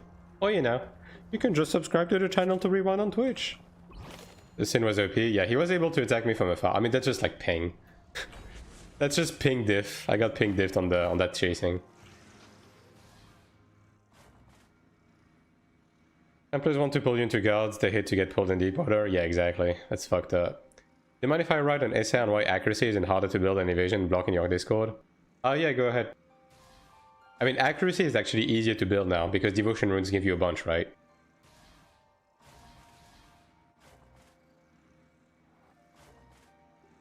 So like, before it was the case, before the devotion rune change, it was hard to build as much accuracy as block and evasion, but nowadays, you can. Now, if you have like really cracked like mana stones and shit, it's a bit difficult. I mean, if you have really cracked mana stones and everything, it's a bit difficult to build enough accuracy, but I mean, it's basically equal, right? Can't wait to play with 20 ping. Is you know what Europe is going to be? Yes, it's known. It's going to be Frankfurt. I mean, it's the same as usual, right? Germany, Frankfurt, basically.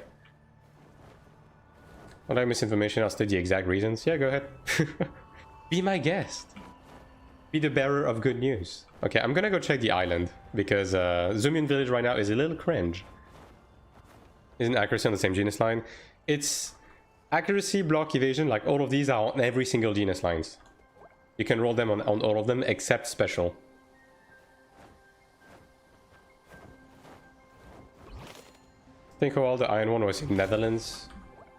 I mean, prior to Gameforge, maybe? But as soon as Gameforge took over, it was always in Frankfurt. And then now, like, Frankfurt is... Basically, Frankfurt is where the data centers are, right? So that's just where they go. Typically for games in Europe. Yeah, I'm really looking forward to having human ping. I mean, I'm probably going to be playing a different class as well. But again, it's going to depend on a bunch of factors.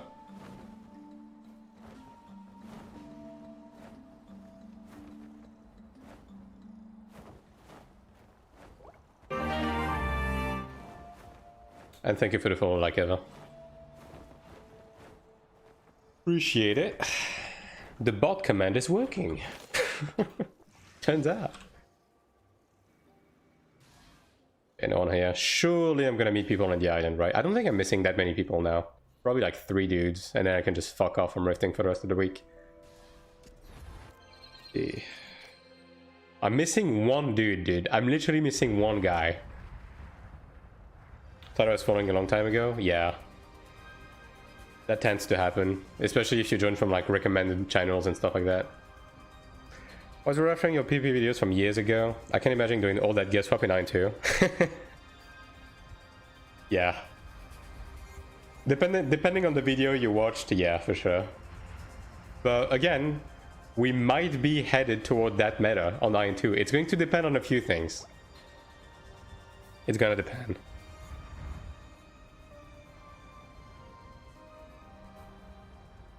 Because the game doesn't stop you from doing it. You can keybind preset swaps. As long as you don't have skill difference, you're able to do so. So, yeah. Even right now, technically speaking, it would be meta. I don't know if like any whale is doing it, but I can tell you that in Europe, if they don't change anything, people will be doing it 100%. You kind of have to, right? You kind of have to. You need an accuracy swap. Surprising they haven't locked the Gears for Gina yet. I mean, it seems to be intended.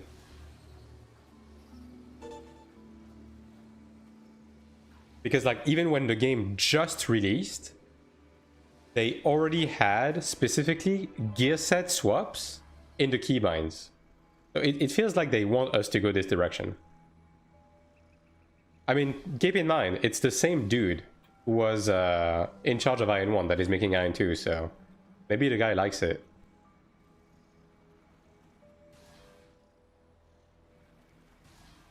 Didn't be making sense? Yeah. Not wrong. Man, there's fucking no one. Dude, this time to rift is dog shit. It's only Zergs at Zoomian. I mean, to be fair, any time to rift is dog shit. Like, rifting is so bad right now, but... yeah... Why did Iron 1 die exactly? Gameforge. There we go.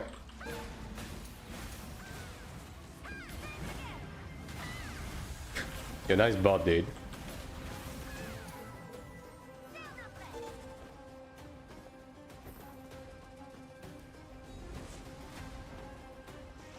Well, I think I might just like go out of the rift early because yeah, this rift is not the best.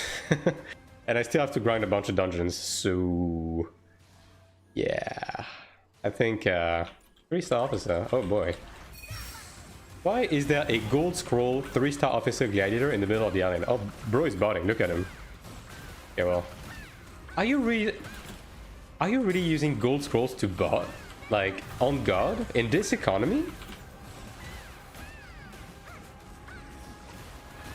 These people are like mental, dude. Like I'm genuinely discovering new types of mental illness on IN2 in Taiwan. It's crazy. What the fuck is he doing? He's botting. But he's botting with gold scrolls. Like, okay.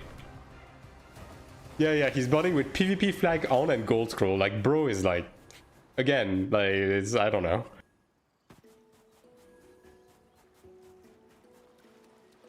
Some people are just built different, in parentheses, derogatory. Alright, back to the dungeons. Thank you for the follow, Mr. Hearts.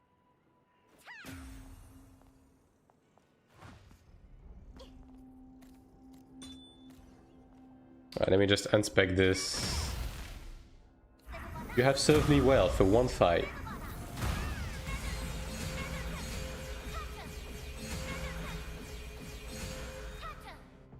Okay, up this.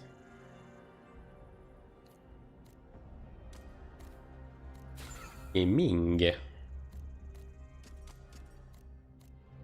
Let me get my medal. That was a hard-earned medal. Alright, back to this. Ooh. I mean... Oh, dude, whatever. That Chanter's gear is like very sus, but whatever, man. I only need 4 more runs. Next week, you will be spending 750k on resets to get a Stigma again. Next week, I'm not going to be swapping Stigmas. How about that?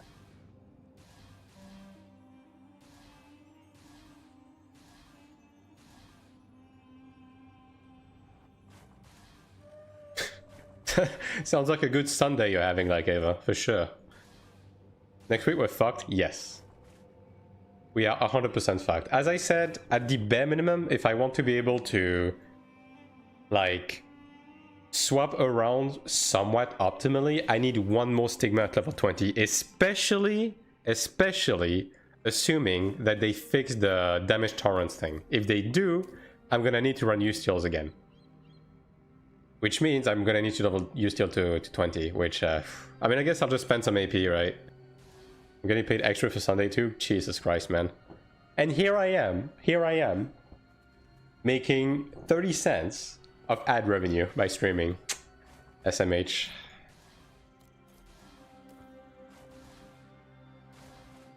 Just reset everything before the maintenance. That is not a bad idea, I guess. Yeah. Just save some potential, like, respecs, yeah. Benevolence is so nice. Today's new Sanctuary is pretty chill. Yeah, Benevolence is so good. Like, you can be upset about everything that happened to Cleric this week, but it's kind of offset by the existence of this Stigma, you know? I'm just happy it exists. That's one good skill they added. Yeah. Like, this shit, I'm really happy we have it. It's really cool. It's a really cool skill.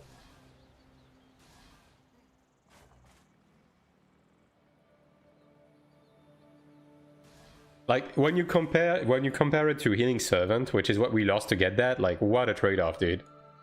Best deal of the century. On God. I would like visual feedback on it when party's in range.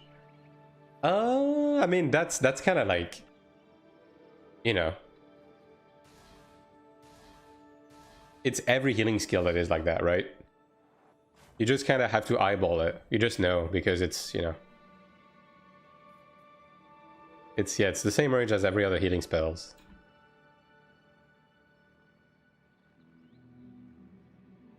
But yeah, like, especially like the most slept on aspect of Benevolence is the stamina regen. It's so good. So good. Can they make it a buff? Isn't it already a buff? I'm pretty sure it's a buff you apply to people, isn't it?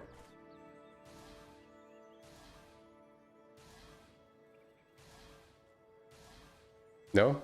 Is it a mantra? I thought it was a buff. Like the way the animation looks.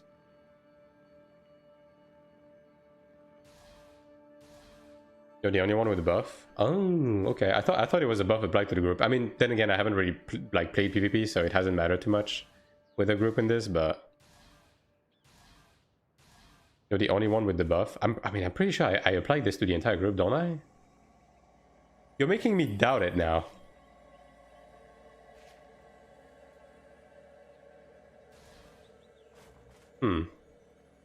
Yeah, okay. The tooltip makes it sound like it's a mantra. Yeah, it does make it sound like it's a mantra. Yeah. Okay, this is a mantra. Yeah, fair enough. I mean, to be fair, you're typically within range anyways, so... Yeah.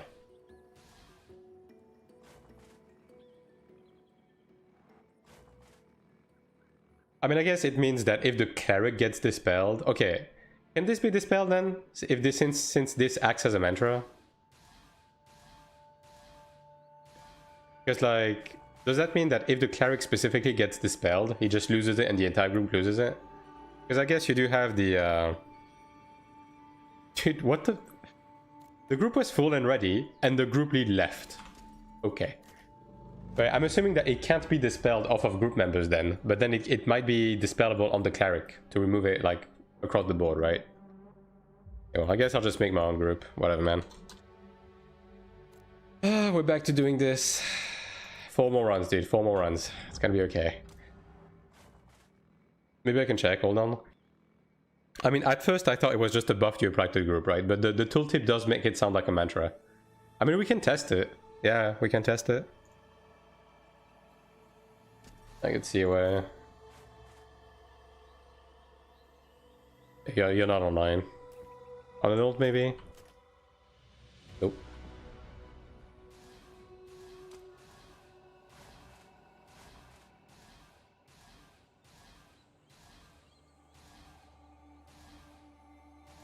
I mean, regardless of what it is, like, it's a phenomenal Stigma. It is. Dude, imagine if the cooldown was 1 minute baseline. Ho, ho, ho, ho. That would be a bit too OP. Let me log ESM. Alright. I mean, we would need a third person to test, though. Ideally. Oh, any Neemon enjoyer in the chat.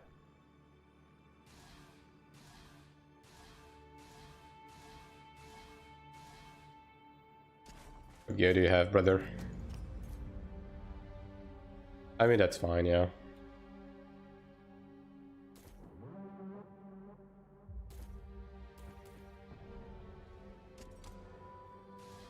The only problem when you take a ranger is that people are like more unlikely to join your group because they don't like ranger. Rose calling a horn weapon fine. Yeah.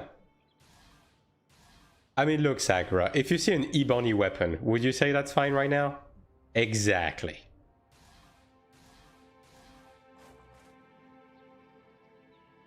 Is there a way to buy energy? No. I mean, only with like the pass they added. You get a bit extra.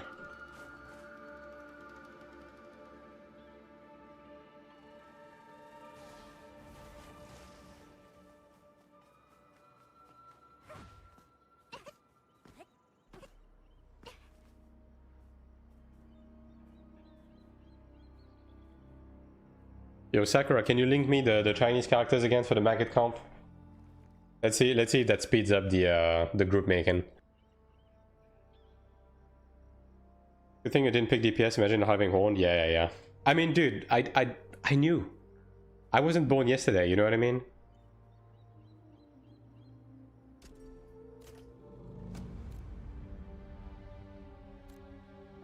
The 4 maggots. Yes.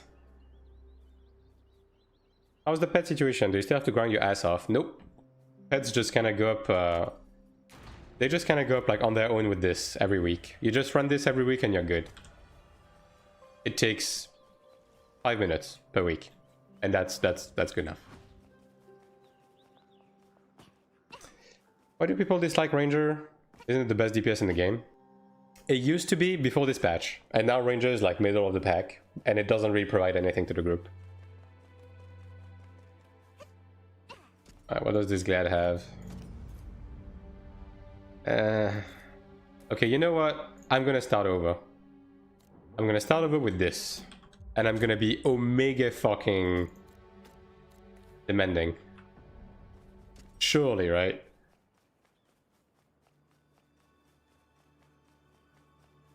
Surprised the full maggot comp takes a while to get. And there's so many people running comp. I mean, I don't know. I mean, maybe it's just a Taiwan thing. I don't know. But it's definitely been taking a long time to build groups, especially today. Then again, there may be two reasons for it. Number one, it is Sunday. So a lot of people probably already ran most of their dungeons. And number two, I'm running the new dungeon instead of Hall of Illusion, which I guess not everyone likes to run. So yeah, that's probably two of the reasons.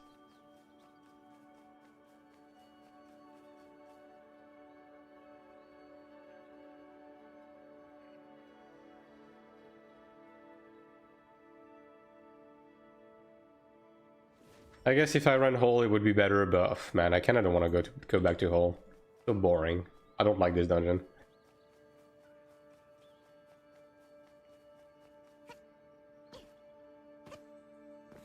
You really need to fix the shield just flying off of your back when you jump, dude. I don't have any keys, do I? Nope. 35 boss runs are too small of a boss count. I mean, we got more this week. We have 45, right? Because of the pass I'm on. Alright. I guess we can go on the boat.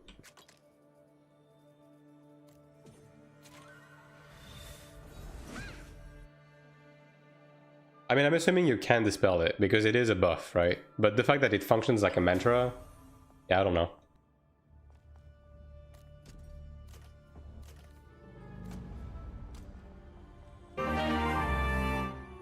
Thanks for the follow, Sotalk. Appreciate it. Alright. You can't fucking do it on the boat. Brother. I was out on day one. I mean, the thing is, like, on day one, I'm like doing Sanctuary and everything. Like, there's a bunch of stuff to do, right? So, yeah. Supreme Commander. Alright, let's go down the stairs.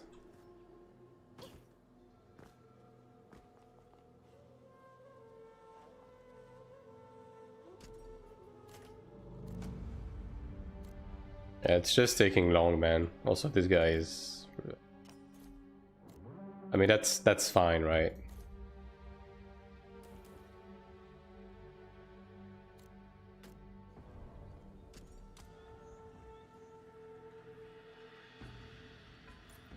You kitty with the whole fucking cash shop worth of skins, dude. Oh my god. We're kicking from Manova. Bro, I'm just desperate. It's taking so long to build these fucking groups right now. Alright, well, I guess I'll just put it alone. Yeah, so it is dispellable. Now the question is it dispellable if you hit someone who has it from the Cleric?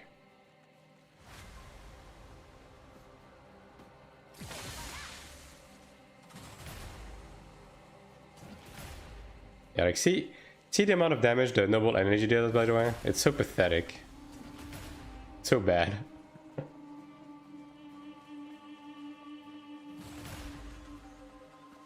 $560 damage, critical hit, XD.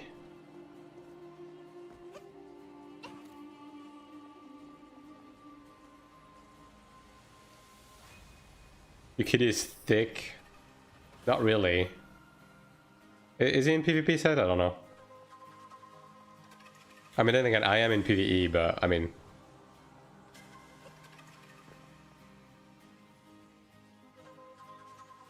Casual player, by the way. The entire cash up skin set, dude. Bro has the cat. I mean, the cat does look really nice, though. I'll say that. Like, this is like the most HD cat I've seen in a game. Crazy. Look at that fur effect. Holy shit, dude.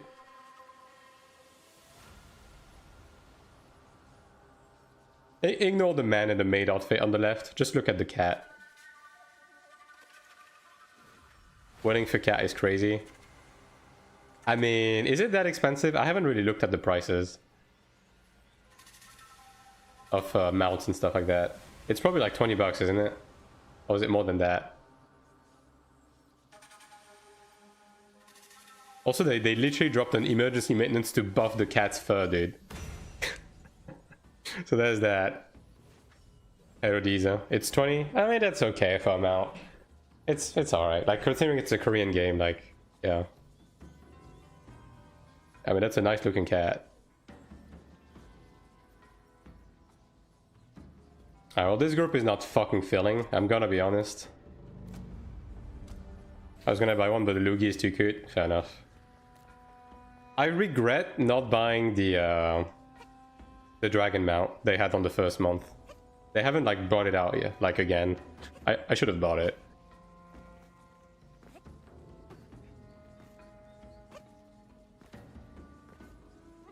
Yeah, well. I guess I'm just gonna look for a group then. 1, 2, 3. Ugh, Jesus Christ. You have a cool ass spaceship. It's a bike, I'll have you know. It's an Iron Wand mount.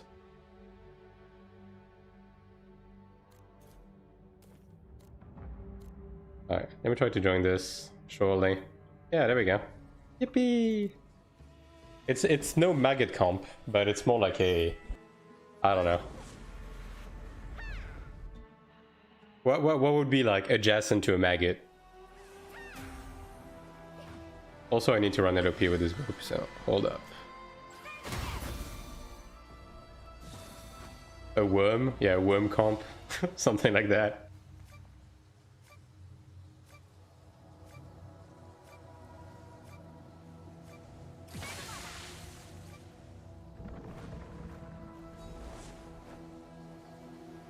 Melande comp. It's so funny to me. Okay, I'm just gonna say something. It is really funny to me how when they announced that the Sanctuary boss of Season 3 would be a sandworm, everyone was like, oh my god, they're already taking assets from fucking Throne and Liberty, it's a Belandia clone. Dude, it looks nothing like Belandia. Why are people acting like Throne and Liberty invented sandworms? Have they never played an RPG in their entire existence? Like, are people just really this fucking dumb? I don't know. Just a small pet peeve I'm having right now. They haven't watched Dunes. I mean, dude, they haven't like... Sandworms have been like a thing for like forever. Like, what are we saying here? Also, it looks nothing like Belandia. Like, genuinely. Like, if you wanna have a kick right now, just look at the roadmap for Season 3, look at how the worm looks like, and then Google Belandia if you have never seen her. And then come back to me and tell me that they look alike.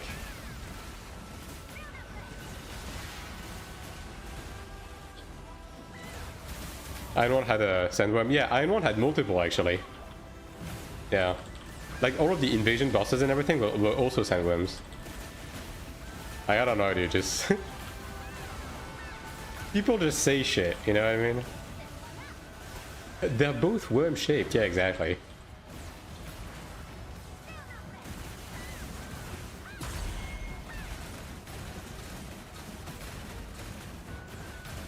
Iron 2 copied the Bible. You have wings. Okay, dude.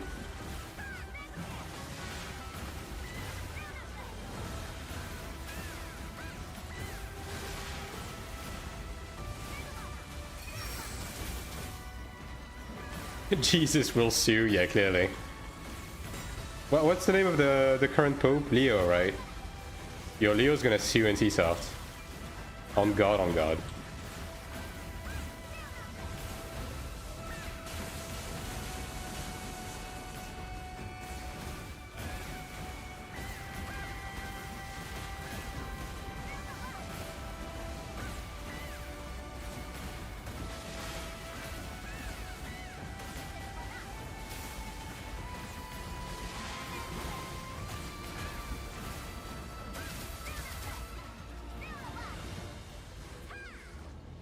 Man, not even skipping the second one, even with this comp, shaking my head. I mean, I guess we don't have a Chanter. Fair enough.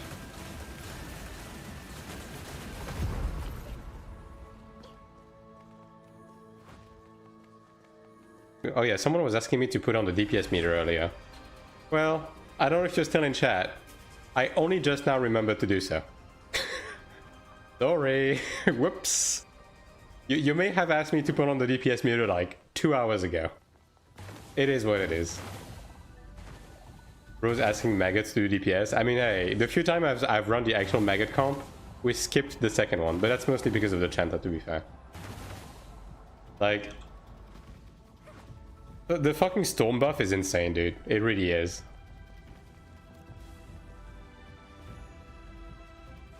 Where's ACT Strummer? I actually installed IN2 Viewer. I need to set it up on stream to be visible. I'm sure some people would like be interested, so I might as well.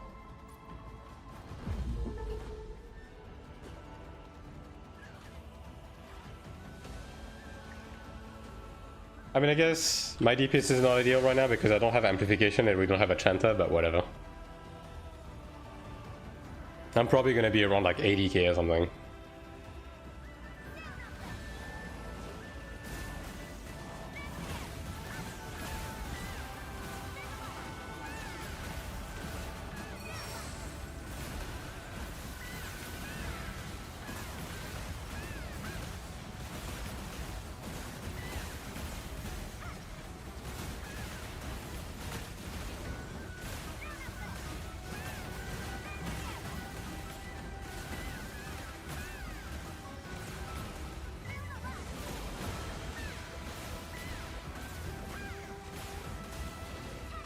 Look at that Templar respecting the content on the left. 07.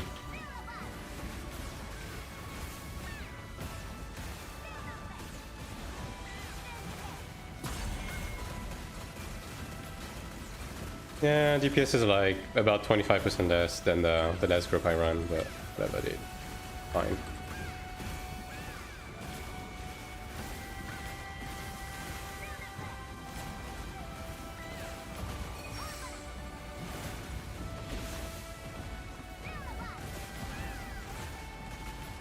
That is one soft Templar. I mean, hey.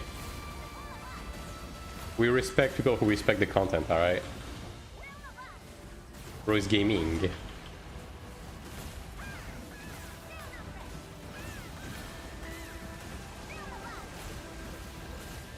Look at them, dude. Look at the Glad and the Templar. Hell yeah. And they're still taking... Okay. They're still getting hit from the distance, though. Like, what the fuck are you doing?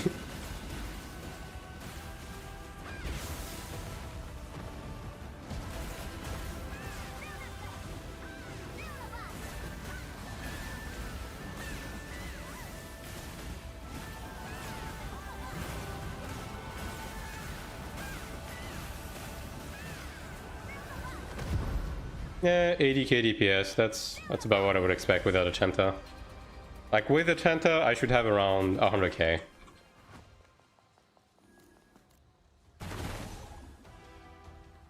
Alright, surely the guy who asked is still in chat. Surely. I mean, hey, I did say that I keep forgetting about it. So I didn't lie about that part.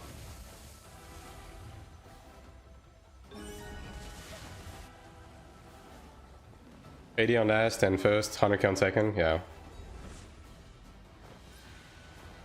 With the Chanter, yeah. I can imagine that.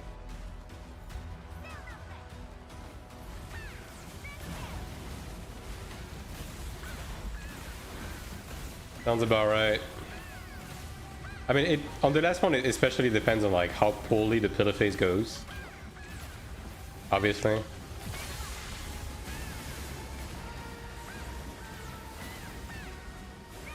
Personal DPS meter is kind of boring though. I mean, it answers the question for me, right? It was specifically because it was specifically a Cleric question, so you know. But as I said, I did install IN2 Viewer, so I'll just have to set it up, yeah, to be visible on stream properly and everything.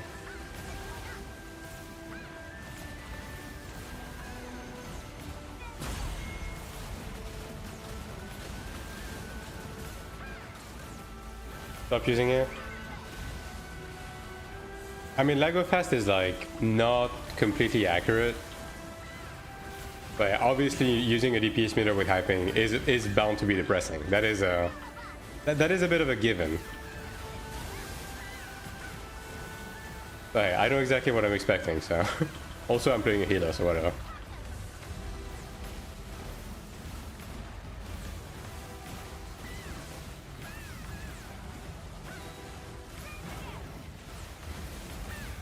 But Lego Fast is slightly inaccurate, so prefer not to use that. If I'm gonna use a group DPS meter to display performance, I'd rather not use that one.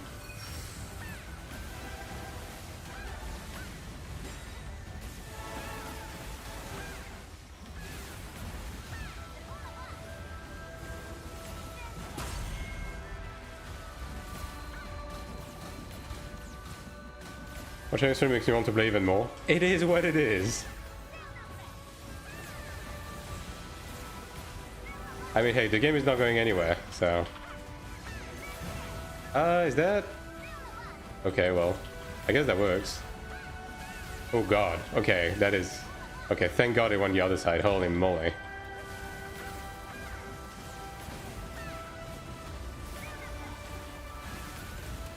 The game didn't even arrive yet? Yeah.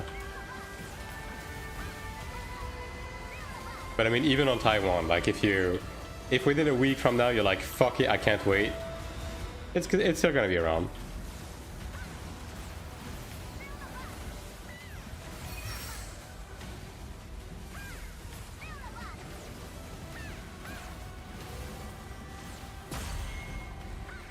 This last mechanic is so damn weird. The pillar one, I mean, it's not that difficult, right? You just need to drag the boss in the corner. It's basically twin tiny dives. Like if you played Final Fantasy 14, it's literally just twin tiny dives.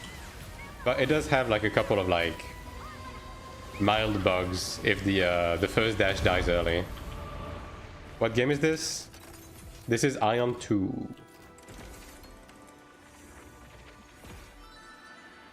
Wow, 2 Berlic mats. I guess the solution to get loot was to not be the group leader. Just really bizarre, yeah. Honestly, the most like weird part is the pillars that like change position mid dash. Like that part is a bit rough to handle sometimes if you get like bad pillar RNG. I gotta be strong. I mean, yeah. I mean, you'll be even happier when it comes up to global eventually, right?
I mean, I could probably run Amplification over Absolution with this group, because like this group is like fairly tanky.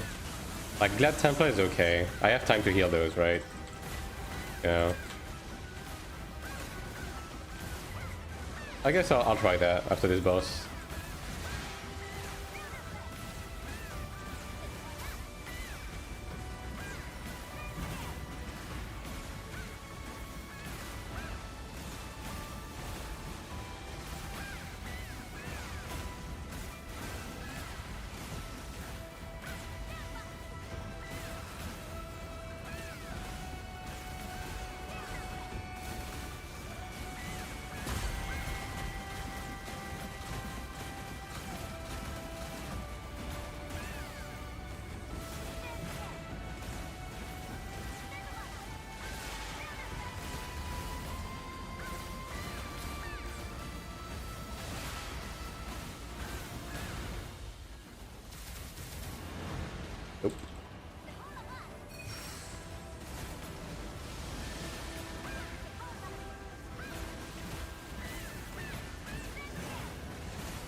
Is Final Fantasy 14? No, this is not Final Fantasy 14. This is Iron 2.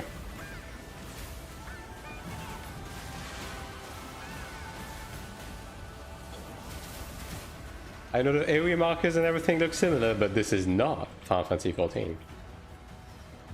Oh, can I make it? Yikes. Well, not after that. Actually, this is WoW Classic. Yeah, precisely.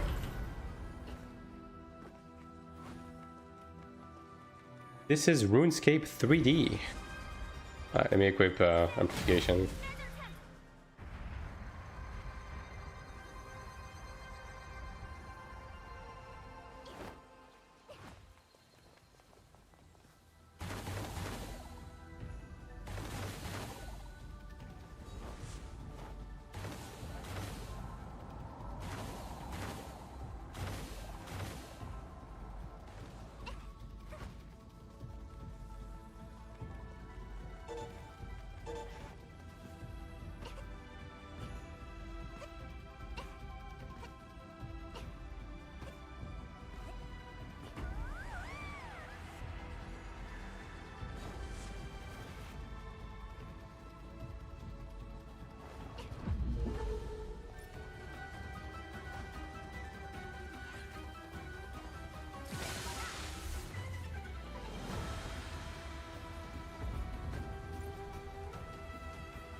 And there we go.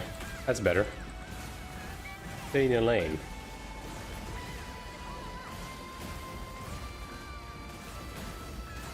Look at that respectful tempo, dude. Every time that's gonna get me.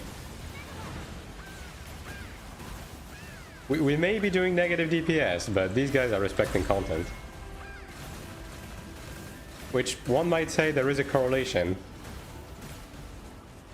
But it is what it is.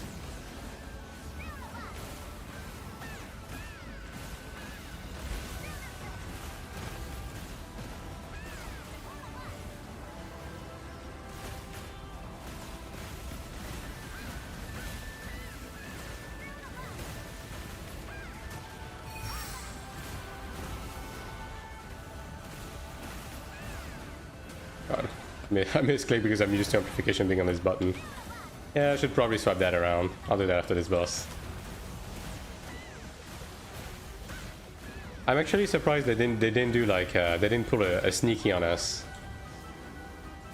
I didn't make it so like if you come in contact with someone with the opposite spore as you from the group, it hurts you.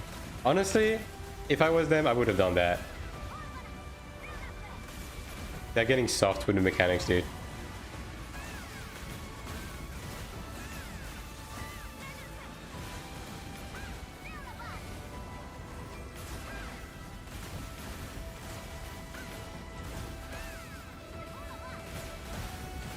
I'm starting to miss Absolution a bit, but it is what it is. Ah, yes. Love that. Love that for me. You know what? I'm gonna wait for them to open it. Let me switch my Stigmas around. I need to wait 15 seconds. Of course I do.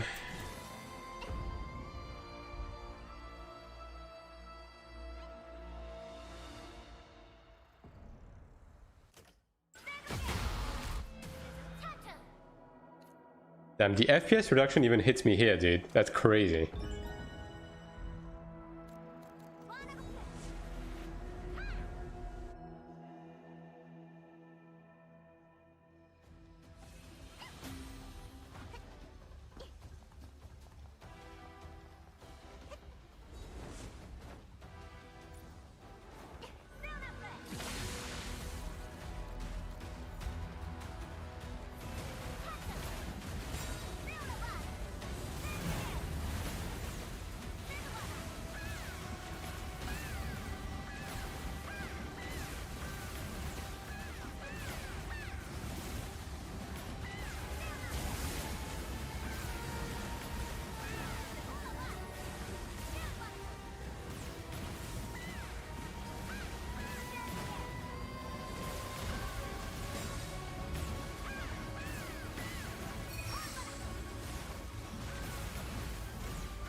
God. Man, you know, they just give a huge, like, look at Cleric, and they still haven't fixed debilitating mark. Not being able to hit target that are even slightly moving. Like, come on. It can't be that difficult to fix that. I mean, I guess it's not, like, as punishing anymore, because now it's a damage reduction instead of being a torrent shred, but still. Please fix that at some point. I will beg.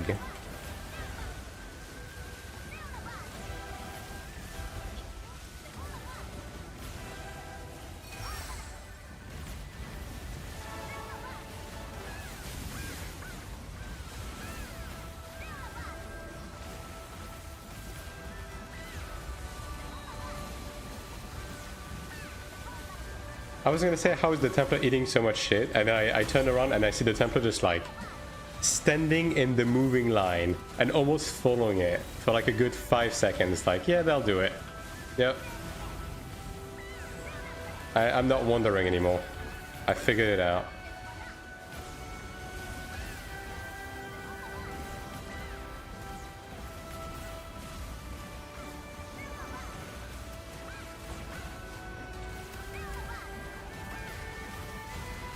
Also, Sakura, you're no longer allowed to run dungeons without me. That's it. That is my decree. You will be banned.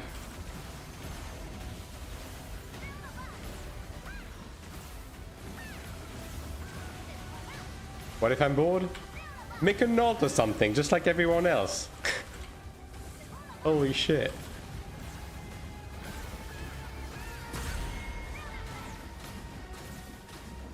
Go do some PvP. Do a crime. I don't know, man. It's not that difficult, right?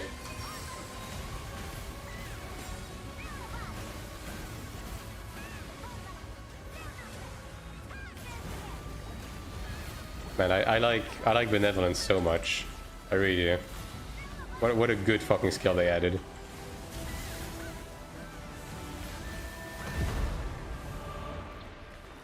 You know, Cleric may have lost its dignity this week, but at least we got benevolence. And nobody's gonna be able to take that away from us. Brother, I've been taking that exact Odil every time. Like, are we being deadass right now? No more kill attempts. Bruh. How many do I have left? 2. I mean, at least I'll be able to finish today, and then we'll be able to like wrap up by doing some Abyss PvP. For the funsies, for the fans.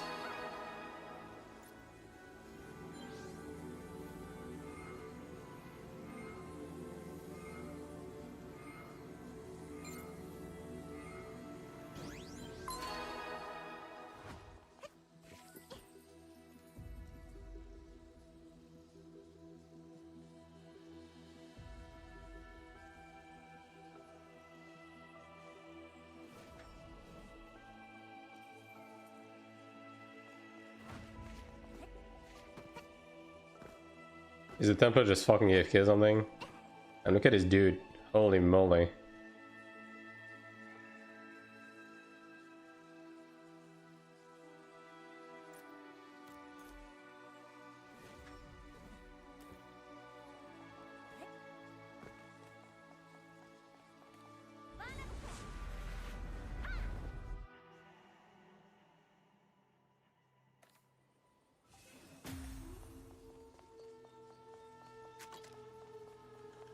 How many pieces of armor do I have? Did I only get 2 with all of these runs? That's fucked. Yeah, oh, I guess we have a juiced ranger now.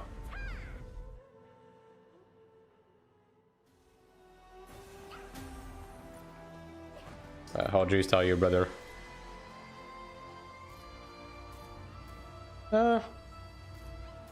Quite. Like, see, like this guy, like the gear that this guy has, if this guy is PvE focused, he could be a sub only. Like, very easily. With this gear, yeah.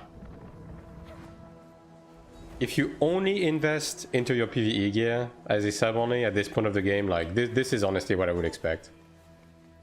Yeah.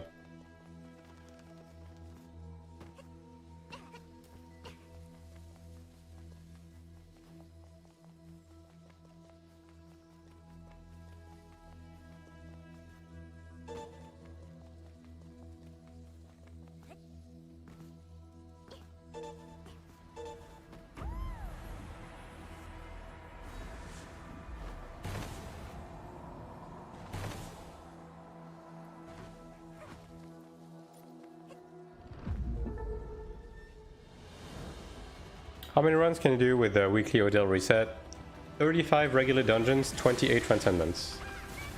Now, the energy amount and everything depends, right? Because there's a bunch of events and stuff like that that give us additional. But typically speaking, you'll be able to run all 35 of your regular dungeons on your main. But again, that is one thing that is subject to change. Does back attack ignore block and evasion? It ignores block, it doesn't ignore evasion.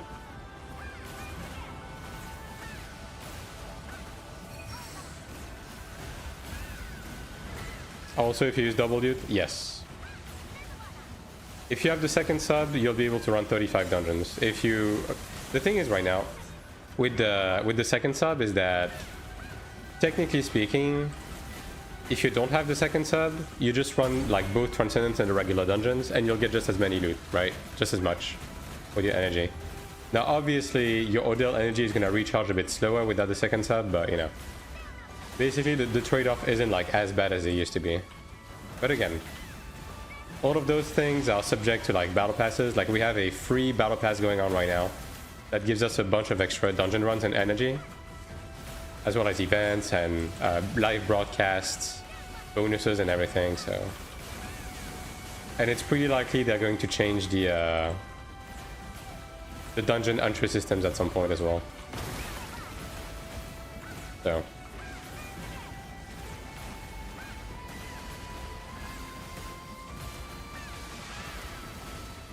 They're doing stuff, yeah. They've been tweaking it a decent amount. And like reacting to community feedback as well. For that.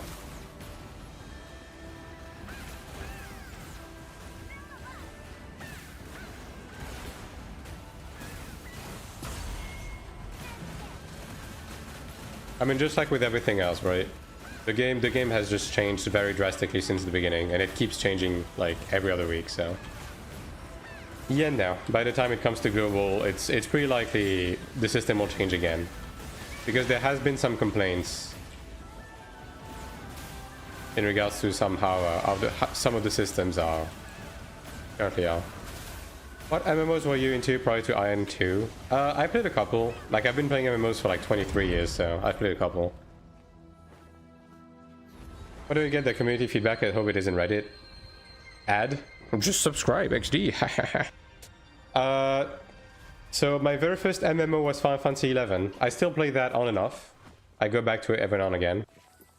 And on the same topic, I've played Final Fantasy 14 up until Shadowbringers. Was a hardcore rated on that. Did Ultimate, did War Prog. Jesus Christ. I did Ultimate, I did War Prog. I was even in an esports team for that at some point, but we don't talk about that. And other than that, I played Iron 1, obviously. I played Throne and Liberty. I played a couple of other MMOs that I briefly touched on, right? Like BDO, BNS, I briefly touched. But I wouldn't really consider them to be part of like my MMO repertoire in terms of knowledge, because it was just a couple of weeks. So yeah. I haven't played Guild Wars 2, I haven't played WoW. These two I haven't touched. I was interested in playing both, but on the side of Guild Wars 2, the whole like having to fork out like $150 worth of expansion like out the gate wasn't necessarily something I was looking to do at the time where I was interested. And as for WoW, I've always been kind of not a fan of the whole like plugin stuff. So that's why I didn't touch it. But who knows, maybe one day. Oh, did I forget to grab the fungi at the beginning? I guess I did. Whoops. Ignore that. I just finished my essay, feel free to correct me. I'll have a look at it after the stream, sure. But man, I actually forgot about the whole essay stuff. Is there fungi around? Okay, let me grab that real quick. Thank you.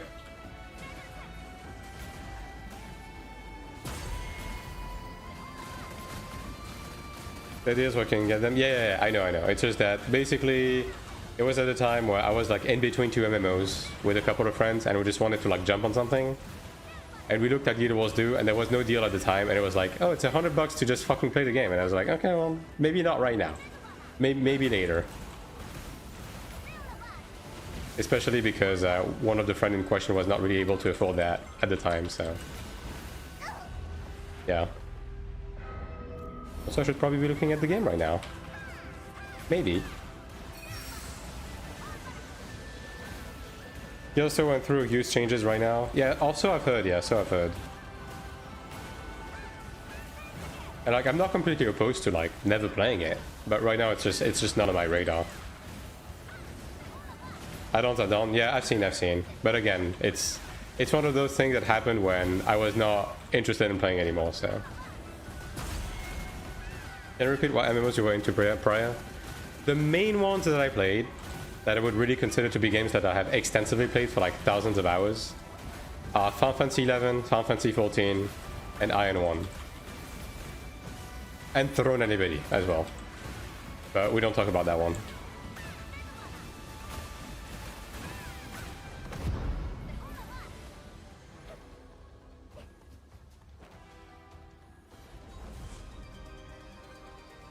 Include everything I could think of. Yeah, I'll take a look. I do see that is it's a bit long.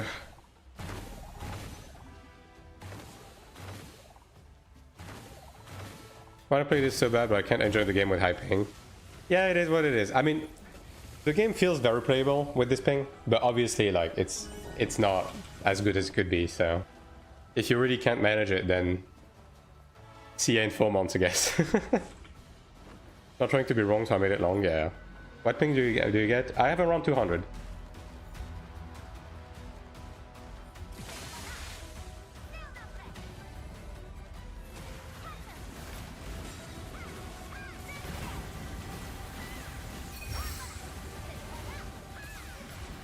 Yeah, like I'm playing from France, so I'm hovering between 180 and 200 basically.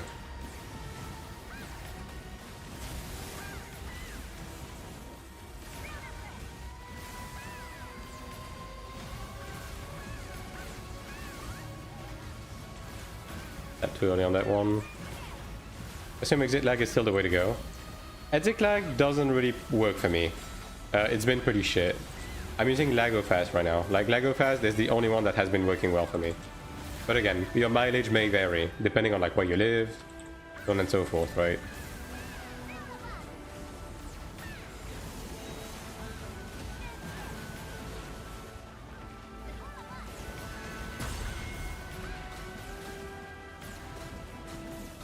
Looks clean, I was getting like 180. Yeah, you're around the same as me then.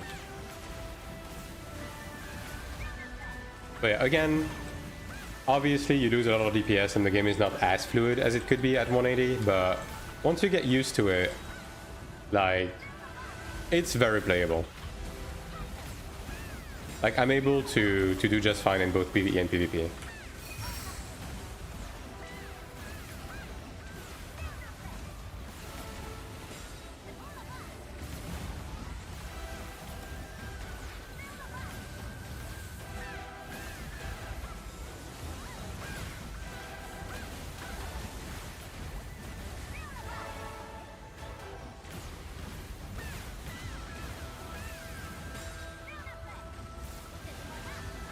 Sincere Cleric. Yeah, I mean, yeah, but then again, right? It's one of those things where if you play one of those games like from abroad, and you know you're gonna have shit ping, you kind of have to help yourself. In the sense that you don't want to play a ping-dependent class. Like, you don't necessarily want to play a melee, you don't want to play a DPS, because you know how it's gonna be, right? But that's any game, so...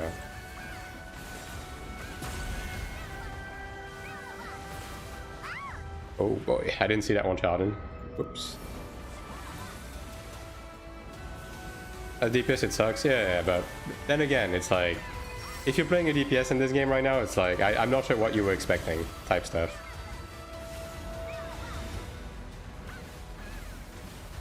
Oh boy. Okay, it's on me, we're good. Like not throwing shade or anything, but you know. Let's say, if you knew you were going to have like 200 ping, and you came in and you played Assassin, it's like, what were you expecting? You know? Okay, I think he's gonna do it again. Yeah. Okay, this side is fine though. They're going on this side again.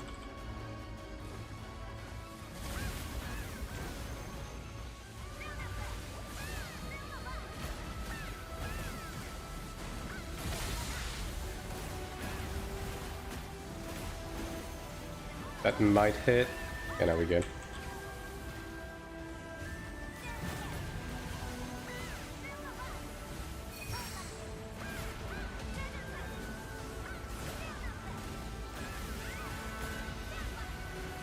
Okay, 6. Just need to get those orbs. Nope, we're fucked. There was too many orbs on the other side. Well. Didn't play what I wanted and then consider paying. I mean, ultimately, if you want to be casual about it and you just want to like get a feeling for the class before the game comes out in the West, that's fine, right? But then you also can't really turn around and be like, oh no, life is so unfair, the developers are so shit, they don't account for my 200 ping. Like, bruh. Bruh. I was playing Assassin trying to pick Ranger class. Yeah. That's one of those things, right? But then again, you know, like if you're not necessarily like, if this was your first rodeo when it comes to like playing a game abroad, like you get a pass, I guess. But like especially with Korean games that tend to be like very ping sensitive, you kind of have to like know what you're getting into.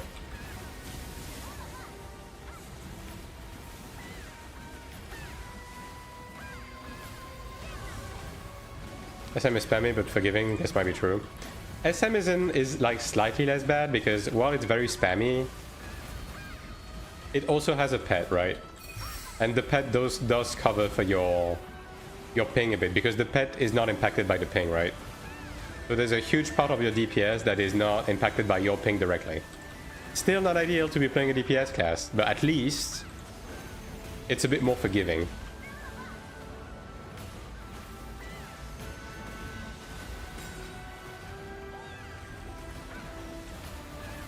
Like, Cleric is ultimately the most ping forgiving class in terms of like how you perform. Because it is the lowest DPS class, so statistically in terms of like the group DPS, it's the least that you're gonna waste, right? You also have some group utility, and the healing is not very ping dependent, so yeah.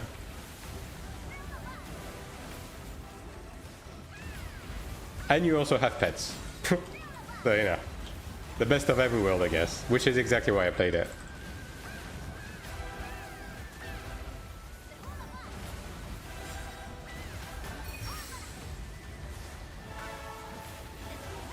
Like, everyone was like, what? You're gonna play Cleric? But dude, like, you're such a good melee player on 9-1, you should play melee. Like, bro, do you think I'm fucking stupid? Yeah, I'm gonna play melee at 200 ping. Yeah, I'm gonna do that. Surely.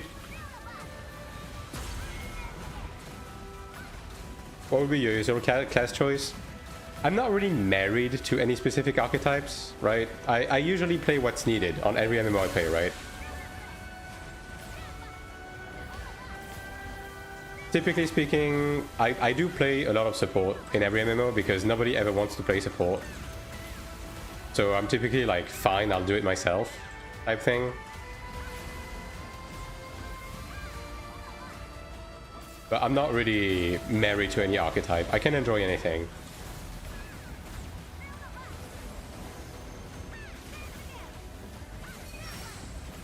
So I'm considering a Cleric ult? Yeah.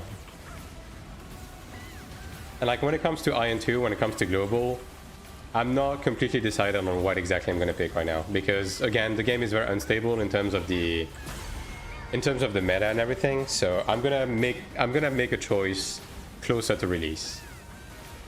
And it's basically gonna depend on like a couple of things. Like it's gonna depend on if I'm playing with other people, if they need like something specific. And it's going to depend on the state of meta as well, because I don't want to pick something that is like a liability. Also, I'm more of a, like, when it comes to PvP, I'm more of a solo player, right? Like open world PvP, I only enjoy doing solo PvP because I'm not into zerging. So at the bare minimum, I will try to pick something that does well in that end. Pretty shit class and make it work. Yeah, I'm a fan of also playing the underdog class, right? But with this game, there's not really any of that is like reliably the underdog. So like every class is fine. It's just that depending on the patch and everything, obviously there's always going to be a worse class. And like right now, for example, it's Soak. Cleric was the worst class at the beginning of the game. You know, like it just keeps changing. Yeah, so I need one more, but I think someone's gonna leave. Bring back Ether Tech, bro. I know a guy on my Discord that that you would love to talk to. Soak feels better than ever. I can't say it feels bad. It's not so much about feeling bad, it's about like performance. Like both in PvE and PvP, Soak is the worst performing class right now. Alright, well, I guess I'll have to find another group for my last run.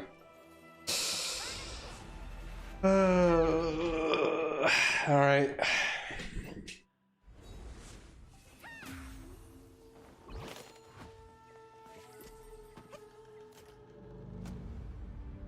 $500k. That'll just take me. 650k for a dungeon. Brother.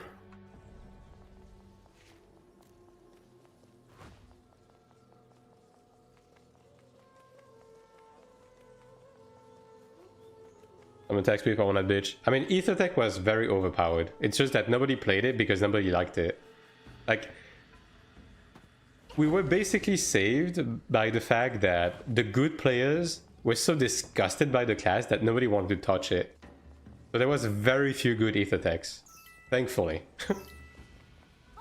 According to the latest, it seems Ranger is on the struggle boss. Yeah, I've seen the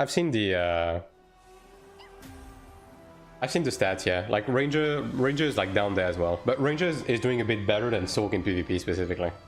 Like when I'm talking about overall balance, I'm talking about like every aspect of the game. It's like, you know, solo PvE, group PvE, solo PvP, group PvP, stuff like that. It's like all encompassing. Soak is overall the worst. Might get back on Antu and play Ranger. Playing Ranger with hyping kind of feels like dog shit. But I mean, it's up to you. Because Ranger is like one of the really fast hitting classes. So like ping makes a huge difference to your DPS.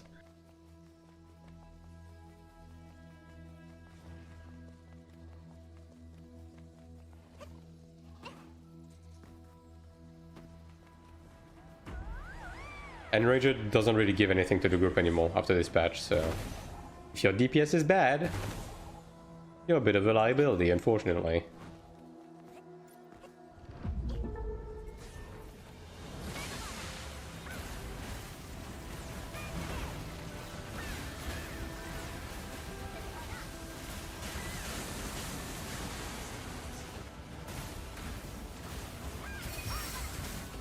I had a feeling. I'm guessing it's the assassin. I didn't see exactly who it was, but that strikes me as a bit of an assassin move.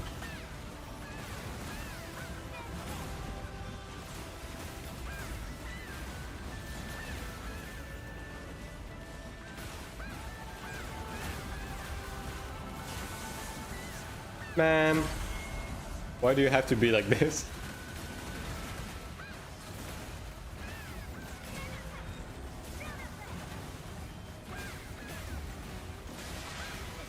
It's gonna be alright. It's just one run. Just one. Actually, it's the Templar. Huh.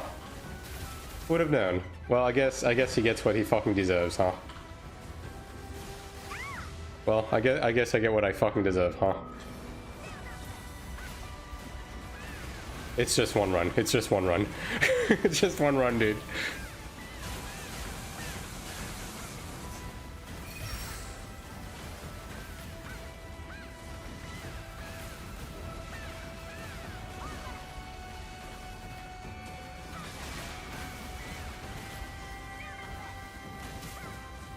Now he backed out.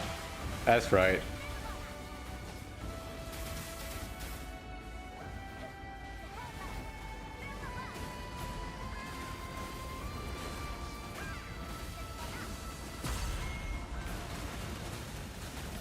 PSA hit the Discord word count. I didn't know there's a word limit. Well, is there a part 2 then? Is that what you're telling me? I'm about to create like a whole different channel just to post the essay in, just so people can use that as a point of reference. Fill in everything? Alright. 30 people like on the Discord about to read this and be like, what the fuck kind of mental illness is running on this Discord? Let me leave it. Alright, let me just like retake this properly. There we go.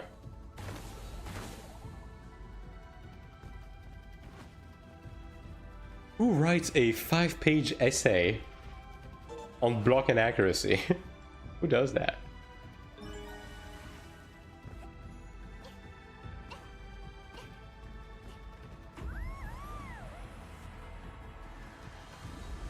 Be honest, Sakura. Did you run it by ChatGPT? Out yourself. Oh my god, dude.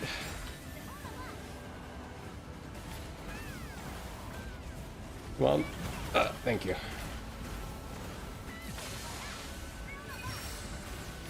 I hand typed it. I'm proud of you.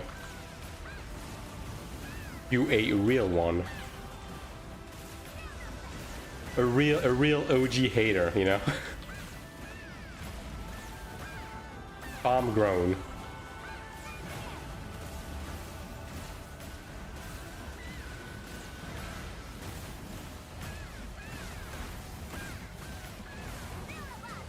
It's called being helpful, yes.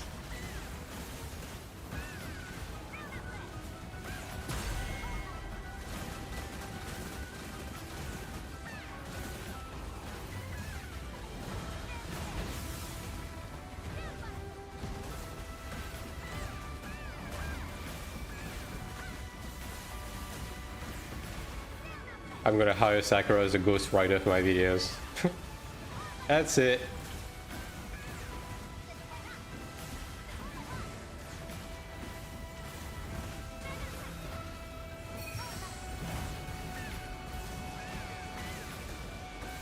Well, I mean, I guess specifically for this mechanic, I have to be careful to like stand close enough to people then,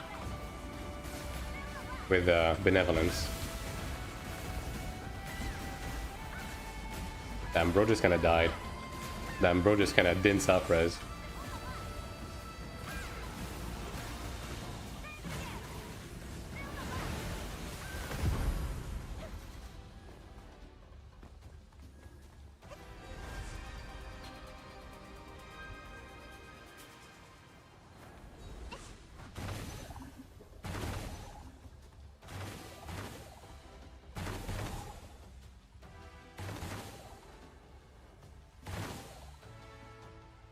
I'm always a bit sus of the collision on these flowers. Like it's much wider than you think, but it's a bit scary.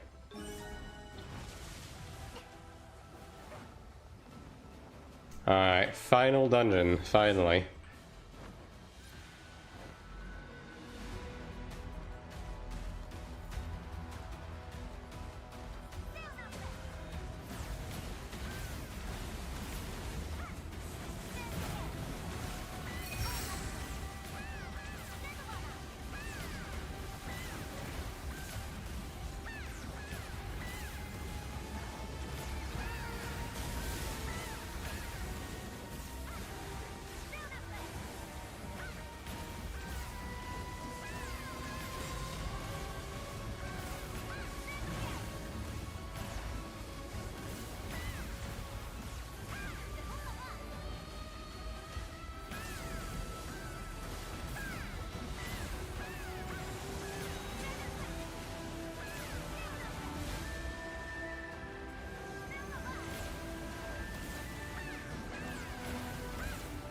I wonder if this assassin is foreigner, based on his name. I would probably know if I had a DPS meter. I mean, based on the amount of DPS we have, probably not. Like, we actually have a fairly decent DPS, considering we don't have a Chanter.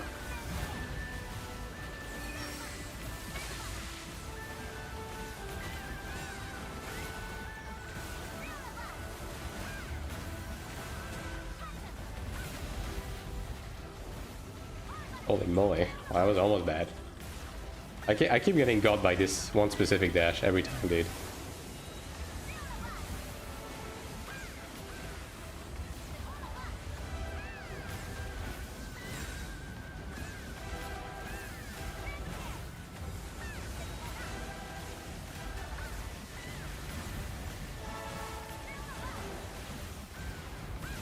Look at this, here's a weeb name. I mean, hey.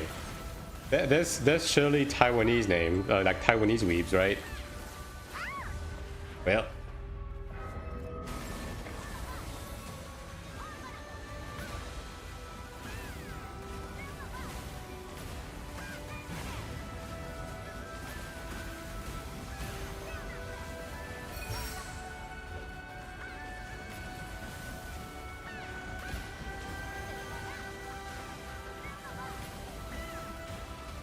Always the biggest weebs are the most racist. Speaking from experience, or you know, I don't have a coin in this fight, so.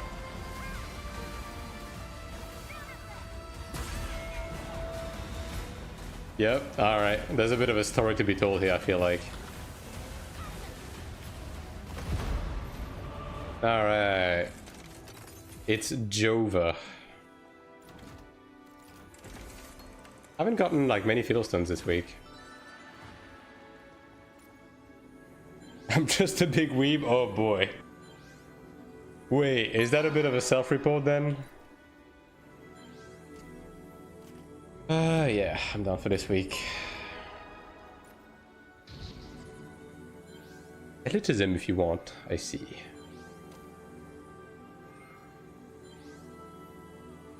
Alright, well, let me craft all of my shit, reroll my stats. We have a whole lot of gamba to be doing right now. A whole lot of them.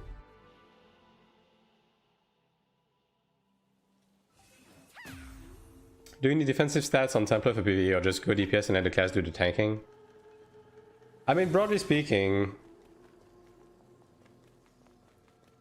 I think every single class just like goes for DPS. Like attack, accuracy, smite. You know, the offensive passes with percent attack, percent smite, etc, etc. Like every class is kind of going for the same thing in PvE. Can I ask some honest question? As a no swiper, what does that even mean? Does that mean you don't sub or anything? Also, as a no swiper, do you get time gated on content? I'm just not spending money on anything that isn't the sub. That is basically what I'm doing. I'm paying for the sub and that's it. I'm not buying battle passes. I'm not swiping for Kina. I'm not doing anything. Do you get time gated on content? No, not really. I'm not really subject to like more gates than other people. Now, if you're completely free to play, like you don't even pay the sub, yes, you are gated. You are gated a bit, yes. All right, let me turn all of these into potential stones.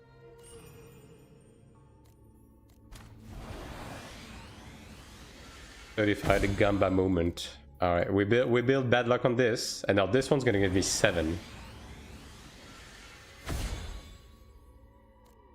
Pretend you never saw that happen. All right, potential. Damn, I can make 3 paintings. Surely I'm gonna win 1. All right, well, we're not. Yeah, no. I thought we always gamba. We always gamba. Thank you for something very helpful. Yeah, no problem. I mean, if you have any question, I'll be happy to answer.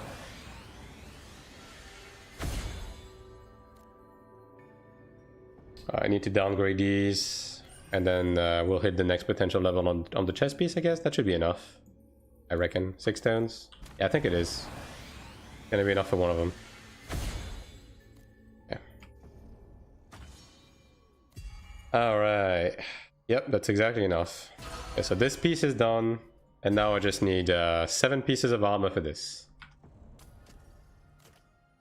Is content progression account-based or character-based? It's server-based. It is server-based. Oh, hold up. There it is. What are the stones? Potential stones, basically, so this is dungeon gear, right? So you can basically sacrifice like dungeon equipment to turn them into potential stones to enhance dungeon gear to bring it closer to the level of crafted gear. Like you see, PvE damage rounds 1.2%. Basically, you can like give half of the value of crafted gear of PvE percent stats using the potential system. Which means that when it comes to armor, like you're basically just using dungeon gear. Like making crafted gear is not that big of an upgrade in comparison.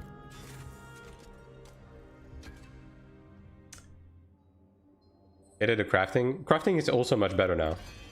Because you have a 100% chance crafting and you have up crafting now. So crafting is actually quite decent. Also, let me do that real quick.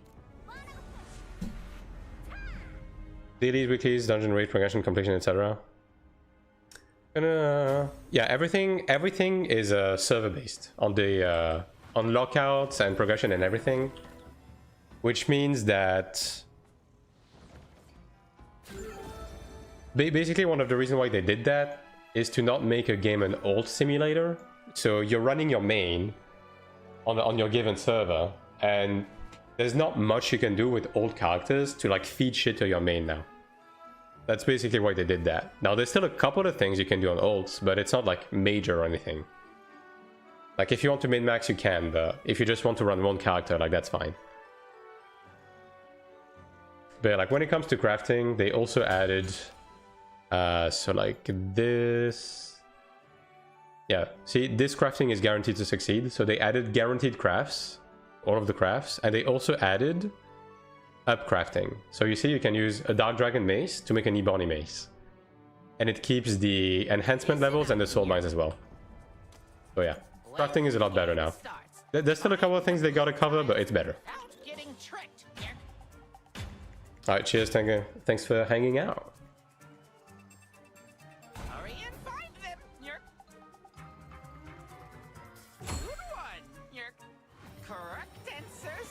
But like crafted gear is a lot more accessible to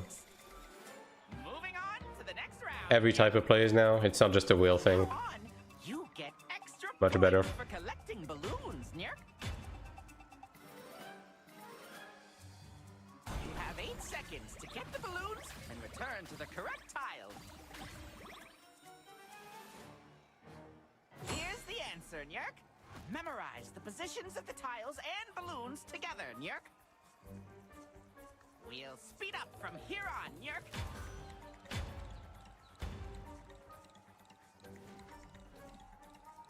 Look out for the balloons and the tiles, Nyerk. Here's the answer, Nyerk. Round 4. I'm pretty sure, is that the corroded skin? Okay, no, that's the Emperor Dragon skin. That's pretty cool. Look out for the balloons and the tiles, Nyerk.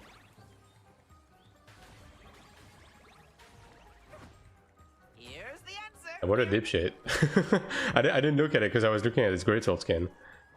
Well, I guess I'll be doing one more. Yeah, that skin looks pretty cool. Yeah. The Mason shield looks pretty lame of the Emperor Dragon.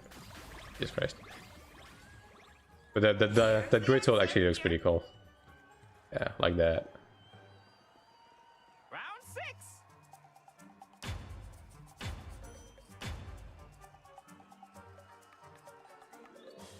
Look out for the balloons and the tiles, Nyerk. Here's the answer, Nyerk. Alright, we're good. Round 7. Let me morph everything else meanwhile. Let's see. Okay, 18 rerolls on this.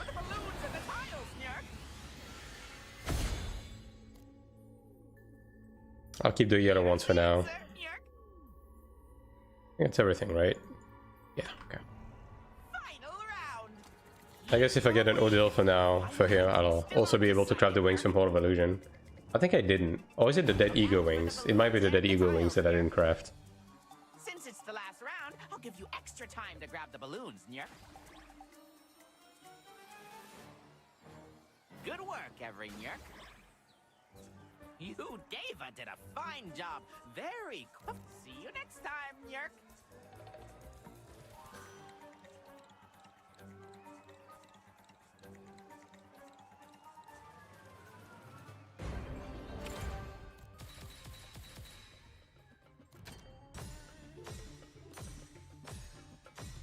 Nope, no Dale. See you next time, yeah. Dude, you know what's funny? I still haven't been able to run through all of the extra keys I've had. And I've been running Shugo pretty diligently for like a week. I mean, I'll have to admit, the amount of AP alone you get from it is like quite worth it, so it is what it is. Alright, so let's take a look at this. I mean, this is decent, right? Like, the main thing I can roll off of this is a Smite. But I might just keep that for now. Yeah, I do need to get Emperor Lord's Grace on this, and this as well. So I guess I'll do that. Yeah, accuracy would be decent as well. Just one more Shugo, yeah. Okay, let me remove that. So you guys can see the gamba. There you go. Alright, so we're going for Empyrean Lord's Grace and Perfect, I guess. Both of these would be fine. Earth Grace would be also decent. Accuracy is decent too. Do I just roll off defense increase? I mean, defense increase doesn't really matter too much for PvE, does it? Right? What do we think? Any expert PvE gamer in chat? I don't think defense increase does much.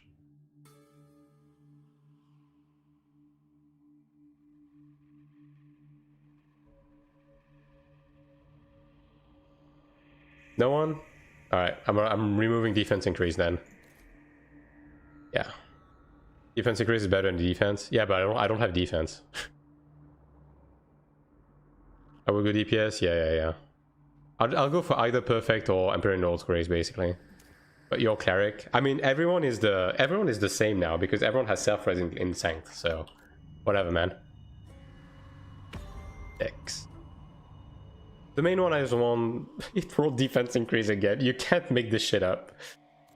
The main one I want is Emperor Lord's Grace. Yeah. That is the main one. Which is, it's not too unlikely. Yeah, it's 2%. Surely we can get that. Uproaring stats effect resist, dude. Emperor Lord's Benediction. That is the wrong Emperor Lord. One Benediction is decent, but not what I'm looking for right now.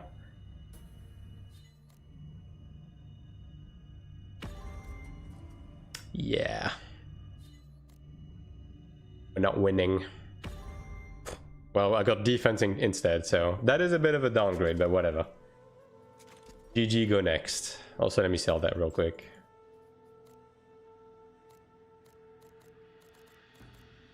Alright.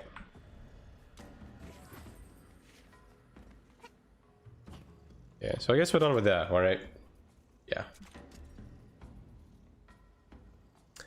Are you still running ults, by the way, Sakura?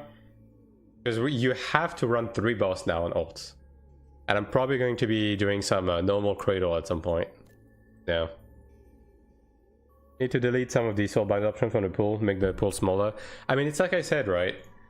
If they just let us split the soulbind stones into 3 types, attack, defense, and special, and each of them, if each of these only had the stuff that pertains to that given stone within the pool, that would be immensely better. Like, it's basically like PoE, right? Like being able to more deterministically choose soulbinds. Like, it would be one way to go about it. Like, that is 2.8. All right. Yeah, we need to run some ults at some point. Run some cradle. I mean, if you want to go now, we can do a few. Because I do need to ground up my Templar just a tiny bit. Bro's gonna mirror craft in 9-2. Yeah, I mean, look, at the end of the day, right? PoE handled the whole like bullshit crafting with like 50 million steps and 50 million types of currency, like the best. So if you're gonna do something like this, you might as well copy what they're doing, right? IMO. Yeah, let me try these as well. Yeah, it's pretty good. Alright. Yeah. I'm trying to think what to do with my key now right now. Probably enhance my orange gear, to be honest. Yeah. Get this to diamond 2, get the percent HP. Because I am missing a lot of HP in PvE right now, compared to my PvP set. Tomorrow bring to 2.8? Yeah, okay, that's fine. I mean, tomorrow I'm probably not streaming, but on Tuesday we can run a few, yeah. After the dev live.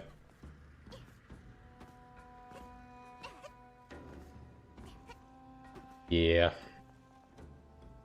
Okay. I'll go roam in the abyss, just for a tiny bit. And then I'll probably be done for today. Just get a bit of PvP in, you know?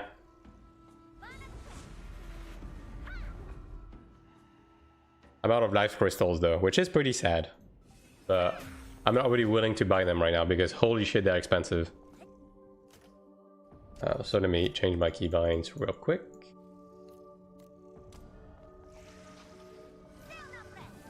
I guess I'll stick with amplification for the time being. I still don't know if it's doing anything because like, is it increasing my attack? Yes. Is it increasing my Emperor Nod's Grace damage? Yes. It is increasing my critical damage boost? Yes. But I don't really feel like I'm doing that much damage in PvP with it. Like, I just think I'm... Okay, you guys didn't see me. Yeah. Okay, well.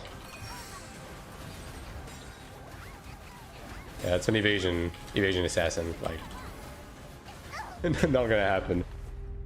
But it doesn't really feel like it do much. Maybe it's because, again, I'm limited by my damage boost right now. Yeah, it's just like certain classes, it doesn't matter what I do. It doesn't matter how I spec, I just don't do damage against them.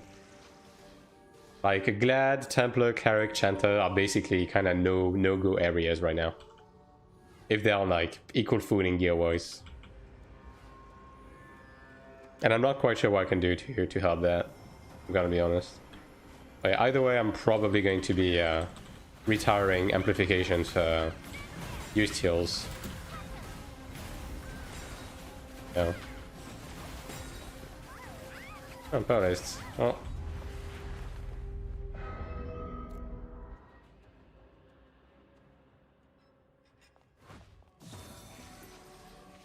Well, you would think at 1 AM there would be less people, but I guess not. Next patch, this is design 2. Yeah. I know. I mean, either way, I'm committed to block right now, so I'm just going to keep focusing on that. Unless they, you know, they butcher it, which is possible. That is entirely possible. Yes. I love this fucking automatic jump shit, dude. Did you see it? Did you see the very brief time my character decided to glide before I jumped off the edge? Big fan of that. What would you do if they killed block? I would probably kill myself.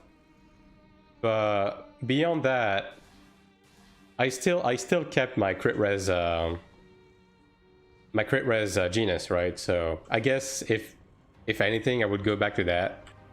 But more realistically, I would probably just like lean into a DPS spec or something, because like I don't know, dude. Defensively, it feels like you can't really win outside of block and evasion. Is SM a dot class, or does it most damage through the pet? SM does have a lot of dots, but the majority of the damage does come from like the pets and pet actions, yeah.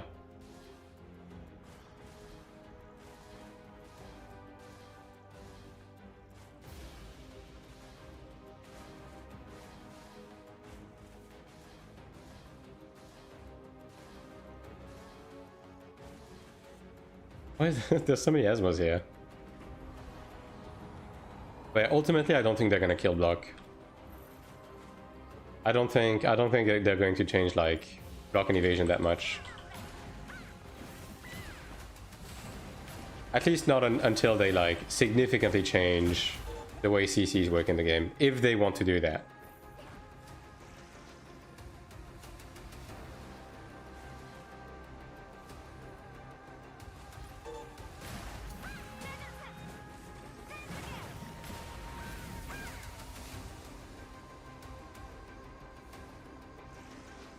Also, I have the wrong shards.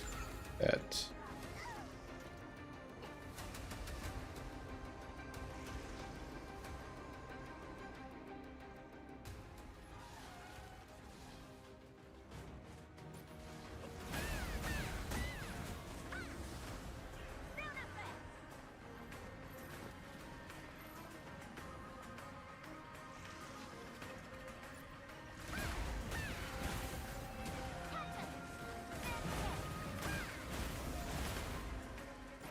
Supreme Commander. Well, that is an evasion assassin though. And he probably has a cleric. Yep. Yeah. You know what? I'm just gonna do something else. How about that?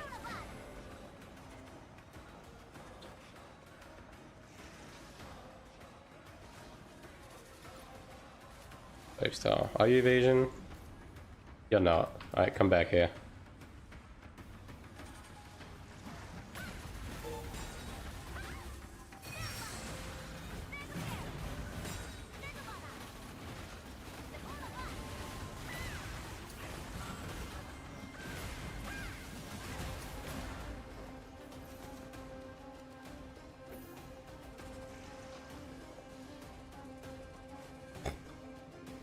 Are these guys doing what I think they're doing? Oh yeah, they are. Oh yeah, you are. You ain't slick.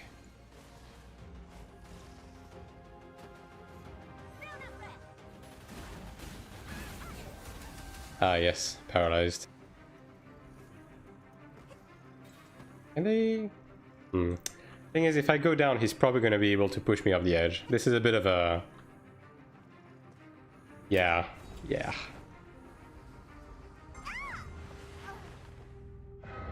I mean, that is one of the things they said they would fix next week, though.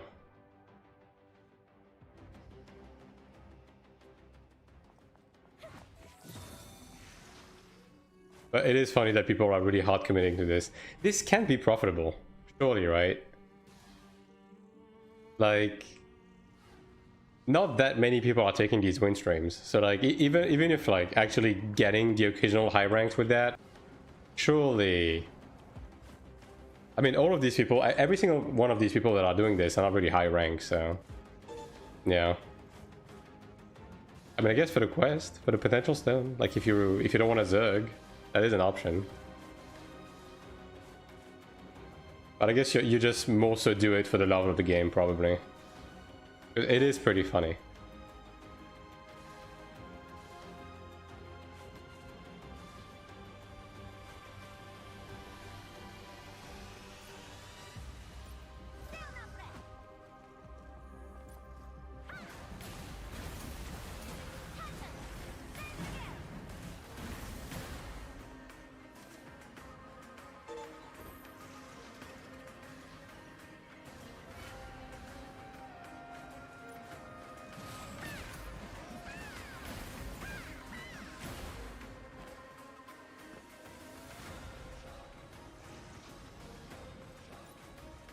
Any...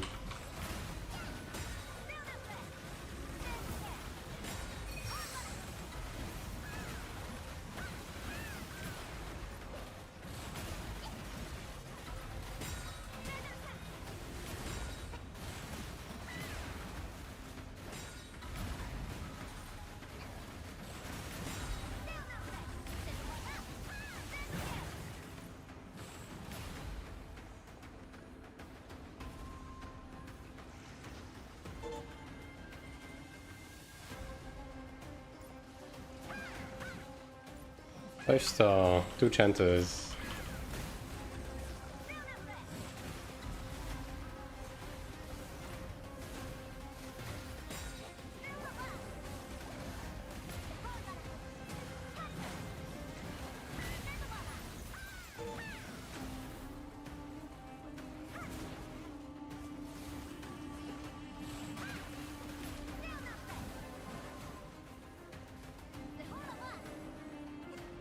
Welcome back.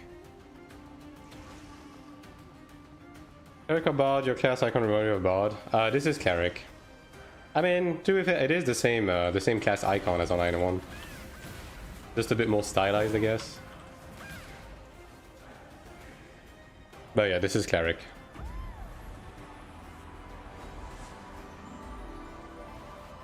Like the 8 classes available are the same 8 that base Ion had.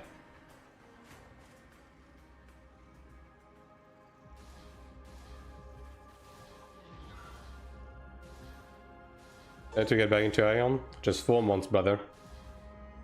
Hang in there.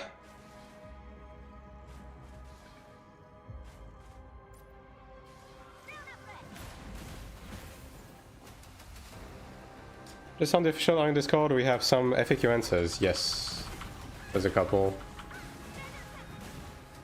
Which some of them are like more interesting than others. Like specifically, one of the like minor one is the fact that they mentioned they are willing to change game mechanics for global, which it's interesting. It's interesting to like wonder exactly what they're going to be willing to change. Yeah. Yes. They're optimizing the game differently because we won't have the mobile port. Yeah. Like this FAQ specifically kind of made me raise an eyebrow for sure. So I am wondering how different the game is going to be on global, because like based on the stuff they said, it does sound like there's going to be quite a few differences, both in terms of like the game itself, the mechanics, and the BM, I guess. Change game mechanics. I mean, there's a couple of things, right? There's a couple of things. Mostly stuff that pertains to the auction house and potential like soft pay-to-win mechanics, right? Yeah. Like with crafted gear specifically, right? Crafted gear and the enhancement system, so on and so forth, right? Stuff that isn't directly pay-to-win, but it is, you know, it is like tied to pay-to-win because you can swipe for money and then get the resources for those. Won't this raise an issue with Korean Taiwanese player? I don't know. I guess we'll see. There's also the possibility that they bring those changes to global and then they bring them to Korean Taiwan. The same way they did it on Throne, right? So like they're running the game this way right now because it's only available in those regions. But as soon as the game hits global, they do a complete shift. You know what I mean? That is possible. Other magic boost saves in the game. Every class only has one weapon. And in general, they streamlined and consolidated the stats, right? So there's no separation between attack and magic boost. Every class uses attack now, for example. And like, there's no differentiation between parry and block. It's just the block stat. And it either parries or block, depending on the weapon you have, right?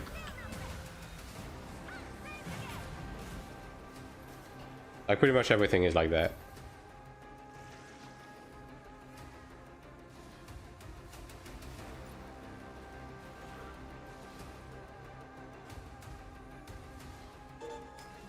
Iron 1 as well, Warcraft basically. Yeah. I mean, you and me both. I played Iron 1 from the beta, and I dropped the retail version in 5.3.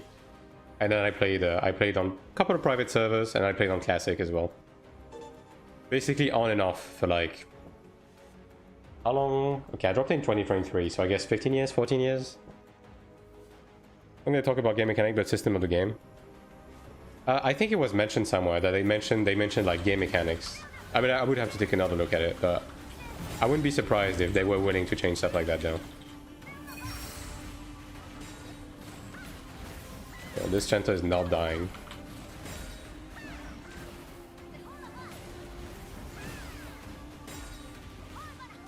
Oh, I guess I got the big risk here. Looks similar to me. I mean, yeah, basically, Iron 2, just like quick explanation, is a streamlined Iron 1 in many aspects, with a combat that also takes from like stuff like BNS, right? But it still very much has Iron 1's DNA running through it, in a lot of aspects.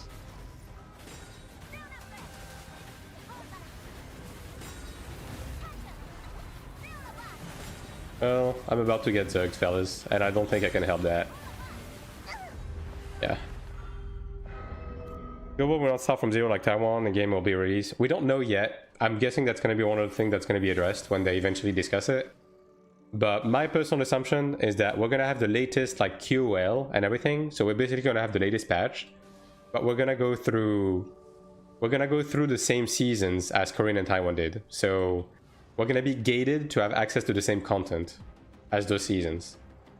But like with an accelerated schedule. So we go through the seasons faster to eventually catch up to Korea. But I do think we're going to be behind Korea and Taiwan at the beginning.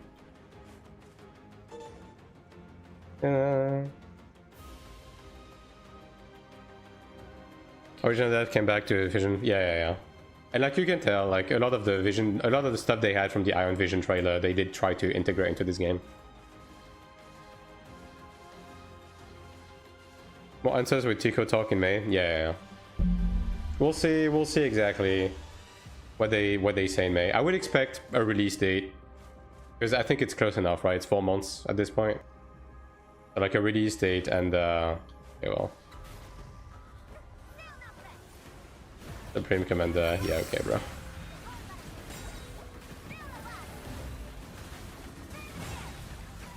Hey, I'm paralyzed. That's neat. Hey, I'm sealed. That's neat.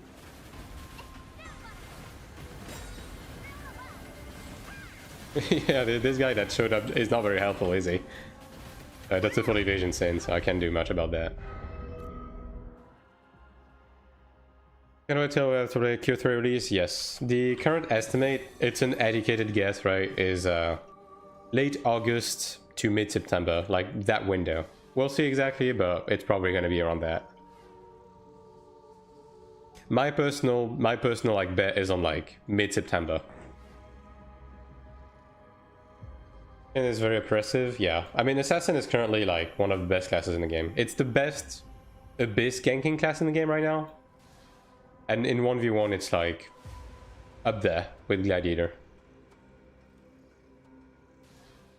Promise Global would be the same level as Korea, not again one, behind a couple of months, eventually the same level. I mean, I think we're just gonna start like a bit earlier, go through the seasons, and eventually catch up to Korea. Like basically like Throne, like within a few months we'll be on the same patch. What class counters evasion sin? Accuracy Glad.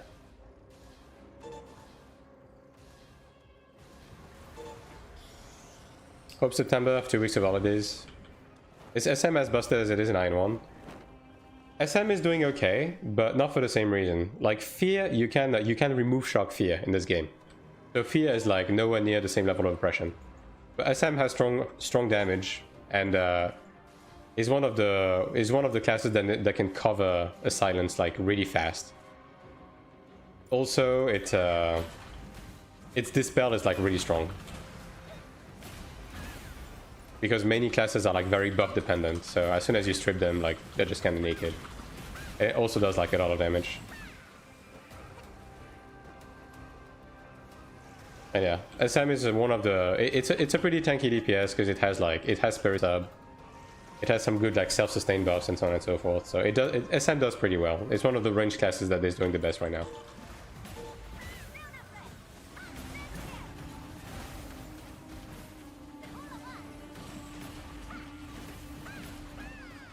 Brother, come back.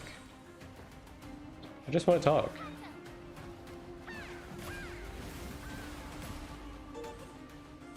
Are they mostly dot based? They do have a lot of dots, but most of their damage comes from pet actions.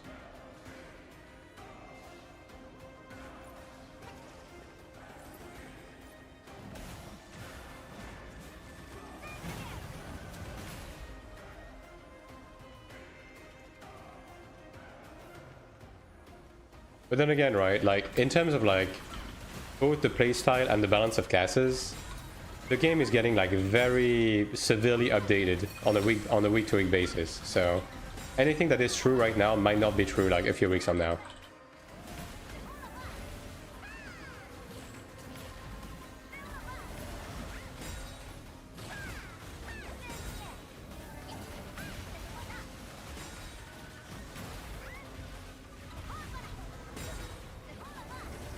So yeah, obviously take everything with a grain of salt.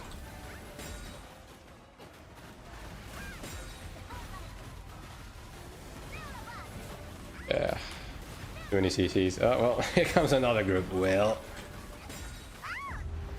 it is what it is. But like right now, the game is very much in a, like people like to say like a beta state. Like both content and balance and everything is changing very, very severely. It swings very strongly one way or another, like 1 week to another, depending on player feedback and overall balance and everything. Do people still jump off the island when you start detecting them? Middle rush is ground only, so no flight. And if you jump off the edge, you immediately die. So no, people don't do that. Like they raised the death plane, basically.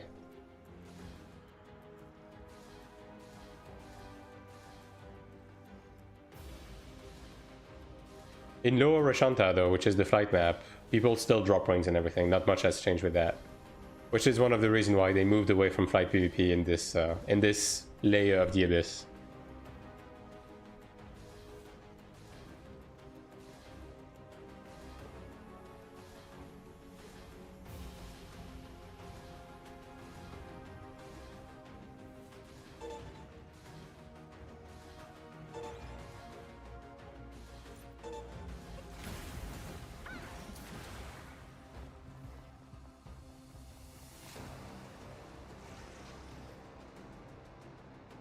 Yeah, I guess I'll do one last loop and then I'll probably be done for now.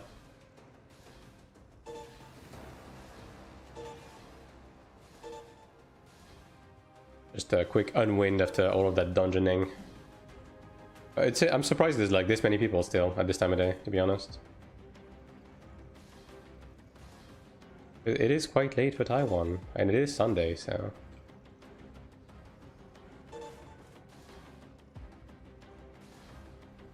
How long did it take to hit 4.1k?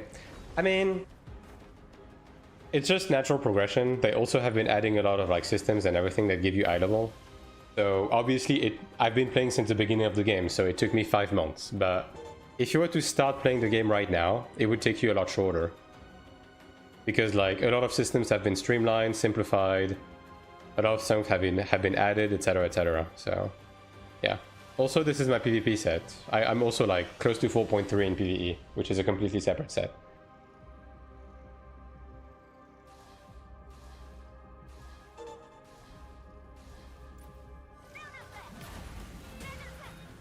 Are there people with above 5k?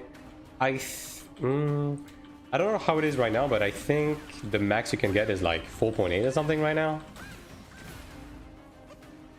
But people care more about combat power, like this blue value here. Like this is your actual player power. Like this is just your eye level. Yeah.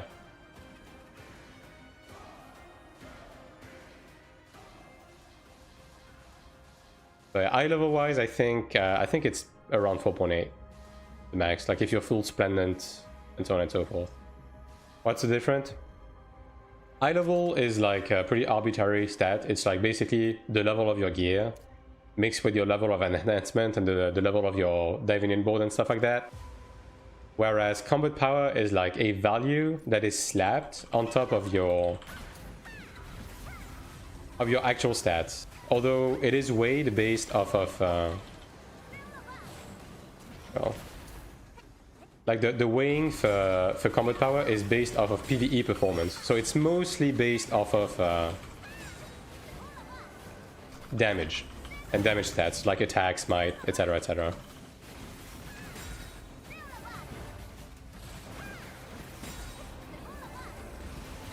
I really can't hit this guy, huh? Well, at least I'm able to tank him, you know. Considering this guy is a Supreme Commander with a Pocket Cleric, that counts for something, right?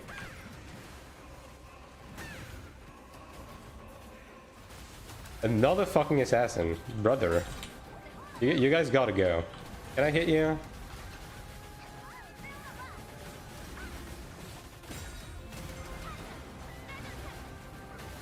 Yeah, nah.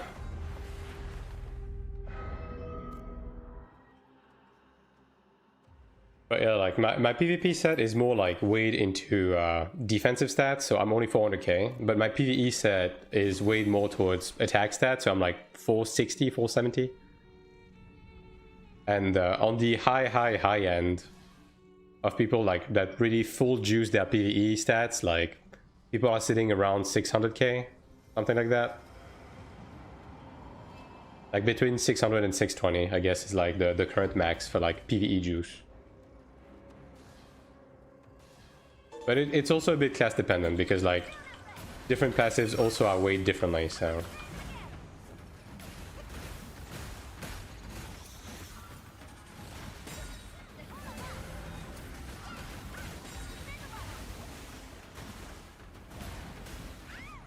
That's a block lad. I don't think I'm gonna be able to damage that guy very much. Well, maybe.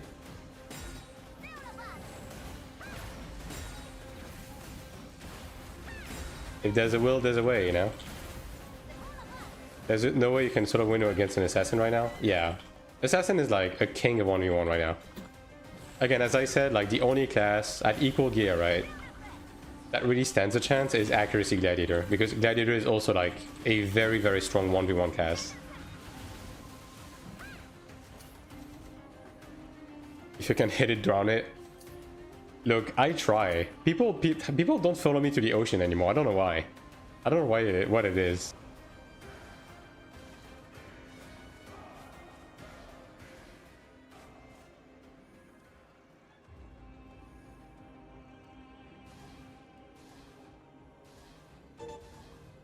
Alright, one last look at the right side.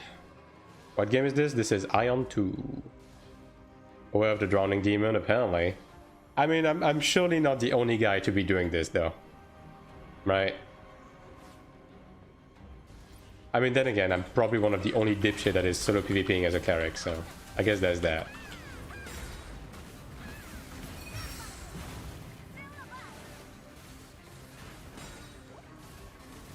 Ah, yes. A Templar.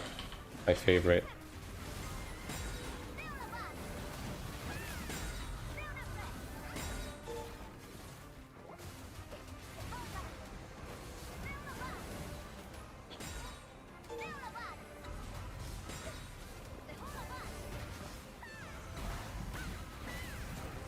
Ah. Never punished, I guess.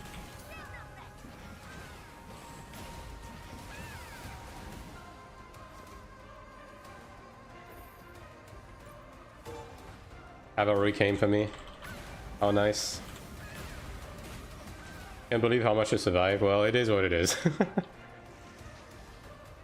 I mean, I am leaning towards block, right, which helps. Although these guys were not really... Oh boy. These guys were not really getting blocks too much. Another Supreme Commander. Well, well, well. I mean, I think I'm mostly done with my... Is that an assassin? It is. Well, I'm stunned on my Defiance, so... Oh, whatever, with full PvP gear, getting literally one hit. On Iron 2, yeah, I mean, things have changed a decent amount when it comes to PvP. Like, PvP has been getting very severely updated over the course of the time since the game came out. Like, one of the most major thing they did with PvP is they completely separated the damage formula between PvE and PvP. So they're able to, like, individually tweak classes and matchups, patch by patch, to, like, make sure the TTK remains reasonable.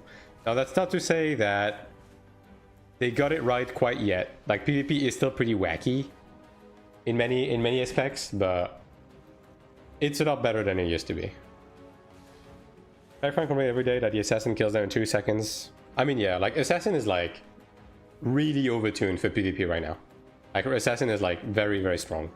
Because it's able to run, like ungodly amounts of evasion, while also having really strong offense, because it has insane buffs, right? And it has free access to the back, right? So it mostly ignores block and stuff like that. And then on the flip side, you also have, like, great utility, like group stealth and a dispel. Like, Spiral Slash is insane, right? This is survive more than 90% of classes now. Somewhat, yeah. I mean, there are tankier classes than Cleric, to be fair. Like, Templar, Glad, Chanter are also very tanky. Templar is, like, fucking unkillable.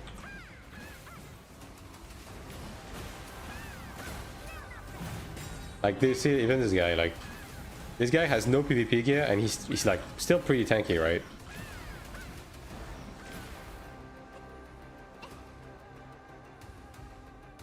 Should have done it from the beginning. Nah. I mean, yeah, it's just one of those things where when they released the game, I think their first intent was to make this game like PvE first, if that makes sense. But they eventually had to, like, cave in and give in to the demands of players who wanted, like, good PvP, right? So that's why they had to turn around and make a bunch of updates to PvP to make it actually playable. But they came from like, they had to start from like so far that, yeah, it's taking some time, but at least it's like getting gradually better and better. So I am willing to let them cook.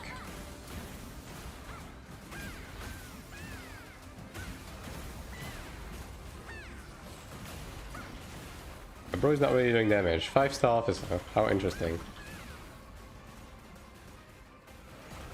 I mean, I guess I'm blocking him, but you know, what gear do you have, brother? I mean, this guy has high commander gear. Yeah, this guy is very good, actually. I guess block is just doing its job, huh? Like, this guy is significantly more gear than I am.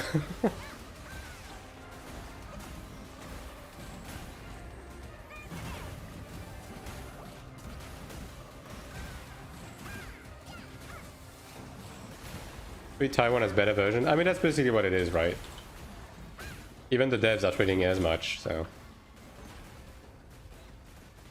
Two bottom classes fighting. Hey, be nice, alright?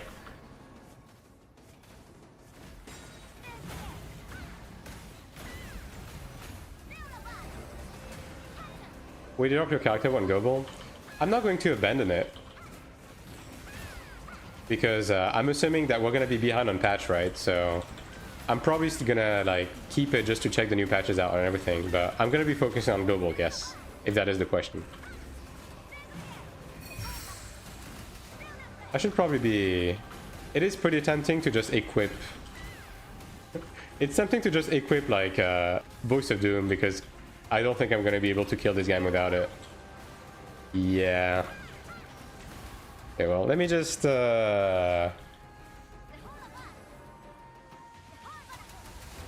Alright, just do one of these real quick.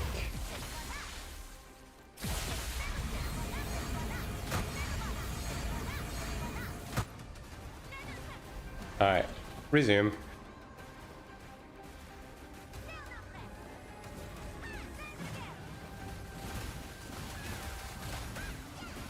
I'm gonna wait for Chain of Torment to land so I can cover it.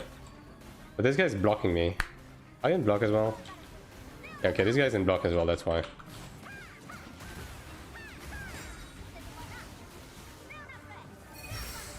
We'll get that eventually. We'll get that eventually. Oh, he blocked it. Yo, any Asmos hanging out around here?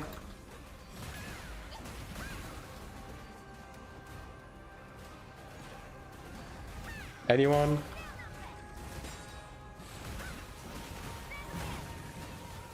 Bruh. Okay, you know I'm gonna go kill the other guys actually. Let's do anything but that. I'm too weak to come. It is what it is. I'm evidently too weak to come as well. Not him attacking the Divine Aura, yeah. And he's still chasing me though. I mean, a lot of people that use whatchamacallit, the action mode, do that, yeah.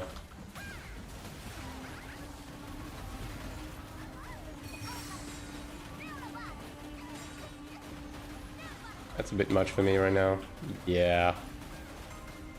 Yeah, that 5-star ranger is doing a bit more damage. Are you going Cleric again, or do you have your own any other class?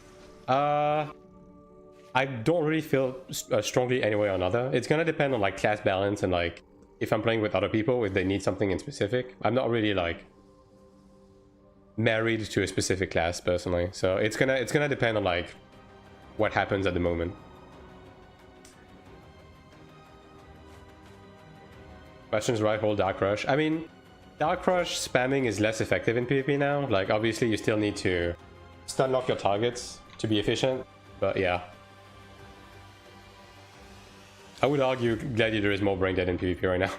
Because you have so many CCs, you don't even like need to care to be using them properly. You just kind of expand them.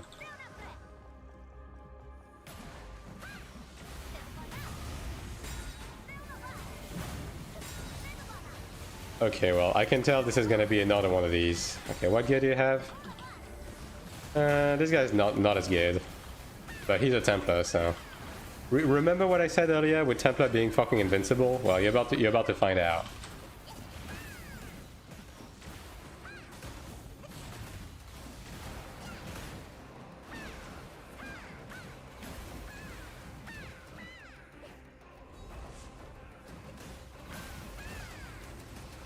Well, clearly this guy does not want to engage with this for as long as the other guy. But here's the thing. You're not the one that chooses that, buddy. I'm the one in charge here, and this ends when I say it does. So...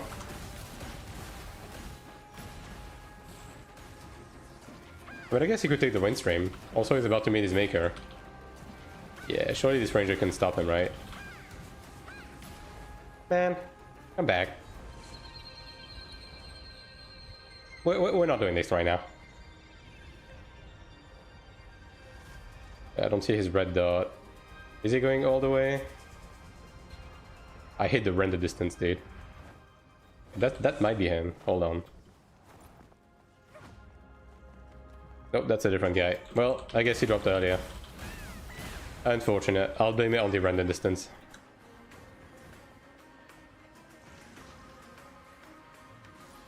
Five-star Chanter. Is it the same guy? Oh my god, bro. Okay, well. We'll pretend we didn't see that. This guy definitely did not gap closer to, like, over the edge. Yep. Didn't happen.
A whole ass X form right there, really? Like, come on, dude.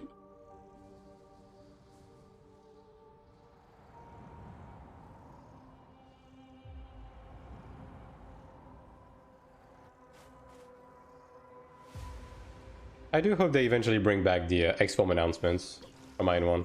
Right. Honestly, missing those.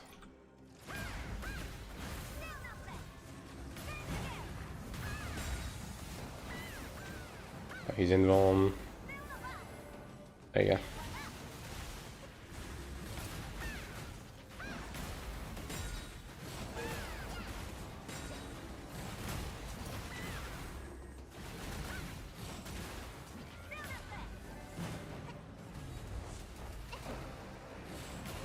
Brother, come back. The whole life leech stick doesn't work anymore. Alright, let's not do that right now.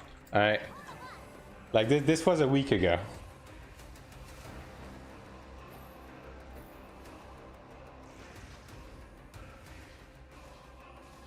What game is this? This is Ion 2.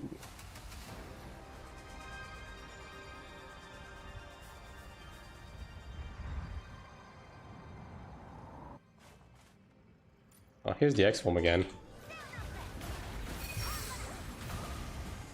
Yeah, I'm not blocking that guy. This guy's gonna fuck me up. And there's another guy as well. And I'm paralyzed. And Grandma fell down the stairs. You're here to see it.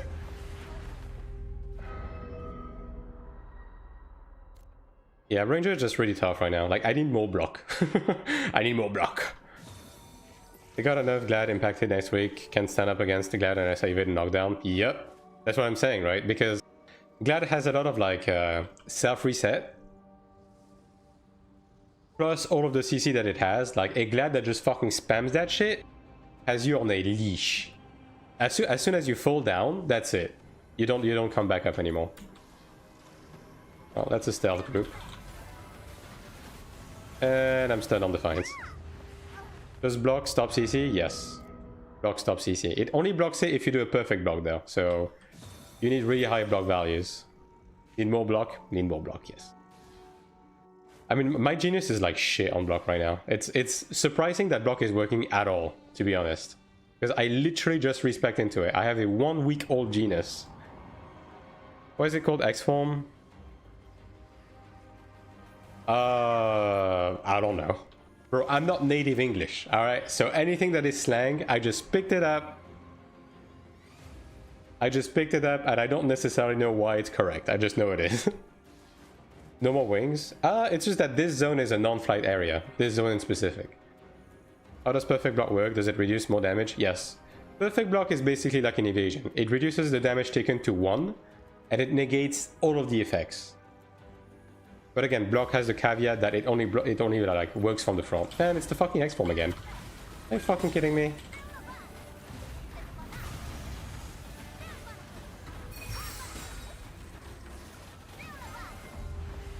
Can these guys like go somewhere else?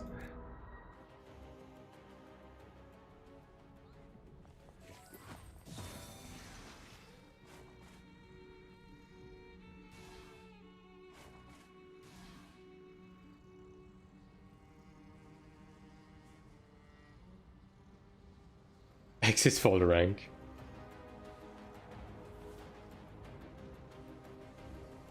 But yeah, for real though, I don't know.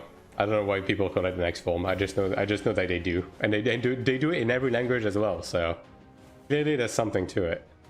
Assassins eating good in the block meta. I mean, assassins are eating like extremely good as of late. Assassin is like being chillin'. It's the best, the highest DPS class in PvE. It's the best ganking class. It's like the best 1v1 class with Glad. It's really good in group PvP because of group stealth and had the high DPS as well as the high evasion. Like, yeah. Assassin is like really, really good right now.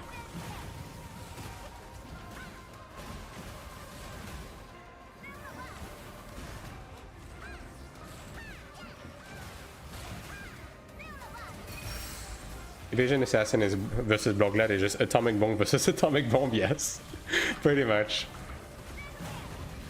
I mean, okay. Evasion Assassin versus Block Gladiator is Coughing Baby versus Coughing Baby, to be more accurate.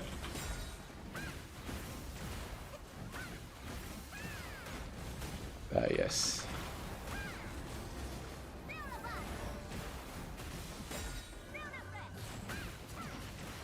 Was there a time where Assassin wasn't good? Assassin wasn't very good at the beginning of the game. And also early season 2 it also like wasn't the best, yeah.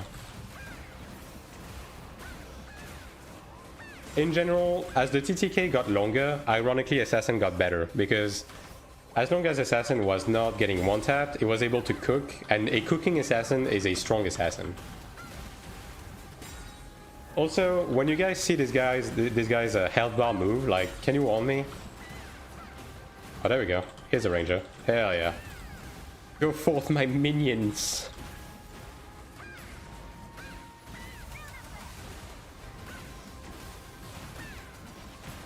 Even the ranger is taking forever to kill a guy.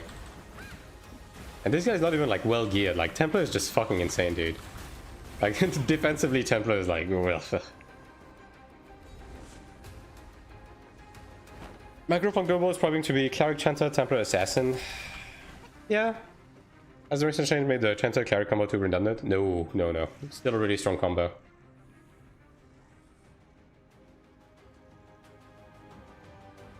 Like that class combo that you said, it's one of the strongest class combo like across the board, across like every types of content. At least as of right now, you know. Chanter will Obi with Assassin for Storm buff. Chanter is just like huge value for the group in general. Like Chanter's buffs are cracked, and it's especially with like classes like giving less buffs now. Chanter is especially precious. It's one of the only class left that gives like such good buffs. Storm and Assassin is unreal, but it's too strong. Yeah. I mean, it's because Assassin has like virtually like no fucking animation lock. So if you stack your attack speed even higher, like you can just like hella cook. You can just spam infinite amount of hard goal. Well, this Assassin has a Cleric, so we're about to have a problem. I didn't see he had a Cleric. Yeah, well, what can you do? Also, there was a couple of people with him, but yeah. Detail.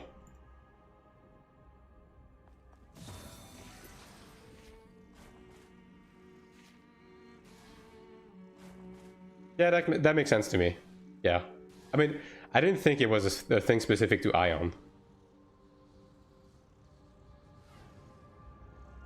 And self games, Glad Assassin are always the strongest class, just hard to farm pets in the early games. I mean, pet farming is not really a thing anymore in the game, though.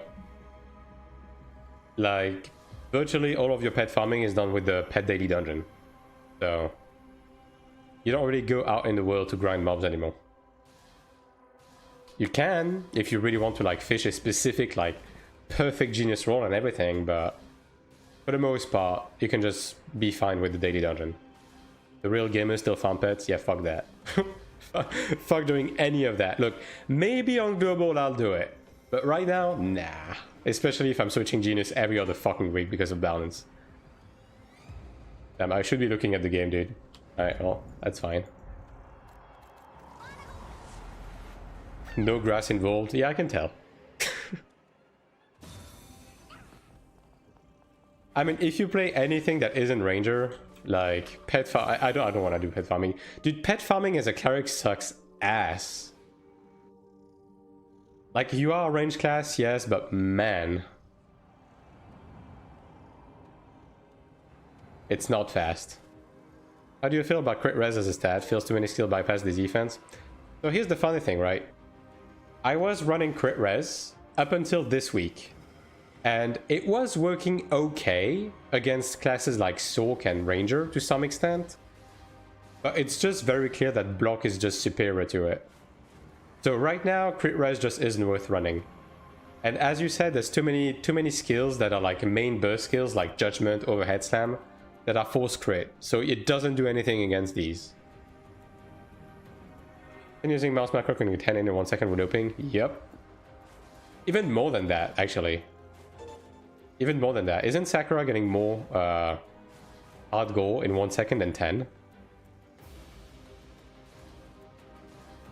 Wasn't it like 20 or something? Like 20 hard goals in 1 second?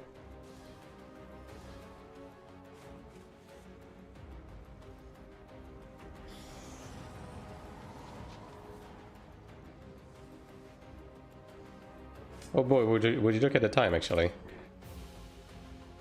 I do need to be making food right now. So I guess I'm gonna be done for the time being. I mean, well, it was a good day. We got all of the dungeons out of the way. We finished the rifting quest. We got a bit of PvP done, a bit of sugar. Yeah. Pretty good, pretty good. But yeah, anyways, fellas, people of the internet, I'm gonna be done for today. So thanks for watching.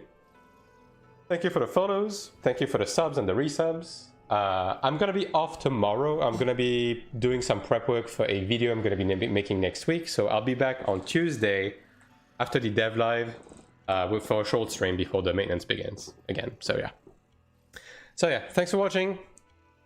Once again, don't forget to follow the channel on both Twitch and YouTube if you haven't already. Make sure to join the Discord if you want to be made aware of my whereabouts. And I'll be seeing you guys on Tuesday. Let me just take a quick look on whether there's anyone I can host right now. Let's see. Any host targets?